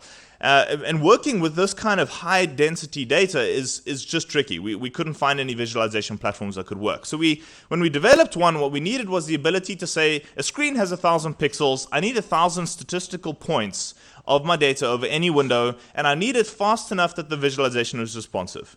So what we ended up designing was the ability to query any interval and get back a statistical representation of that interval in a fixed time. And then in terms of the complex analytics, we needed additional features. Our streams are distilled and combined to create additional streams which are either observed by humans or feed into future algorithms. And these algorithms are computationally intensive. Some examples might simply be the difference in voltage between 2 points.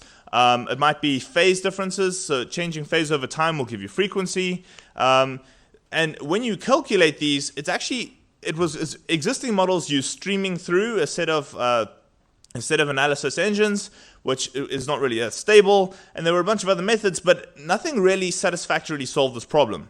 We thought we could take a different angle on it. Because times are changing, you can now get extremely high performance bulk storage for almost nothing.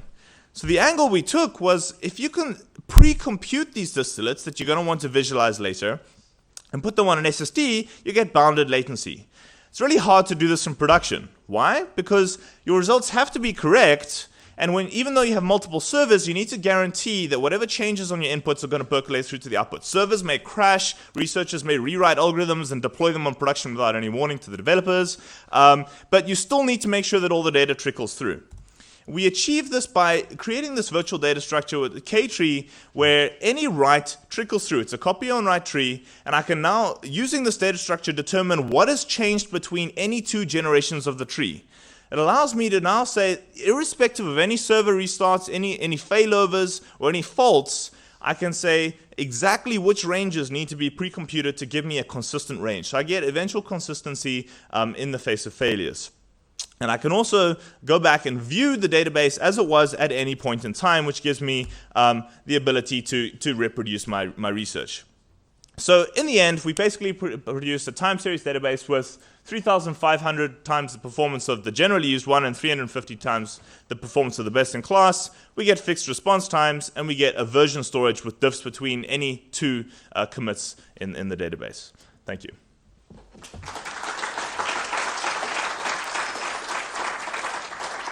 I encourage you to come to 4th Floor Soda and come see a live demo. It's really quite fun.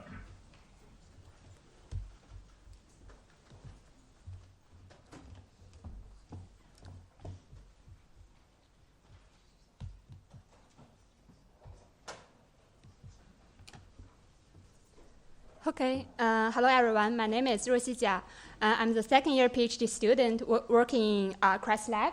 So the goal of our lab is being using a large variety of technologies to reduce energy consumptions in the office buildings. CREST is kind of anchor point of SingerBest at Berkeley. So SingerBest is Singapore Berkeley Building Efficiency and Sustainable in the Tropics, and it is interdisciplinary research group working on energy efficient buildings. And basically, our lab works on many different aspects of the building. We collect data in the building, we do data analysis, we build models for the building for simulation and for building evaluation, and we also coordinate the building with grid in order to make them work as a whole in order to minimize energy consumption. But as the time is limited, here I'll just give you 2 examples in order to let you guys have a taste of what kind of research is going on in our lab. So if you want to see more, please visit us at 406 Corey, 1 to 3 p.m. And the first example here is what we call indoor localization and occupancy detection. And so once we got the information of occupancy in the building, there are a lot of different applications. One is that if we know there are no people in the room, we can just turn off the light. And if you have ever had experience look at the city skyline at night, you will see there are actually a lot of people leaving light on at night, and this will consume a lot of energy. And another example here, another application here is that we can develop and provide occupants a lot of services like navigation, and we can tell occupants what kind of activities around them, and such thing like that.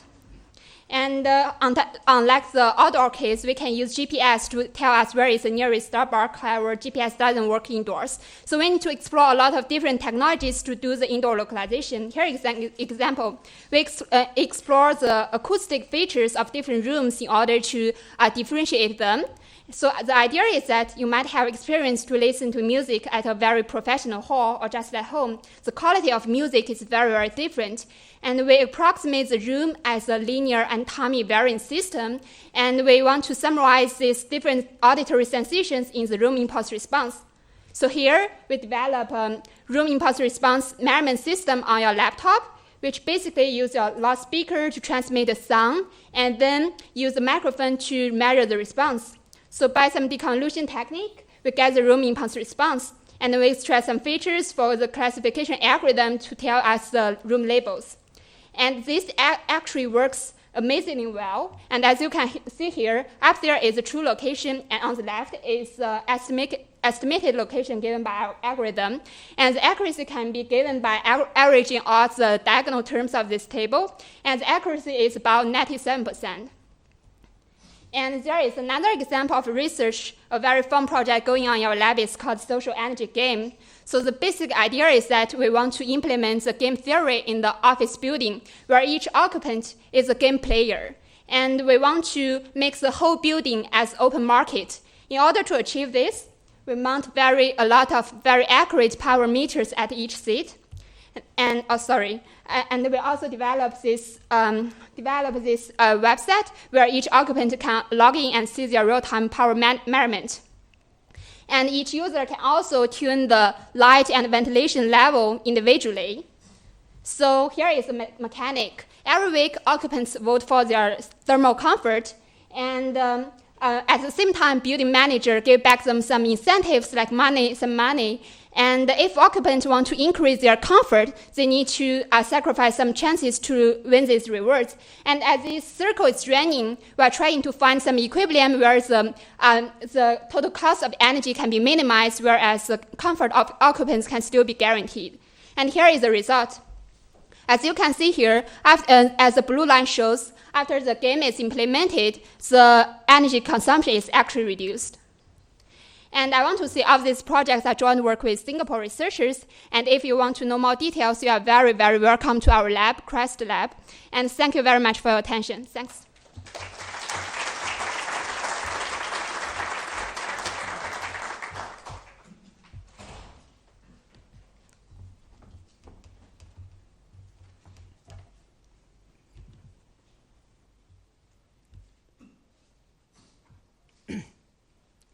So hi, my name is Sanjay Krishnan, and today I'm going to be talking about a project in the Citrus Data and Democracy Initiative called CAFE, the Collective Assessment and Feedback Engine.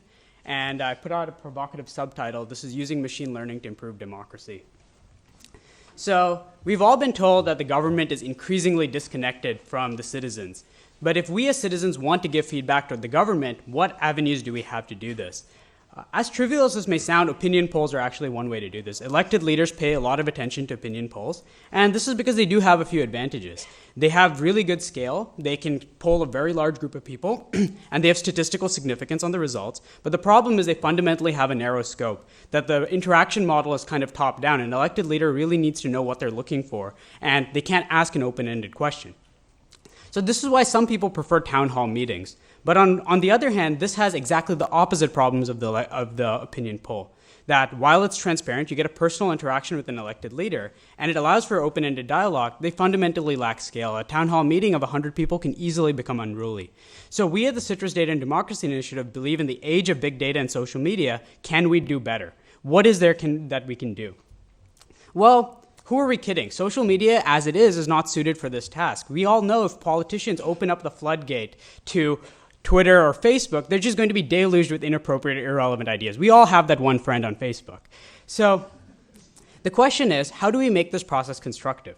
And that's where a cafe comes in. The idea is that we want to create a space, a social media application, that citizens can collectively and collaboratively create meaningful suggestions to the government that resist the efforts of special interests and gaming. And the cool research questions are on the intersection of algorithmic design from information filtering and human factors design, thinking about how we present the results of these algorithms and how we reason about the algorithms in its entirety. So here's what an instance of Cafe looks like. This was a pilot project with the California state government, and we created something called the California Report Card. So in the first step, citizens arrive at the report card and they grade the state of California on hot button issues such as education or healthcare. They give a grade from A through F. And this is quantitative data that frames the next qualitative section. That we now ask citizens, what would you like to see in the report card? What issue is important to you? And then we have another quantitative layer on top of this qualitative thing to structure this part of the conversation by saying that, well, you can read and rate other people's ideas and identify if any of their ideas resonate with you. Now, one thing that's really cool is this is where the interplay between algorithms and human factors comes in. We avoided the boring list-based interfaces that you traditionally see and made this fun and visually engaging, make the users engage with the data. We created this 2D map that visualizes how different participants are. So you can see this conversation and you can see where everyone stands with respect to you, what they're saying, and interact with the data in kind of a meaningful way. And this allows for these kinds of new types of insights. On one hand, we can create these maps that says that from each one of the districts of California, which issues are resonating with what participants. On the other hand, we can also build this out and get the qualitative insight saying that, well, let's build a statistical reputation model that incorporates not only the average rating, but also disagreement and sample size to extract what is interesting about this conversation. What are key insights that are interesting about this conversation? So this is kind of a particularly interesting idea that I just wanted to highlight. So like I said, when we make a big claim about something like using machine learning to improve democracy, we really have to understand how our system works from an end-to-end perspective. And one of the problems that we've been looking at is a question of bias and how can we mitigate these biases. And we have a new paper at ACM Rexis that shows that, well, peer pressure does affect systems like this. And we can actually use Bayesian regression techniques to mitigate some of these influences. And I just want to end on that note that when we do design these complex AI-driven systems, we have to really understand from an end-to-end perspective how our algorithms work, not just designing our algorithms in isolation, but also designing them with the human interactions in mind. Thank you. We'll have a poster in the Satarja Hall on this project. Feel free to email me or ask me any questions.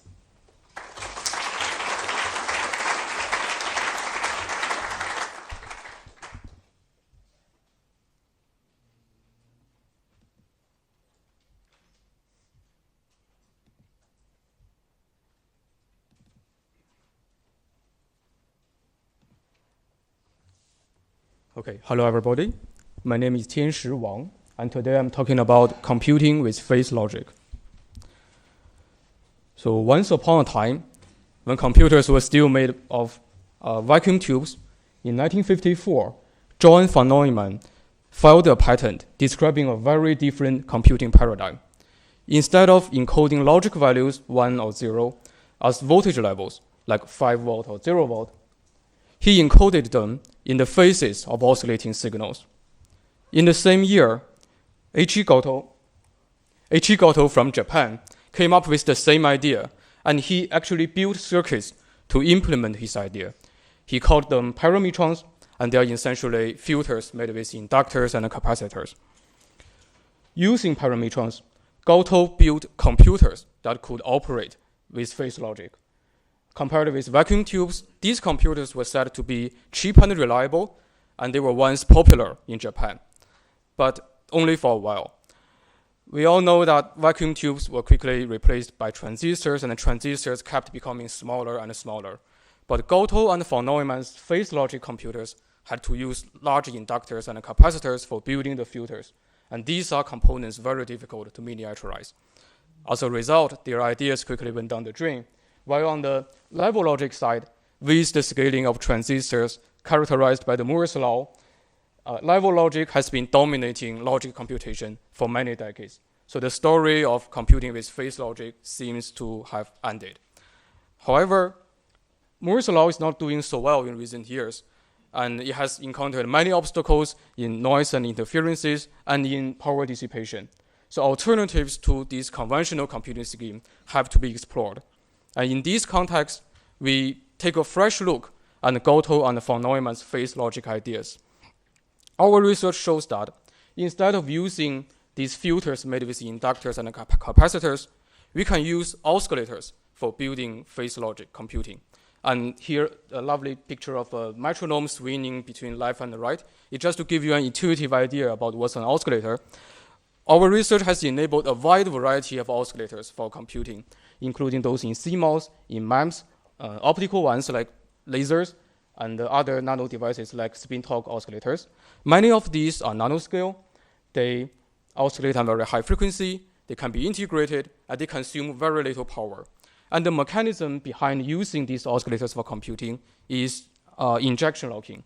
And here is a short video showing just a flavor of what this means. So these are metronomes. They are mechanical oscillators. They have slightly different frequencies, and they are started with random phases. And they all stand on the same board. So through the mechanism of injection locking, so they will all end up in the same frequency. And more remarkably, they will all end up in the exact same stable phase as what we are seeing right now. And it is in this stable phase where we can then encode and store a phase-based logic bit in an oscillator. Okay, back to computers. Well, the brain of a computer is the CPU, and in the core of a CPU is the concept of a finite state machine. In order to build state machines, you need registers, you need logic gates. We have worked out that all these components can be implemented using oscillators with phase-encoded logic. We have also prototyped such a simple state machine on a breadboard. This is, to our knowledge, the first of its kind. From an oscilloscope, we can then observe how logic values are encoded in the system. For example, here's a logic 1 when the yellow signal is aligned with the reference, and here's a logic 0 when they have a 180-degree phase shift. So this kind of phase encoding features inherent resistance to noise.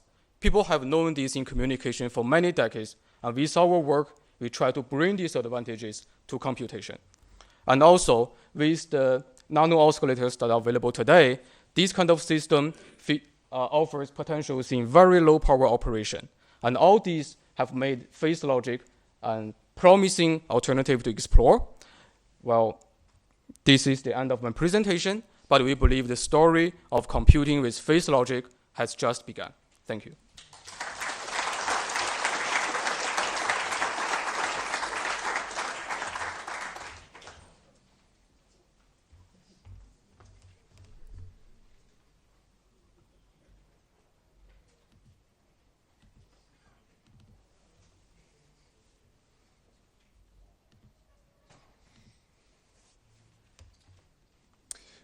Hi, everyone. My name is Bill Marzak, and the title of my talk today is How Governments Hack Their Opponents. I'm a student at Berkeley, and I also work with ICSI, the International Computer Science Institute, which I'll tell you a bit more about later. And this work is in collaboration with Citizen Lab at the University of Toronto. So there's a lot of research effort today devoted to the following two problems: protecting individuals from large-scale attacks, for example, internet worms, as well as protecting institutions from nation-state attacks, for example, APT, Advanced Persistent Threat, like Stuxnet. But there's considerably less research effort devoted to the problem of the intersection of these two problems, which is protecting individuals from nation-state attacks. So the work that I'm about to tell you today provides kind of a first look at the nature of these attacks, what technology is being used to conduct them, and the infrastructure and the impacts on real people.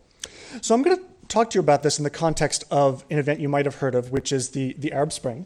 So in the Arab Spring, which started around 2010, 2011, protesters came out into the streets in several Middle Eastern countries and began organizing and expressing dissent through tools such as Facebook and Twitter. The distinguishing feature of these tools is that you can't really see anything interesting going on at the network level. So if I intercept someone's internet traffic, I'm not going to see what they're posting on Facebook or Twitter, or even what account they're using. So this kind of new reality of encryption has created this entire industry in lawful intercept. And this is a screenshot from a website and an ad of one product called Hacking Team. And they advertised that to governments, hey guys, you have new challenges today. The data that you want is being transmitted over encrypted channels. And the interesting data is not available on the web, it stays on the device. So you need to hack people's devices in order to get this information. Here's a story that ran on Al Jazeera a couple of years ago, back in 2013. The headline is Bahrain student sentenced for insulting king. So this guy wrote a tweet on an anonymous Twitter account, and the government found him and sentenced him to a year in prison. So we did some digging into this case and found this file in his court documents. And for those of you who don't speak Arabic, I've translated selected portions here. So this is actually an order that was sent to the ISP to uncover the user of an IP address of this Twitter account, Al Kawara News. And it was signed by this chief prosecutor. And so the key thing you can see here is there's an IP address indicated and a date and a time. So we contacted this account, Al Kawara News, and it turns out they have a linked Facebook account which received this message offering some translation services. And the message contained a link. And the link was to this website, iplogger.org. And it turns out that this website, this link was sent from this account called Red Sky, which we found out was an activist who had been arrested by the government. So it turns out that this link is, being a goo.gl link, we were able to look up statistics. It was clicked once from inside Bahrain with referrofacebook.com, and there was about a 21-hour delta between the creation and click on the link. So it appears that in this case, the link uncovering the metadata of which account was being used by this IP was the factor which led to his arrest. So we go over a number of these attacks in our Usenix security paper, when governments hack opponents, and we basically do an empirical study looking at Bahrain, Syria, and UAE, 3 Middle Eastern countries which experienced protests where activists have been targeted. I'll briefly sketch another type of attack which we've observed, which is kind of like a social engineering email attack. So in this case, activists began receiving these emails in Bahrain, which contained suspicious attachments. This one promises details on a activist who was supposedly tortured in police custody. And it turns out the attachments are disguised as images, but actually executables, and they contain sophisticated spyware. So we were able to trace the spyware to this lawful intercept industry. So this is the brochure for the industry conference called ISS World, colloquially known as the Wiretappers Ball. They have 6 or so conferences, 5 or 6 across the world every year. And there's a number of companies that are involved in this industry. The company we traced this spyware to is called Finfisher. It's a German company. But there's a number of companies from Europe, the United States, China, many different countries which participate in this digital arms fair. So one of the natural questions is, now that we've seen this type of spyware and this type of technology, can we quantify its use or somehow trace it? So it turns out that by analyzing, the spyware, we're able to trace the command and control infrastructure and identify which governments are using it, since it's sold exclusively to governments. So you can see the full details in our paper, but just as kind of like a high-level overview, I'll flash up some maps which show places where we've traced this, including to some very repressive countries. For example, the government of Turkmenistan, Ethiopia, Qatar, UAE, Bahrain. These sorts of countries are the ones that are using this, and given their poor human rights records, these would be interesting places to look at for cases of abuse. This is another type of spyware, Hacking Team. It's a competitor to Finfisher, which we traced to other countries like Uzbekistan, Sudan, Ethiopia, Saudi, UAE, Oman. Again, some very repressive places. So where are we going with this research? We've kind of provided a first look, but in the future, what we want to do, and what we're actually working on right now, is looking at user studies. So to what extent are users vulnerable to this type of social engineering and these types of attacks, and what do they need to help protect themselves? We're also looking at new types of threats and vectors. So we've seen, for example, social media and email as a distribution vector, but what about things like packet injection and other types of novel distribution vectors? How do we defend against that? Thanks for listening. Again, my name is Bill Marzak, and these are my collaborators. You can email me or discuss more later. I'd be happy to chat with you. And for those of you interested in finding more out about EECS, we have a white SUV limousine which will take you to our campus in downtown Berkeley, outside. So thank you.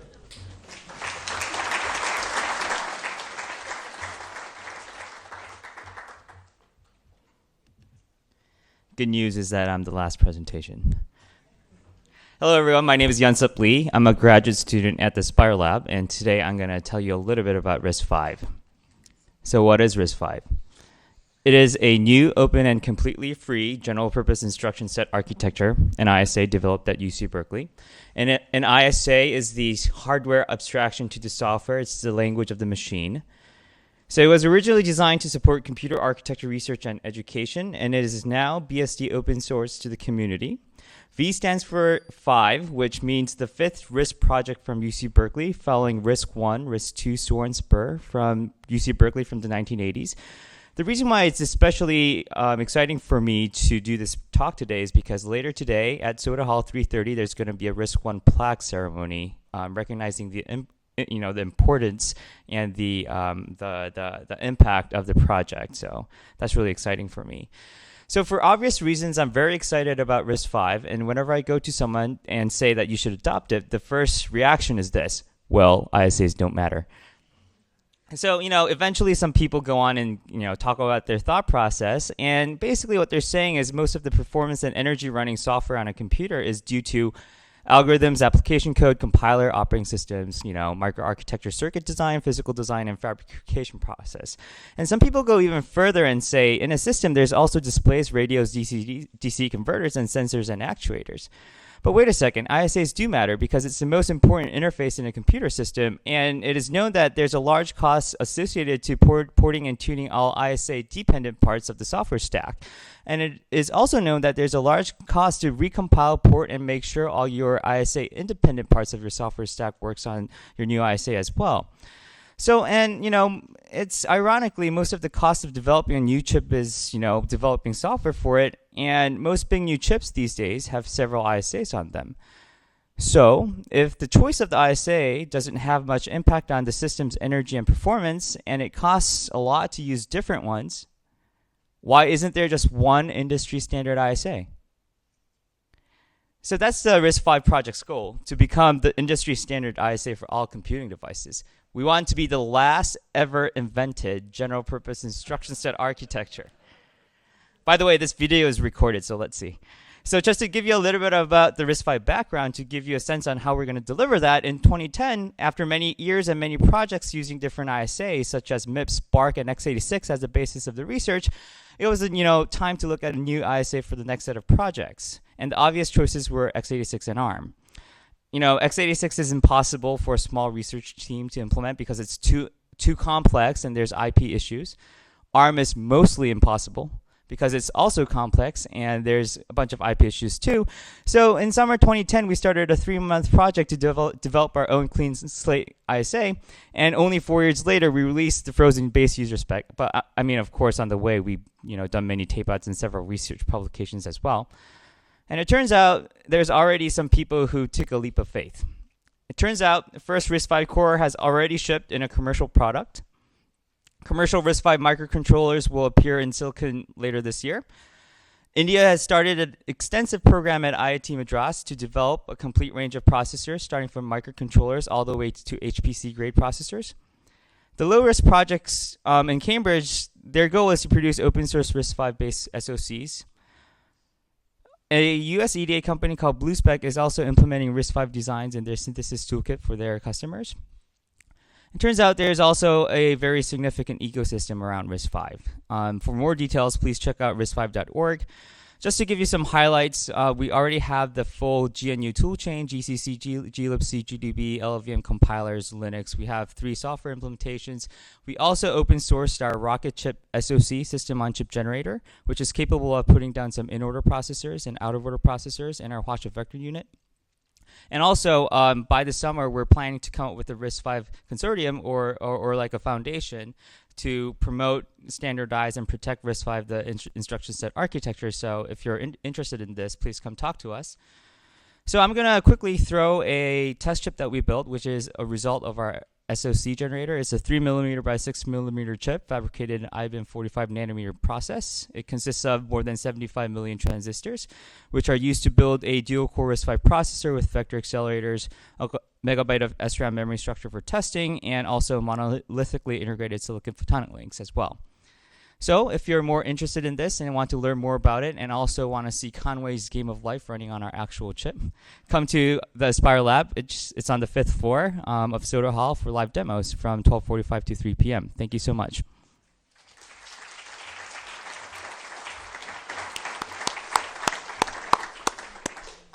All right, well, that was great. So let's just thank the students all again.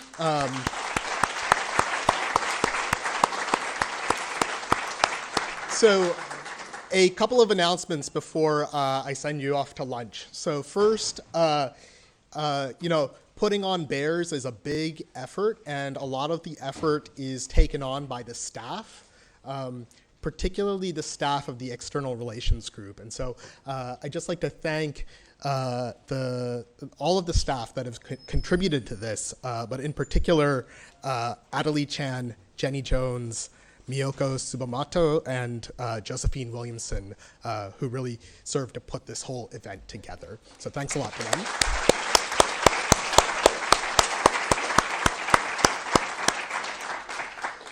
There are lunches outside for all of you. And then afterwards, there are open houses in a number of locations on campus. And I believe there's a map that will show you how to get to them.